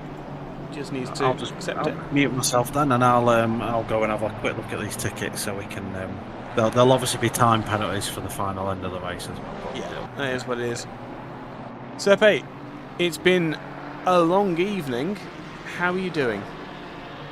Not good. Not good? Not bad. That's not bad then. How's the race been for you? Not that good, to be honest. No? On the first hour I was leading the race for pretty much all hour, and now I'm, I think, P7 in class, so I was leading class 7, I haven't watched the below, but Yep. yes, sadly the service cloud and everything was gone, and on the second start I had a little bit of contact with 100, and then I'm good at the back.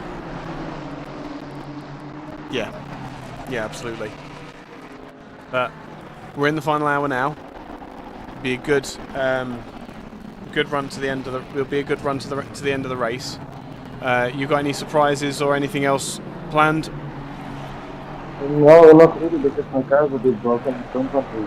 With Fox, when talking to Fox, no contact made, just me trying to get him on the outside, he on the inside, and just a little bit of contact that Gordon means to on the drive into the wall.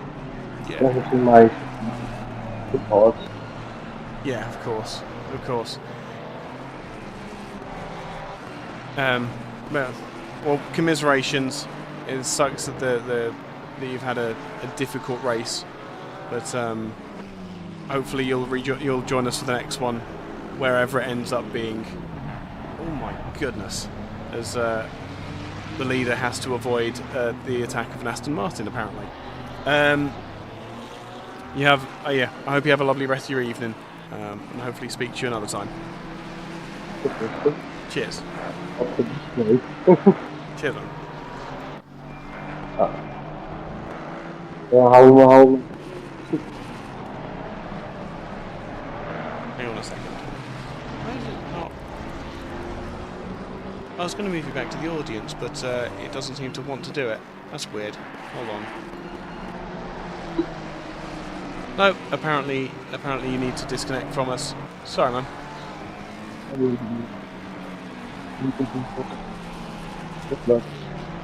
Cheers, man.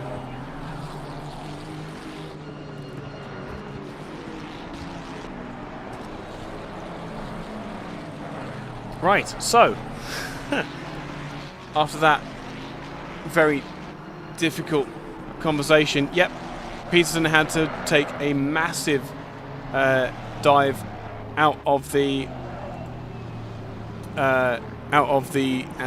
racing line, and all of a sudden the GTR is back under pressure from the Mustang, now in the hands of Mr. Merry, who is very, very keen on getting that position gained. We're into the final hour, 41 minutes to go, and it's going to be a dogfight to the finish, as Hanovitz, even after serving that drive-through and the pit stop, he's still got a 9-second delta to the car behind, so he is all on his own in third position. He's going to make it work, hopefully.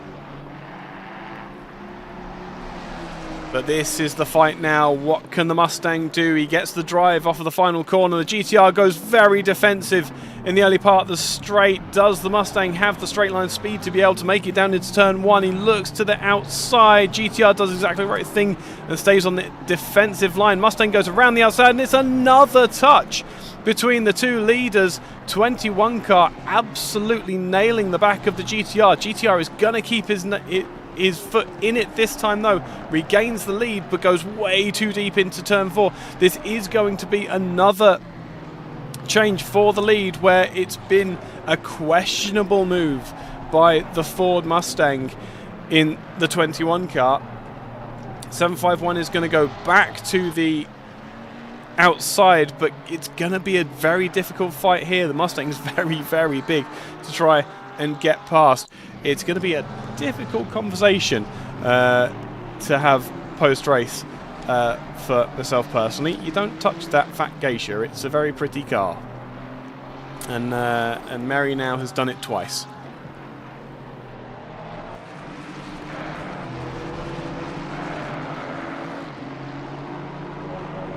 Coming up to some lapped traffic. This is another opportunity for the GTR to work its way past the leader, as long as they get their setup and everything right. This is back onto the start-finish straight for the second time of asking, and the Mustang just starts to move away ever so slightly, weaving on the straights. That's gonna get looked at as well. It's not something that you want to be seeing. Geisha did not consent. You're absolutely spot on, Stephen.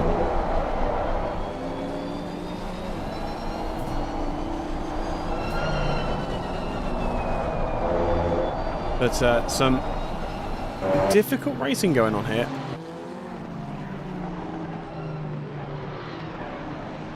At the end of 4 hours, they're all getting a little bit tired, and that's a big slide from the GTR as well. They're either going to love or hate the Nissan by the end of this race are Peterson and Chmielewski. Another big look up the inside for the Mustang, and the Porsche is going to just get right in the way of this lead battle again.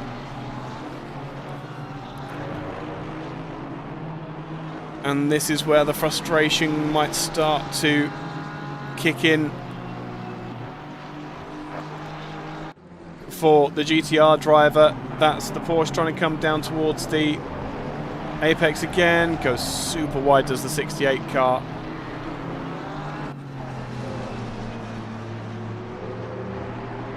And that is the gap now out to 1.4 seconds. It's going to be requiring a little bit more assistance from traffic if they're going to get that gap back and that pass made.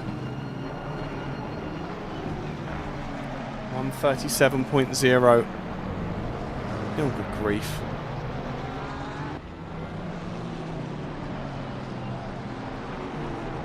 So 1.5 seconds is the gap for the lead. In the background, 0.4 of a second. It looks as though the 900 and the 550 are making close competition once again. They were getting together in the early stages of the race, were split up by the red flag and the resulting free pit stop that everybody got. But now they're back together with the Aston Martin not in tow. That's a big dive. That's a really big dive for the 900 car. And again, tapping. It's not what we want to be seeing. But it's been some very, very argy-bargy racing going on with some of these cars. And I feel like the 550 car might feel as though they are a little bit left in the cold there, getting right in the way of the leaders yet again. Yep, understandable flash from the Nissan.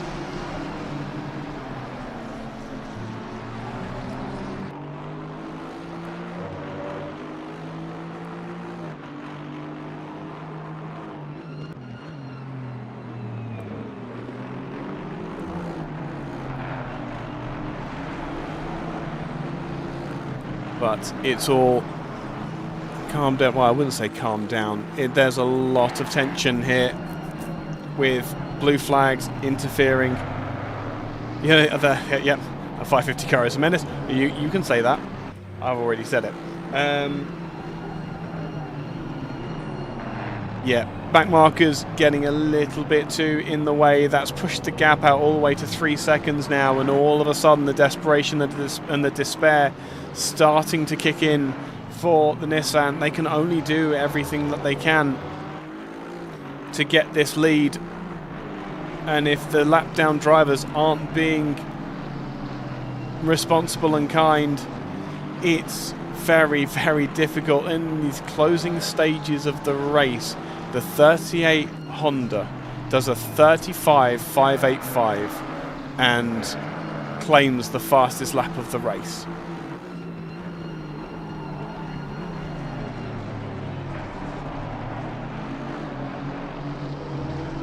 But again, it's just another one of those. It's going to be another mark on this victory if the 21 car does retain this gap. That the way that they got there both times was a push to pass up the inside of the Nissan GTR. Questions will be asked post-race about the driving standards, and a lot of assessments will probably be made moving forwards. Tracks, cars, process, stewarding, it's all going to get looked at. It's one of the joy of joys of having these events so spread apart is being able to make the changes needed to hopefully come out with a better event in the end. Can Sternberg make it to the end without one more stop? Give me a moment to find that one out. Stint time is 20 minutes. Yeah, they can.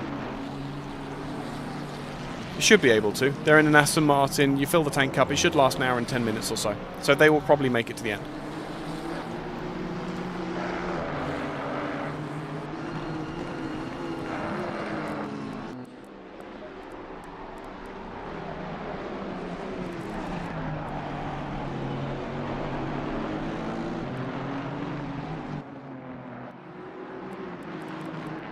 ERA drivers getting right out of the way. That's good to see. And the GT4 fight has drifted apart entirely with Dorlaz in the 414 AMG leading the way. Lewis Knight in second position, 40 seconds off and just being overtaken by the leaders there for another time. Durandin in third position in the 696 and Bearded Badass in the 417. With Mr. Ma 39 seconds further back. Return Sim Racing is straight away into the top 10 of a 4-hour solo drive. What a lad. Yes. Oh, this is his return to sim racing. I nearly said steam racing. What's wrong with me? It's been the story of the solo drivers. We've got Hanivets that has the fastest lap of the race. We've got Macy in 5th. We've got Manchip in the 999 car, the man, the myth, the legend, Manchip in 8th. Davis in 9th. Sternberg in 10th. There's a lot. 50% of the top 10 are solo drivers. It really has been. It's proven how much versatility you can have. Yeah, it goes to show how much versatility you can have. I'm really sorry, gents. I've totally missed your requests. Thomas was here first. Come und speak. Hello, Mr. Hagen. Hello. I assume you're not driving. Hi. No, I've done my stints now. You've served your time. Yes, absolutely. Let's go and grab your 417 car. So, a very difficult start to the race with quite a collision. Yes. An extended red flag period changed things around for you. How's the race been since then? It's been great. We, have been struggling to find pace out of the Camaro compared to the other GT4 cars, but we haven't, it hasn't been an issue. We've had a couple of good scraps with a couple of other drivers. So, yeah, no, we're happy. We've kept it out of the walls. We've kept it out of the major incidents after the red flag. Yeah. So, no, we're happy.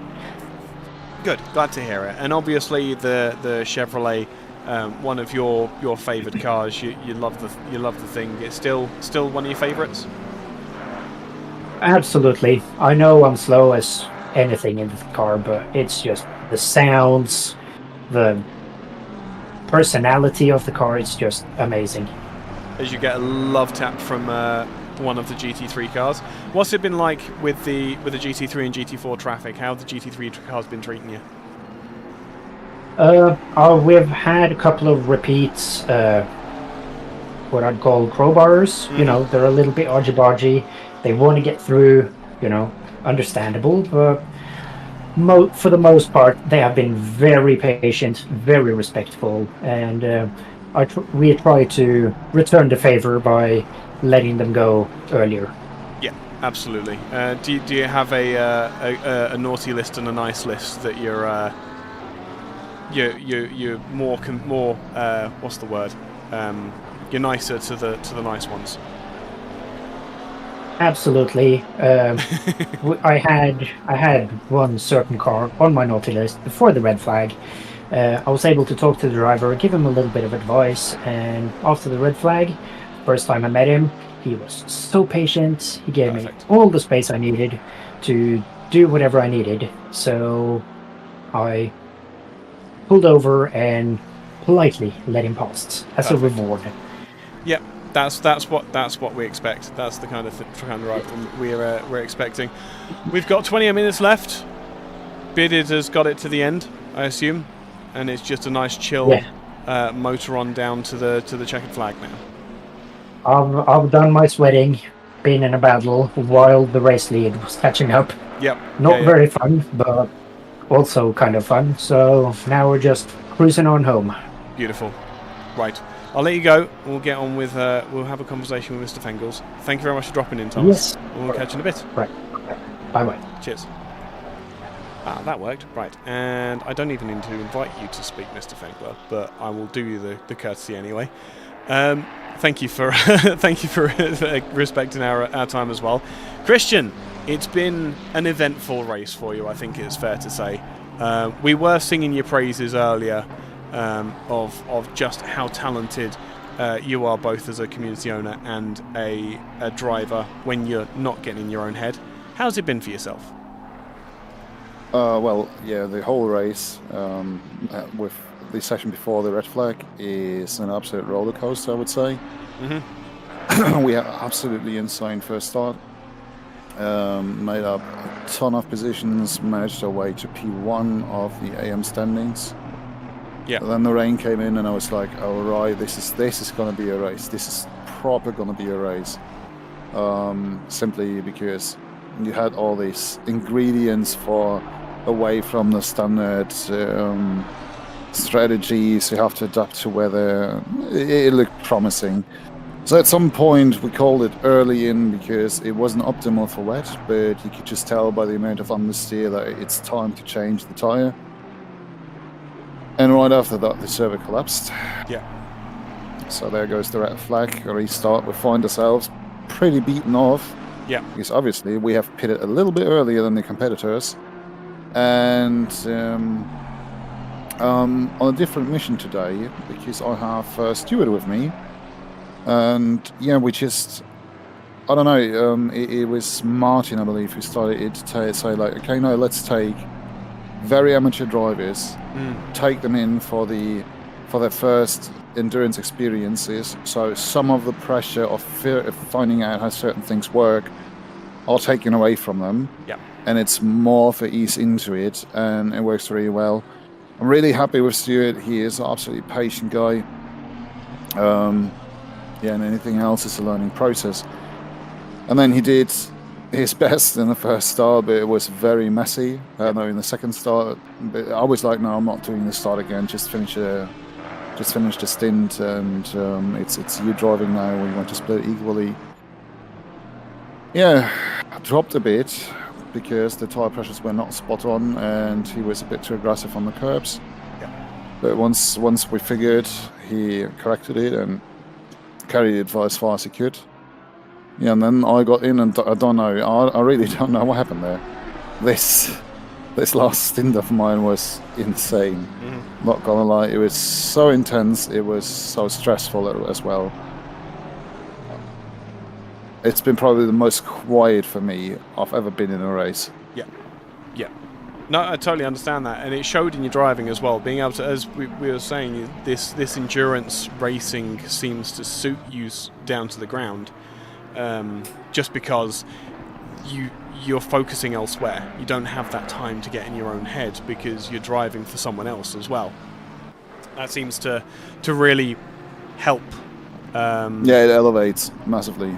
Yeah, absolutely. But I think that's part of the beauty generally, just that feeling that there are so many situations in endurance racing, aren't there, where you would say, oh, god damn it, let's just stop it right here. Yeah. What are we even driving for? Yeah. But no, it's the self-respect and respect for the others that keeps it going, because you're like, no, we did not, and that's the point, we did not train for weeks or whatnot to just let go. There's still time on the clock. There's still something to happen, and let's just roll with what might come.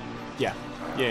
I mean, it does help as well that we're going to be here for another hour tomorrow as well for the ERA season opener. So yeah, I'm probably ducking out of that one because it seems like no. The problem is I catch the cold or corona. I'm not too sure on my wedding. And it was first my wife and now me, and I feel it starts to hit. And after that stint, I felt like beaten. I'm still. Everything is hurting. Headache. Don't know. I'm just waiting for the end because I want to do Adam the courtesy because he's been a really great teammate. Yeah, of course. It's probably at the moment he has the eyes of Martin over his shoulder, and then I'll just crumble away and probably take the day completely out tomorrow to be able to work on Monday. Yeah, understandable. I mean, of all the things to spend your time doing, though, I mean, this isn't bad. But I have to say, I mean, it's a very hard track and it's very challenging, but it's a very enjoyable track. Yep. Just gives you so many possibilities to fight, and it gives you the room to do so. So that is, it's just so good. These American tracks, they're really onto something with their design, aren't they? Apart from Kota sucks, but apart from Kota. And even with Kota, I would say, well, the S's are something of their own, but true. Generally you can really race there. Like, it sucks to do hot laps there, but it usually is quite enjoyable to battle. You've got well wishes from Isaac, by the way. That's he's in YouTube kind. Chat. Says he hopes the COVID doesn't last too long. Oh yeah, we'll see. I haven't done a test so far now. I just have a cold. Well, yeah, I was going to say. Hope that ill health doesn't last too long. But we'll let you get back to Stuart. We got 20 minutes remaining. It's all very nicely spread out at the moment. We just need to close out these final 20 minutes, and hopefully it'll be a nice clean one to the end, and we can all go to bed and rest. What I just want to say before I sneak off, I want to thank anyone who continued driving after the whole red flag stuff and the rather messy start into the second part of the race. It takes some grit to do this, and it's really nice seeing it. There are so many people who just usually would duck out because it's not swinging their way, and now they're gone. Yeah. I mean, God knows. Story of the day is Darius and Christoph. Are they still leading? I didn't even check. No, they're P2. They're P2. But it's still possible, and what's the most entertaining is that they were in the lead again and again, and they were so frustrated by the restart because it pushed them down to P5, and look at them. Yeah. And this is what I mean with just keep going. You never know where you're going to end up. Yeah, absolutely. And I don't think there was ever. Oh, as they tried to put another lap on Stuart. It's gonna be. I gives him. There we go. Gives him the room, but it's a difficult. It's a difficult place to get stuck. Yeah, absolutely. Yeah. That's the thing that I like about this. That's the thing that I like most about this track is that you get enough space that you can let people pass, but there are some complex sections where you have to really engage your brain if you're going to go for a move. We've seen so many times during this race where it's been 3, 4, 5 corners in the making of an overtake, and it's so rewarding to actually get that overtake. But yeah, really good event, really well done, really well organised.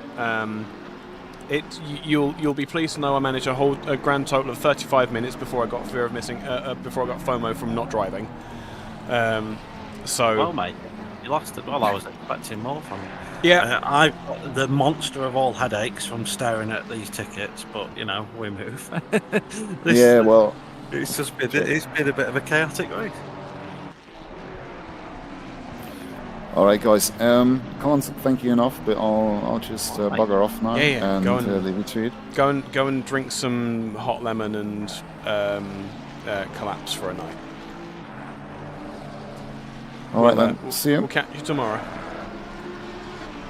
Have a good night. There we go. I don't think that I can remove him from here, so I'd have to rely on him doing it himself anyway. Right, so it's suddenly been a grand total of about 5 minutes and a couple of interviews, and all of a sudden the gap that was 3.5 seconds has come all the way down to 1 second, then all the way back up to 2 seconds. So that is what's happening. How's he got the penalty, not the Mustang? Don't know. Could be something totally unrelated. We would have to ask the head steward for the outcome of that. What was that? 5 seconds for the 751. 5 seconds for the 751 was in relation to. Give me a sec. That was in relation to a collision all the way back on lap 44 with the number 21 car. Okay.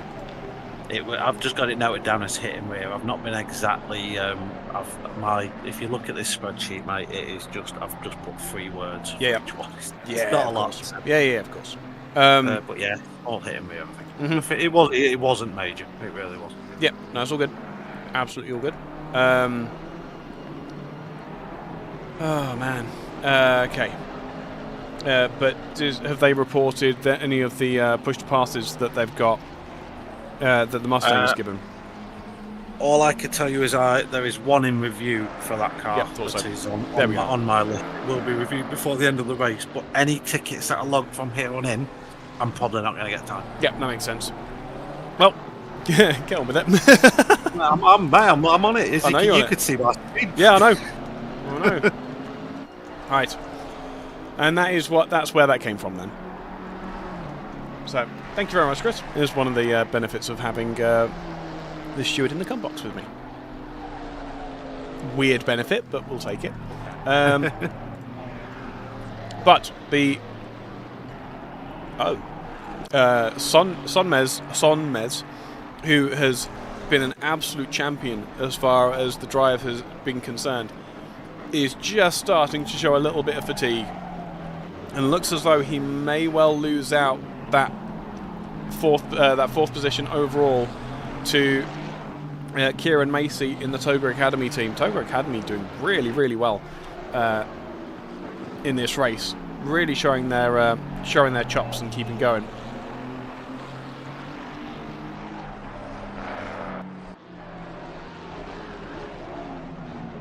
Are they all different classes of teams or one big grid? Right. Yeah, 3. So you've got the 3. Yeah, there's 3 splits. You've got Pro-Am and Am. White being Pro, silver being Pro-Am, red being Am, and then obviously the 5 GT4s at the bottom of the timing screens are all in the same class. So something that everyone's had to factor in as far as the fights are concerned is obviously there's no point in fighting a Pro-Am if you're an Am. There's also no point in fighting a Pro-Am if you're an Am if you're a Pro-Am. That was the tiniest of touches on the inside of the 100 car there.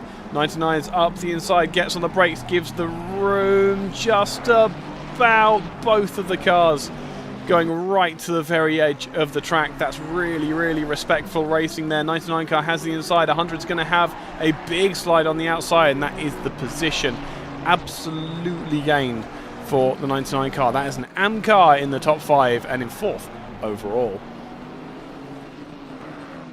Is there anywhere else where there is a meaningful and useful fight at the moment? It's been... There is 100% a... There is 100% a argument to be made that we should be focusing on the leader, but lurking in the background, that is the 751 Nissan GTR. See, I've got the right name this time. Of Christoph Peterson. He wants that win. He wants to take it back, but he also needs to overtake and overcome a 5-second deficit as it stands. That, and he's doing it, I believe, with a little bit of damage still. So, it's a big ask. This Mustang is looking mighty in the closing stages of this race, with the glowing exhaust and the LEDs in the front grille and the horrible flashing LEDs. Lap 100. We cross now. That's it. Lap 101 we are on now. So that's a full 100 laps that we've done. The top two still locked in a battle, 2 seconds apart. There's a penalty to be served here by the 751 at the end of the race. It won't take them any lower, but it needs to be one hell of a push to gain the gap needed, and that has been totally wiped out. The game is back on. 2 seconds is the gap. I just need to check something. Ah, Mr. Ollie. You hit the button? What button? Oh yeah, no. Hello. Hello, bud. Yeah, I hit request to speak, but then I just hit speak on stage and it let me do it. Yeah, which is weird. Don't know why. Someone set the permissions wrong. Fengler. Anyway, Arged his way in, basically. yeah, he doesn't respect our space. Hey, You're all good. We'll let these Toga boys do it. Yeah. How's it going, Ollie? yeah, not too bad, thankfully. I've got my co-manager waiting to speak as well. Is it okay if he if he joins in the fun? Can you? I was gonna say, can he gets the button as well. Cool. Yeah, wonderful. It's been Sorry, a busy reviewing evening something. for you, gents, hasn't it? 6 cars, if I understand correctly. We thinned down, unfortunately. Myself and Reese were in a team, but we did some practice laps through the week, and just neither of us gelled with the track at all. Mm-hmm. It's a difficult track. Yeah, and then Hateful. and then me and my missus realised it was our anniversary as well. Oh boy! So thought it would so that fed into the decision to call off the entry for that one. Yeah, that makes sense. And unfortunately, Callum Jones, who is probably our strongest driver, he was destined to drive in the GT4 car, the Ginetta. He loves it. Yeah. But unfortunately, he's had some pretty serious family and life situations pop up over the last week as well, which means that he's not been able to commit to any kind of long form endurance races that he had signed up to. Yeah, of course. So down to the 4 cars tonight, I think we ended up being in the end. It's still Yeah, so four Toga cars, and then we're also supporting the Formula GTO racing league teams as well. that's it. Yeah. So it's still a considerable amount of people that you're looking after tonight. Oh yeah. It's been an evening, I'll tell you that. Yeah, I can well imagine. How has it been going then? Is it something you want to do again, or do you prefer just to be behind the wheel? I mean, we're fairly used to even when we're like driving ourselves, we would be, if we're not in the car, we would be supporting the teams anyway. So we're used to it at this point. Obviously, it's been a bit up and down this particular race.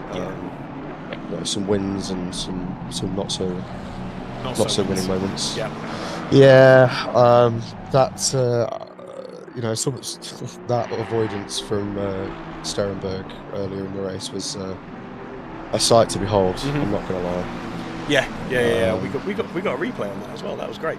Yeah. I'm going to go back and clip that because how he didn't make any contact with anyone at that point is beyond me. Absolutely masterful. But yeah, what's going on? Big dive up the inside for 6th position. No, that's Telek still behind. overtaking a lap It's a car, lap the car. 408. Yeah, it's the 296 in front. It's the problem with Indianapolis. It's too dark at night. Yeah, absolutely. Well, Lighting, don't they?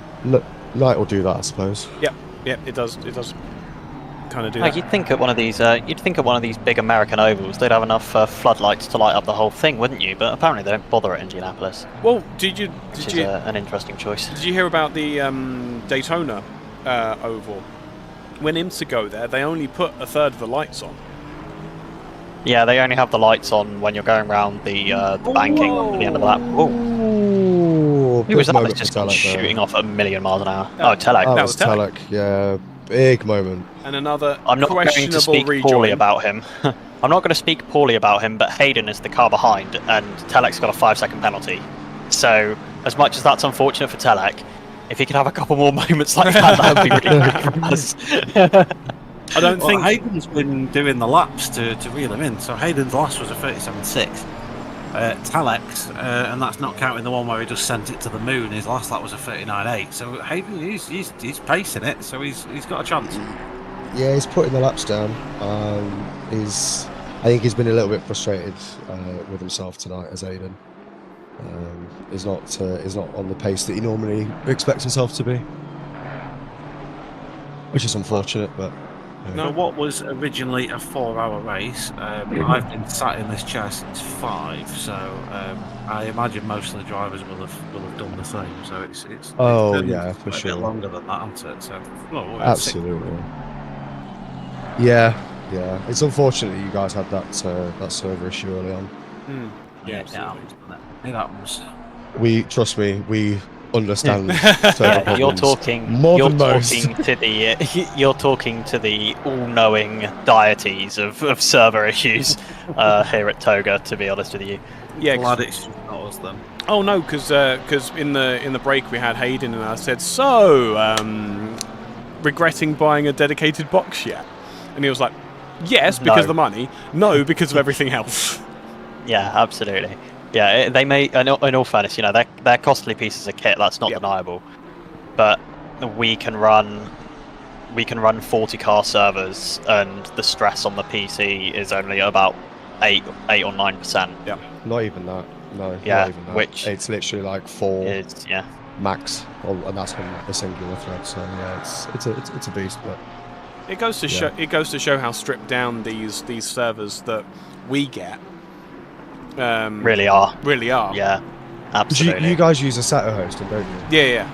I think. Yeah. So that's all obviously like shared. That's all shared hardware. So it's all shared space. Yeah, you never really know what you're going to get on a given day. You could get phenomenal service one day, and then the next day it's complete crap. It all depends who else is running what races with what amount of drivers at the exact same time. Yeah, exactly. Yeah, exactly. Which is always difficult to judge. But as we said several times during the course of this race, you either my goodness, you might get that wish. You might get that wish. I think we might. I think I'm probably about to get a ping from Charlie. Oh yes. Right. Well, I'm gonna go preempt that. Yeah, I was going to say, go and have fun. Best of luck. Lovely to have you here. Thank you. Genuinely, of course. I can see myself spending a lot more time in Toga now that now that I know it exists. So I like that. No, you guys have been fantastic. You've been great sports. Yeah, you're always welcome. Yeah, of course. Yeah, absolutely. We'll come and chat shit about you again. To your face. Yeah, sounds good. It's a theme, innit? Like each of us hosts a race and we just chat shit about the other. Yeah, in a nice, loving way. Yeah, you know how, you just. Well, we all know that it gets given back in the same amount that you give it initially. That's a horrific dive from Telek. That's horrific. Just murdered him, and he's kept the position as well. That's horrific. Yeah. That is outrageous. Yeah, give the position. Is he giving back. the position back? Yeah, he's doing it. He is giving the position back. Yeah. That's mad. He's on a madness this evening. That was there's been some, what do we say? Questionable moments. Yeah. Questionable moments. We've seen a few of those. A few of those questionable moments so far. Yeah. Some people really haven't read the rule book. No. We believe me. Again, we at Toga we know that feeling quite well. We know that feeling quite well. The amount of times when I'm dealing with incident reports where I say this is the rule that you read to and agreed to, and told us that you had read and agreed to before you could take part in any of the races. That's it. That is the exact rule that you have broken. Yep. yeah. And you get the rules lawyering. Sorry to anyone who is like just a driver in chat at the moment. This is like stewards and staff talking now. Yeah. Yeah. No, absolutely. we have the most fun. This is what happened when the host community gets together. That's it. Yeah. No, the thing we had a spate of at ERA was rules lawyering, because it didn't explicitly cover this explicit exact situation. Yeah. No, it doesn't say it's like, shut up, you did wrong, just take the penalty or get lost. This is why I always love putting a line in the rule book that anything is still up to a steward's discretion. Covers all bases. Oh no, we have that line. And no. Yeah, Are they still trying? Yeah, someone tried to say that was an unfair rule. No, it's not. Not a rule. It's Everything's at the steward's discretion. That's the point. Yes, exactly. That's the point of having stewards, is that they make up their mind. Some people. Anyway, we're gonna we'll dip out for the last 3 minutes so that the last bit of this stream isn't just us chatting with you. He's spun. Go, Hayden. What? Sorry, no. How unfortunate.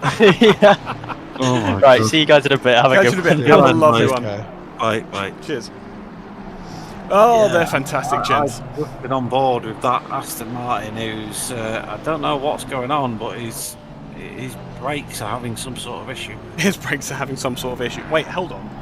They're not used. Oh, they're not being used. Okay, I thought you meant like the pedal was not going fully down or something like that.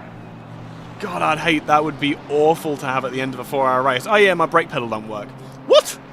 It's a viable excuse. I've been keeping eyes on things. So we've got the Peterson Mary thing that's been ebbing and flowing, but it's about 2 seconds. They've not really been making much inroads. So Mary will do a 35 something, Peterson will match it. So that's not moving. This big thing that I'm thinking is Hayden gonna get that P1 in class? I don't think he will. Been lumping time out of Telek. Yeah, but Telek for some reason seems to be obsessed with getting past the 100 car. Yeah, he's been making some insane dives. Either that or he's done no night practice. So he doesn't know where his brake markers have disappeared to, which is also a possibility. I think by now, 100 laps, you don't need telling, you know. No. Yeah. You're preaching to the choir, man. It is honestly, I've done a stint, and I can't remember what it was. I think it might have been the Kyle Army 24 hours. And I climbed out of like my 4th stint in that thing. Yeah. You know when you drive to work and you forget the drive. Yeah. Because you did it on autopilot. Yep. That was me for an hour in the Aston Martin at night at Kyle Army. Yeah. I just did it on autopilot. Yep. So that, I think that to a degree that'll kick in with these guys. But the caveat to that is then when you're in traffic, you forget that you need to adapt your driving. Yeah. So maybe that playing into there's error wash. Oh yeah, no. I'm sure none of it was on purpose. Absolutely sure none of it was on purpose. But it was just, it is what it is. Random driver, terrible. Yeah, exactly. We're down now to a minute remaining. Yes. They started. So Mary and Peterson have just started another lap. So this might be the last lap we're on. This might well be it. Thomas has said, why did the 21 get 5 seconds? Because of the push to pass. Which one? That's not a ticket thing. That's we all saw you push to pass the GTR twice. Specifically, the lap number I've got, Thomas, just in case you need to go back and check, is lap 85, corner 1. But yes, there's been some questionable driving, not by yourself. You've been utterly excellent from start to finish of your stint. But I think the GTR may have given up. I dare say.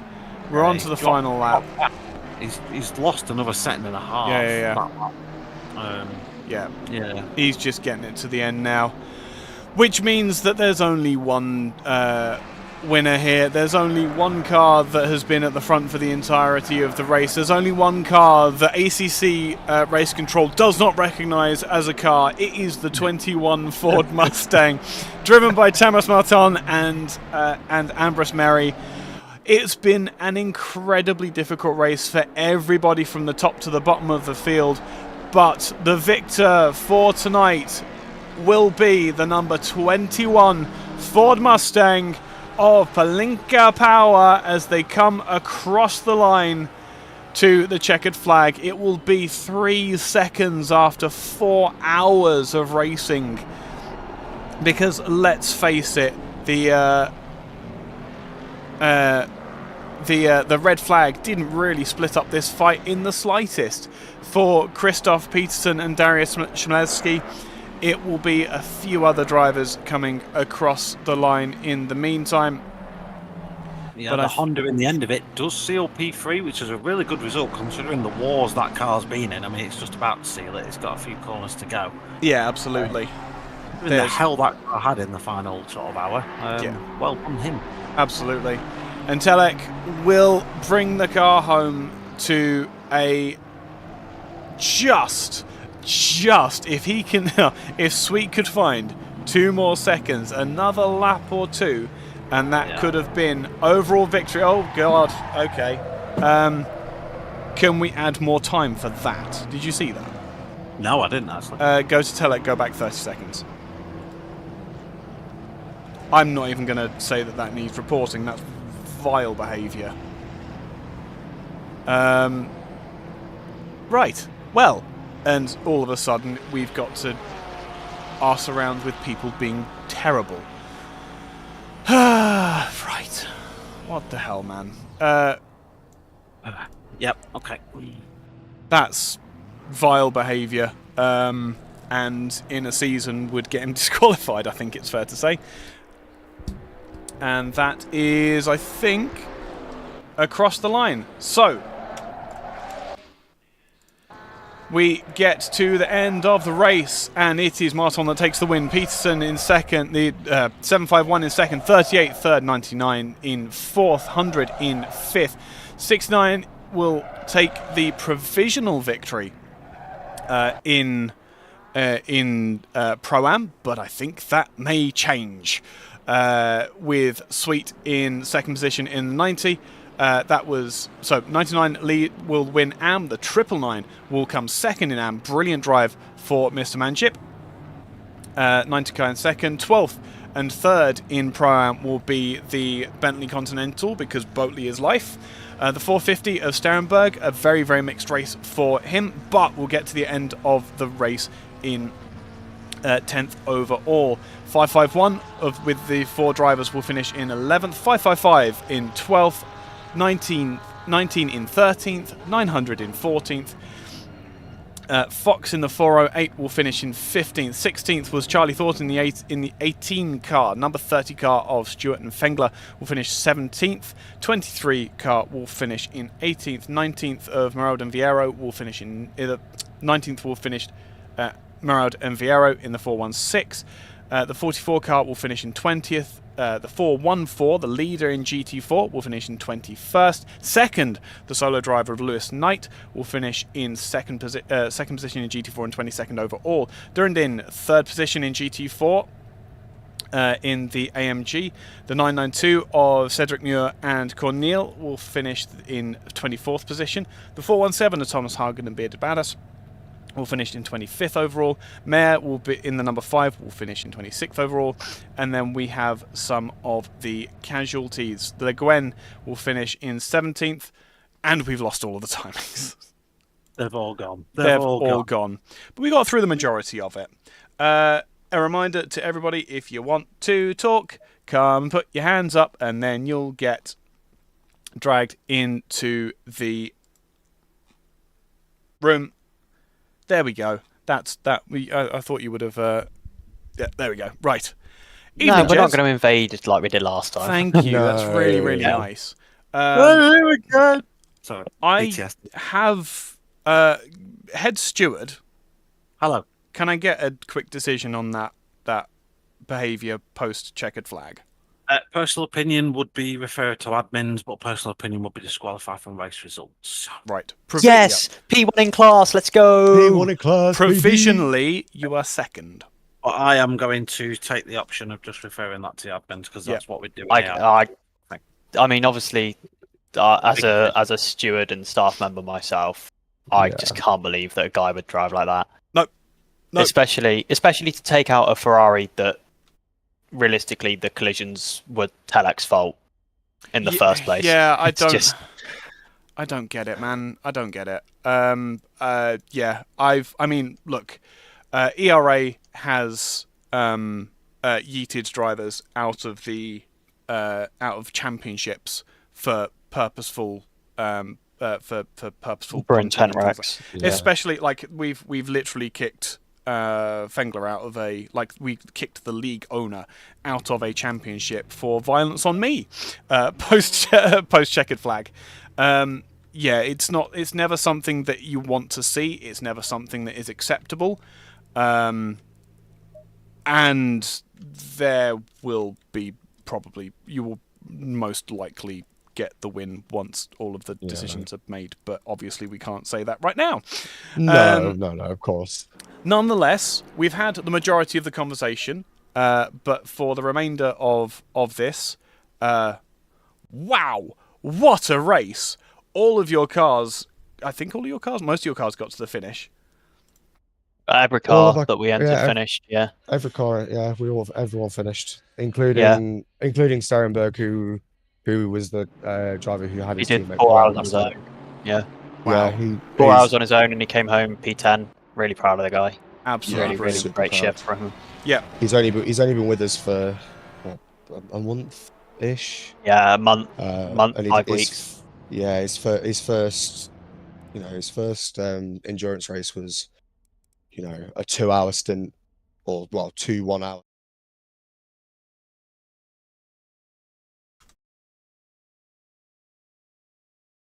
Yep. Yep. Give me a second. Give me a second, because I need to... Not that one. I've switched out. He's the big boss. Is there, right? Hayden Sweet is our big boss, man. There we go. You should be back. Yes. Yeah, of course. Yeah. Well. We won't tell him the bad news. Then we'll keep that secret until it's made official. Yes. Yes. I also kept that information secret. Yeah. Okay. Right. Whatever. Anyway. Right. So we have interviews to do.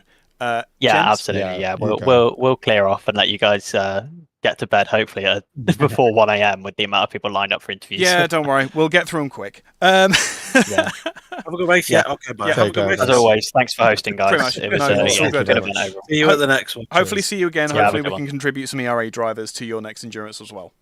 Where was Yeah, that that'd again? be great. Take it easy. Oh, Ooh. I genuinely can't remember. It'll be the 12 of the Red Bull Ring. Oh, okay. That's the end of the month. When's the next Nords then? When's the 24 of the Nords then? That hasn't been We've fully had a planned time in to yet. think about it. Understood. Yeah. Understood. It'll likely be. I can't Soon say TM. for sure. That's but fine. I No. would imagine- Haven's giving the Soon answer. TM. It's soon TM. Cool. Right. You two, Oh yeah. in the Soon very TM. nicest way. You two Yeah. start off Yeah. and let your boss do some talking. Yeah, yeah, we'll get. Remember, gents, Alright, to raise your please. hands if you want to talk to us, or if you're just listening for interviews, then you can stay there and you're absolutely fine. There we go. Hello, Hello, how's it going? I don't recognise that username in the slightest. P3 Honda. P3 Honda. Oh my god, what an up and down race you had, and 4 hours on your own at that kind of pace. What were you thinking? Also, I love your profile picture. I'll take that as a compliment. Overall, the race was pretty good, I would say, and then it kind of went downhill in the last hour. Yeah. Yeah, unfortunately, we bore witness to some of that. I think I just clicked to you as you did a full 360, which was quite well executed. But I actually said towards the end of the race that you recovered that really well. Yeah. It was quite easy at that point for you to have sort of mentally given in and just driven the laps for the sake of driving them, but you kept pushing. So kudos to you for that. I think it was just like I think it was after the restart into like T1. The Mustang just sent it into the inside, spawned me, and gave me 10 seconds of damage, Yep. which I just never repaired. Oh. And then I think it got to I got the drive-through. Yeah. I got pushed wide going into the grass in the final corner by a back marker. No. And I slowed down. I still gave it, Yep. so it is what it is. So And then the spin, it bottomed out on the curb. That's awful. So for next So, time, interesting. have someone not necessarily drive, but be there reporting incidents for you. I did. Oh, yeah. I had my other two teammates. Oh, groovy. Okay. Oh, in the other car. Groovy. That's all right. I think they finished like 12th, That's all 13th. good. That's all good. But hey, third overall is one hell of an achievement to get on your own. You sound exhausted. I've still got 12 out of 10, so. Oh no! Just go to bed. Go to bed. Why are you here? Go and sleep. Can't do that. No? Committed. When's the 12-hour? I think there's like 2 hours left. Oh my I'm doing God. last stint or 2. Why? No. What? Okay, fine. Whatever. Right. Don't rest yet then. Go and get some kind of recovery, and I sincerely hope from the bottom of my heart that your final stint at the Nordschleife is significantly better and easier than the race that you've just completed. To be fair, for a car I never drove before today, I think a third is decent. Man, the NSX is spicy, but it's such a fun car. It's so good to drive. And honestly, like if you watch back the replay several times, we're just like, it's so good to see the old cars still being relevant with BOP and things like that. I'm glad you. Yeah, I like seeing in the sand. Yeah, man. I'm glad you enjoyed yourself. Hopefully, we can get a better performance out of you next time in one way or another. But cheers for coming. Jesus Christ, man! Go and get a drink or something before your final stint. Best of luck, and thank you so much for dropping in. And is anybody else wanting to come and say hi? There are people listening, but I'm probably going to use this opportunity to bounce out, mate. Yeah, man. Feel free. Yeah, I'm going to head off because I've got other things I need to be cracking on with. Okay. But I've enjoyed it. I've enjoyed being alongside you, although I did have to spend most of my time doing other things. But hopefully next time we can have a few more staff and. Yep. Hopefully, and I can join you in the comms box. Yeah, absolutely. Go ham. In the meantime, Mr. Aaron, welcome to the comms box. Yo. Oh my goodness, he's a problem. How we doing, boys? We not doing too bad, lad. How's it going with you? Yeah, all good. Good. You'll have to, unfortunately. Which car were you driving? Who are you? Because usernames are useless. Manship. Mr. Manship! Ferrari. Mr. Manship, welcome. Yeah, boys. Welcome to the combox. My God, not only was everyone shouting your praises for doing a 4-hour solo like a lunatic, Yeah, man. your driving was pretty damn hot, because apparently you're coming back to sim racing, if I understand correctly. Well, I'm fairly new to it, a couple of months. That's insane. And you've decided to come and do a 4-hour endurance on your own. Yeah. Well, I raced with HSR. Yeah. And they were hounding for people to join in, and I didn't want to do it with somebody and wreck their race. Yeah. So I decided to just go for it. But yeah, man. Well, hopefully you'll get a hopefully you'll get some more volunteers with this kind of showing, because that was mistakes were made, obviously, but like, yeah, they were. Yeah. Oh my God, that was such good pace. That was such an enjoyable race to watch, and your livery was perfect. Yeah, I love the livery. That was a wonderful livery. Next time, don't do it on a 296. All right, okay. We don't like the 296. It's a terrible car. No, I literally, I think I had a punch. Well, I did. I had 2 punches in the last 2 hours. Like I kept hitting on the chicane thing. I kept hitting the curb on the right, and had 2 punches with it. But that's I didn't really know yeah, I mean, I just sort of carried on, and it seemed to work. So Yeah, I was gonna say we'll have a conversation about that another time. Punctures aren't punctures in ACC. There's a lot of shortcuts in the code, so it's all good. Okay. Cool. But absolutely incredible show. Very well done. Really enjoyed the watching you and enjoyed your driving. I hope that you enjoyed the driving as well. Next time, again, yeah, awesome. Same as before. Take a teammate, man. Make life a bit easier for yourself. Yeah, no, I will do. Thanks for a good race. Oh, you're all good. You have a lovely evening, and do rewatch the stream because I think you'll get a laugh out of it. Yeah, nice one. Thank you very much. Are you from South England? Yeah, Portsmouth. Oh, hell yes! I'm from London. I've got friends that live in Portsmouth. I was like, I know your accent.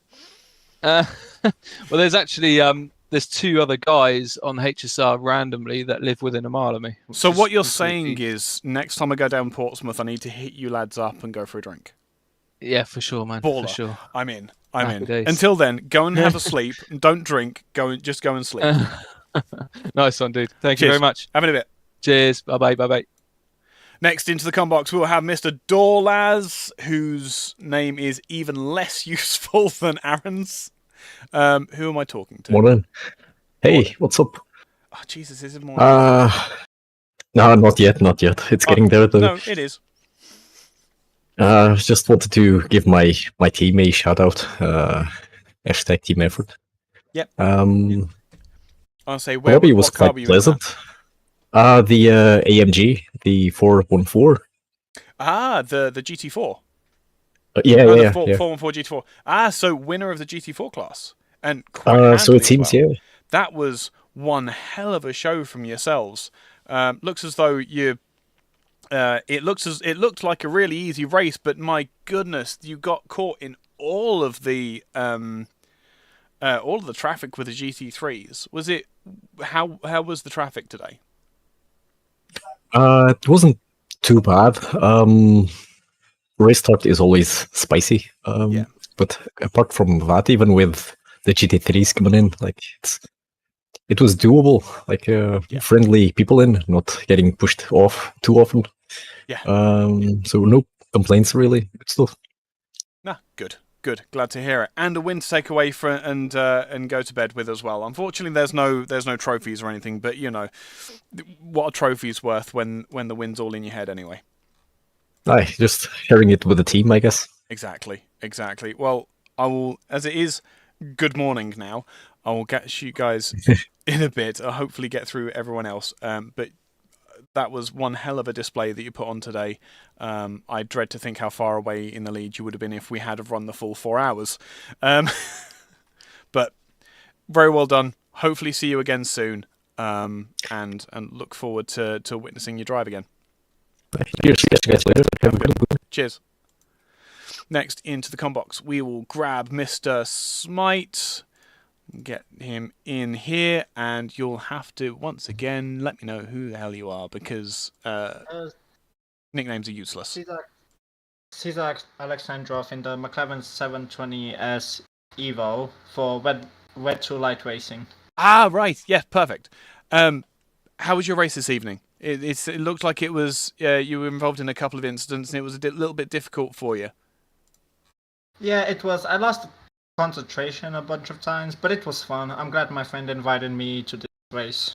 Good. I'm glad to hear it because these are very, very challenging things to do, even if you have like a very basic sim rig setup and things like that.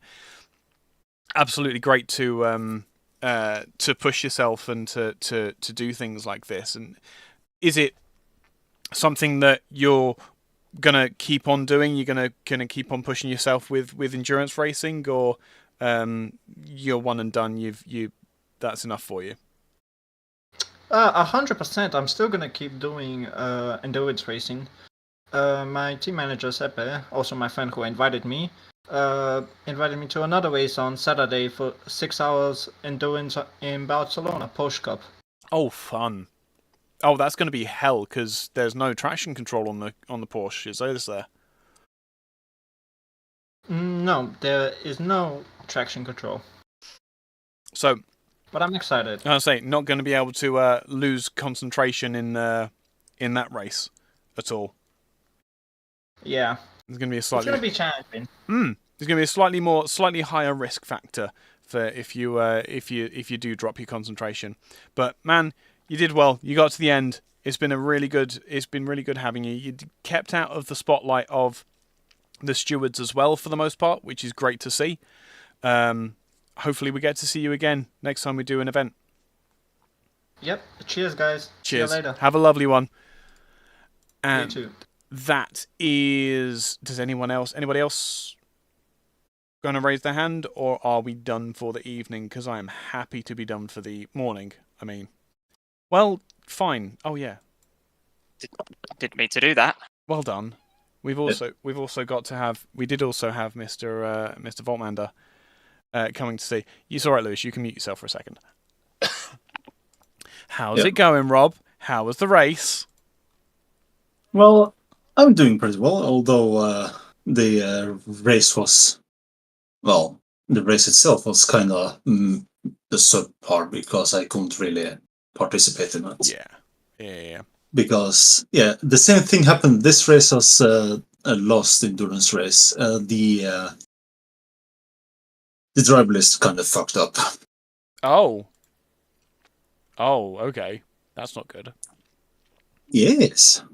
Right, so there's no stints for yourself. I didn't think I saw your name.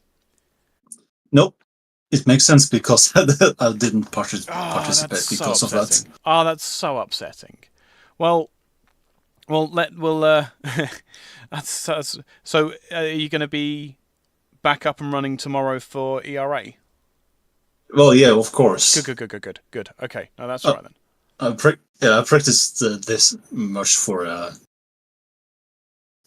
in the Anwes, so yeah, of course. Why not? Of course, but hey, it is what it is. Hopefully you'll get to put all that practice into something tomorrow. Yeah, we'll do. There you go. I hope you do as well. Oh yeah, no, I'll be there. I'm driving a Lexus. You'll be fine. You'll see me. Don't worry. But catch you in a bit. I'll get on to the rest of the drivers that were coming through. Have a good one. Yeah, you too, man. Goodbye. Bye. Oh, Mr. Also, something else to say as well. Yeah.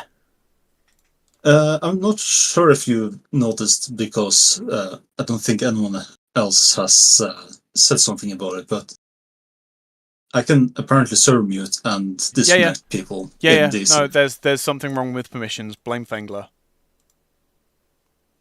It was kind of tempting to. I know. But let's be sensible and adult about it. But anyway, I can't kick you out of here anyway, so you'll have to leave for your own accord. I'm going to speak to Lewis, who's soloed 4 hours of Indianapolis and came second. I'm a bit warm. Are you? We all are. I'm a bit hot and sweaty. That's understandable, mate. Yeah, you should go outside and lie in the grass for a bit. I don't even need to. It's about 15 degrees outside. I'll just open my door in a minute. Perfect. That was an incredible show. You were involved in the GT4 race. You were holding the entire GT4 field up for about 5 laps. Don't worry, we saw it. It's on screen. The Camaro is apparently quite fat when it wants to be. That's a running theme with the cars that you enjoy driving. Gents, if you want to speak, please put your hand click the raise hand button so we can get a queue going. But after all that, you manage apparently that queuing up that you forced on them burnt all their tyres out, and you were able to run away with it or something like that. I was pushing like a madman to try and catch the guys in first, who, I think they had about a second a lap up on me. Yeah. Between half a second and a lap on me. So props to those guys in the Merc. It was very quick tonight, and I just couldn't keep pace with them, and I had my run-ins. Yeah. One too many. I think even after like the first bit, I was carrying 17 seconds in the first stint. Yeah. And then I just couldn't. As soon as I had that damage, I just had to hold up the white Merc and and everyone else. Yeah, Just of course. become an annoyance. Yep. And it worked. But it worked, and that's the thing. That's all racing is like finishing a race, finishing a race as slowly as possible, in the highest position that you can. So you clearly did the work, and it worked well. I think I had them from the start because I think they got caught in that turn one. Yeah. And I got past them at one point, and then that Merc on the straights, I just can't keep with it. Cannot keep with it, and then just watched everything else go on, and then was just like, well, I'll just settle myself in and just help. Yes, help. I'll just exist. I cast help. I'll be a moving chicane for the cars that I don't like. I'll try and I don't think I had too many. I mean, I had that one run in with someone, but I think, I don't think it was anyone's fault. I think they found me because of a collision, and then I don't know if you saw it, Ike, but like lap 88, 89 at turn 1, I had a back marker to my side, and a car come up on my other side, and the car that came up onto the other side wasn't braking quite as much as he should have been. Yeah, we got that. And went flying past me at Mach 1. Yep. And I was in comms with a couple of guys. I had to change the seat I was sitting in. Understandable. It was understandable. bad enough, but 4 hours solo, it's possible. Yep. It's knackering. It's not fun, but it's doable. Honestly, if there was a bigger GT4 field, it would be a lot more fun. Yeah. That may sound stupid, but because everyone doesn't like the fact that GT4s were in the way, but when the GT4 field gets spread, it's very much you're running on your own and you're just trying to get out of the way of everyone else. Fine. Next one, I won't commentate, and I'll come and drive a GT4 and harass you. Come drive a GT4 solo for 4 hours against me. Cool, I'll take the Janetta and wipe the floor with you. Trust me, it is absolutely tiring, but it is the most fun you will have trying to work out what you can and can't do. Yep. As I said, I came out of the pits at one point and put it I was doing 45s, fueled the car to do a 45 stint at the end. Was like, I'll do 45 minutes. I'm doing 45, 1 minute 45 laps, and then instantly went and did a 44.5, and I was like, huh? Oh. Wait, hang on, half a second. I've just found, and then I never replicated it again after that. Yeah, sounds average. But I did it on an out lap. It was like the second lap after I'd come out of the pits. I was like, I've just done a 44.5 while avoiding back markers and while letting GT3s by. Yep. Why could I not do this when I needed it? Yes, exactly. But it is what it is. I enjoyed myself. I hope everyone else did. I'm sure people have their ups and downs, but I enjoyed every minute of it. Good. Glad to hear it. And you'll be pleased to hear that I managed to hold 35 minutes before I was like, I don't want to be here. I want to be driving. I think I managed to tab in. I think that was in between like the servers restarting or something, and I heard you say that. I can't do this commentary thing. I miss driving too much. You gotta come fill the GT4 field with me. Fill the GT4 field. Yeah, I can do that. Yeah, that's fine. And just have a. I'll enjoy it because it is. Go ahead. I'll drive my greenhouse McLaren and scare you. The GT4 McLaren was absolutely rapid in a straight line. Yeah, it's great, isn't it? And then it found the corner and forgot it existed. Yeah, which was quite funny to watch. Yeah, that's what happens when you don't set up the car properly. But it was quite funny to watch him go screaming past me into turn 1 again, and then keep going. Not make the corner. Yeah. Become a NASCAR for a second. We're using the alternate layout. The one with 4 right-hand corners. Anyway, we'll get on to. I want to go to bed.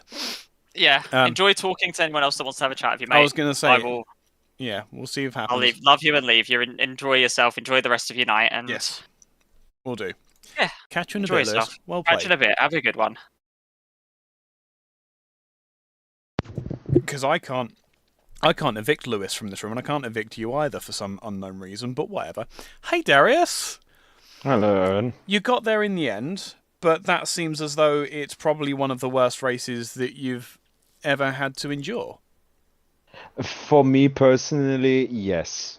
Mm. With everything that happened, with my hydro damper breaking exactly in the last lap in practice, shortly before the start, then having the restart or having to throw Christoph in the car, then we had the restart. Yeah. No, we had the restart before because something happened.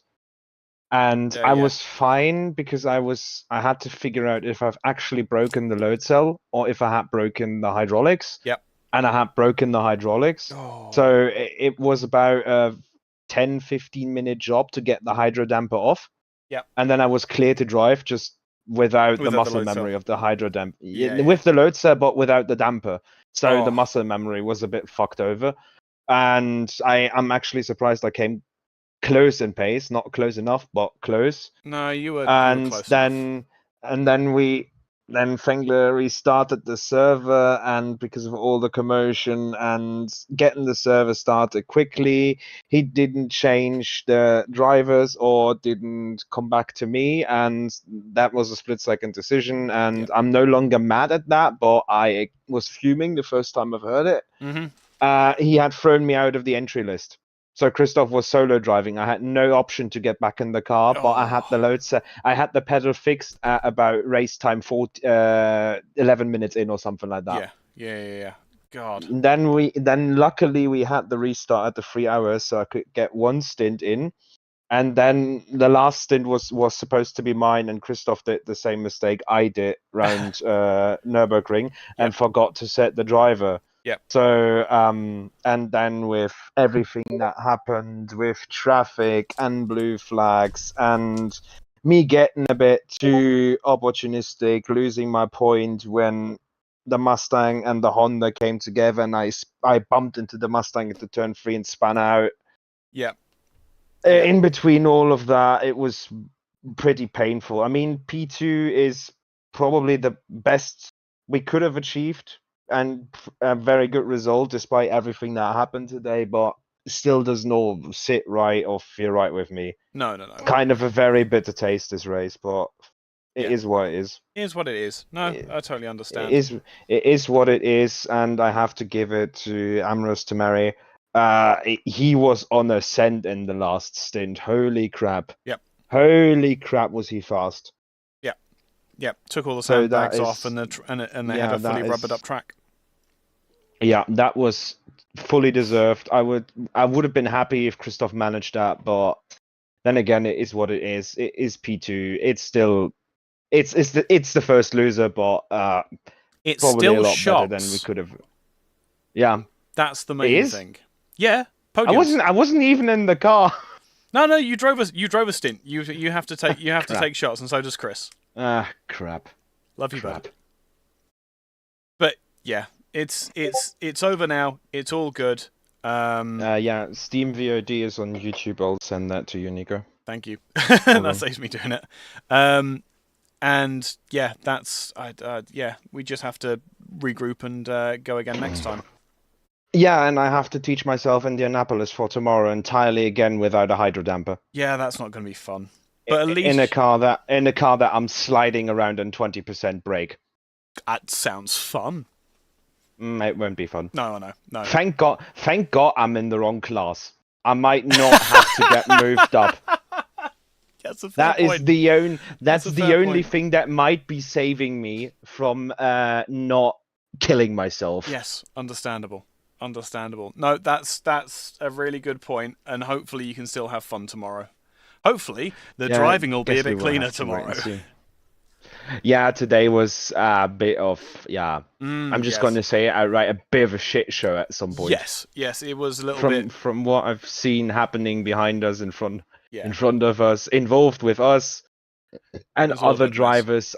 Yes, it was a bit of a mess. Mm-hmm. But then again, it is what it is. Yeah, absolutely.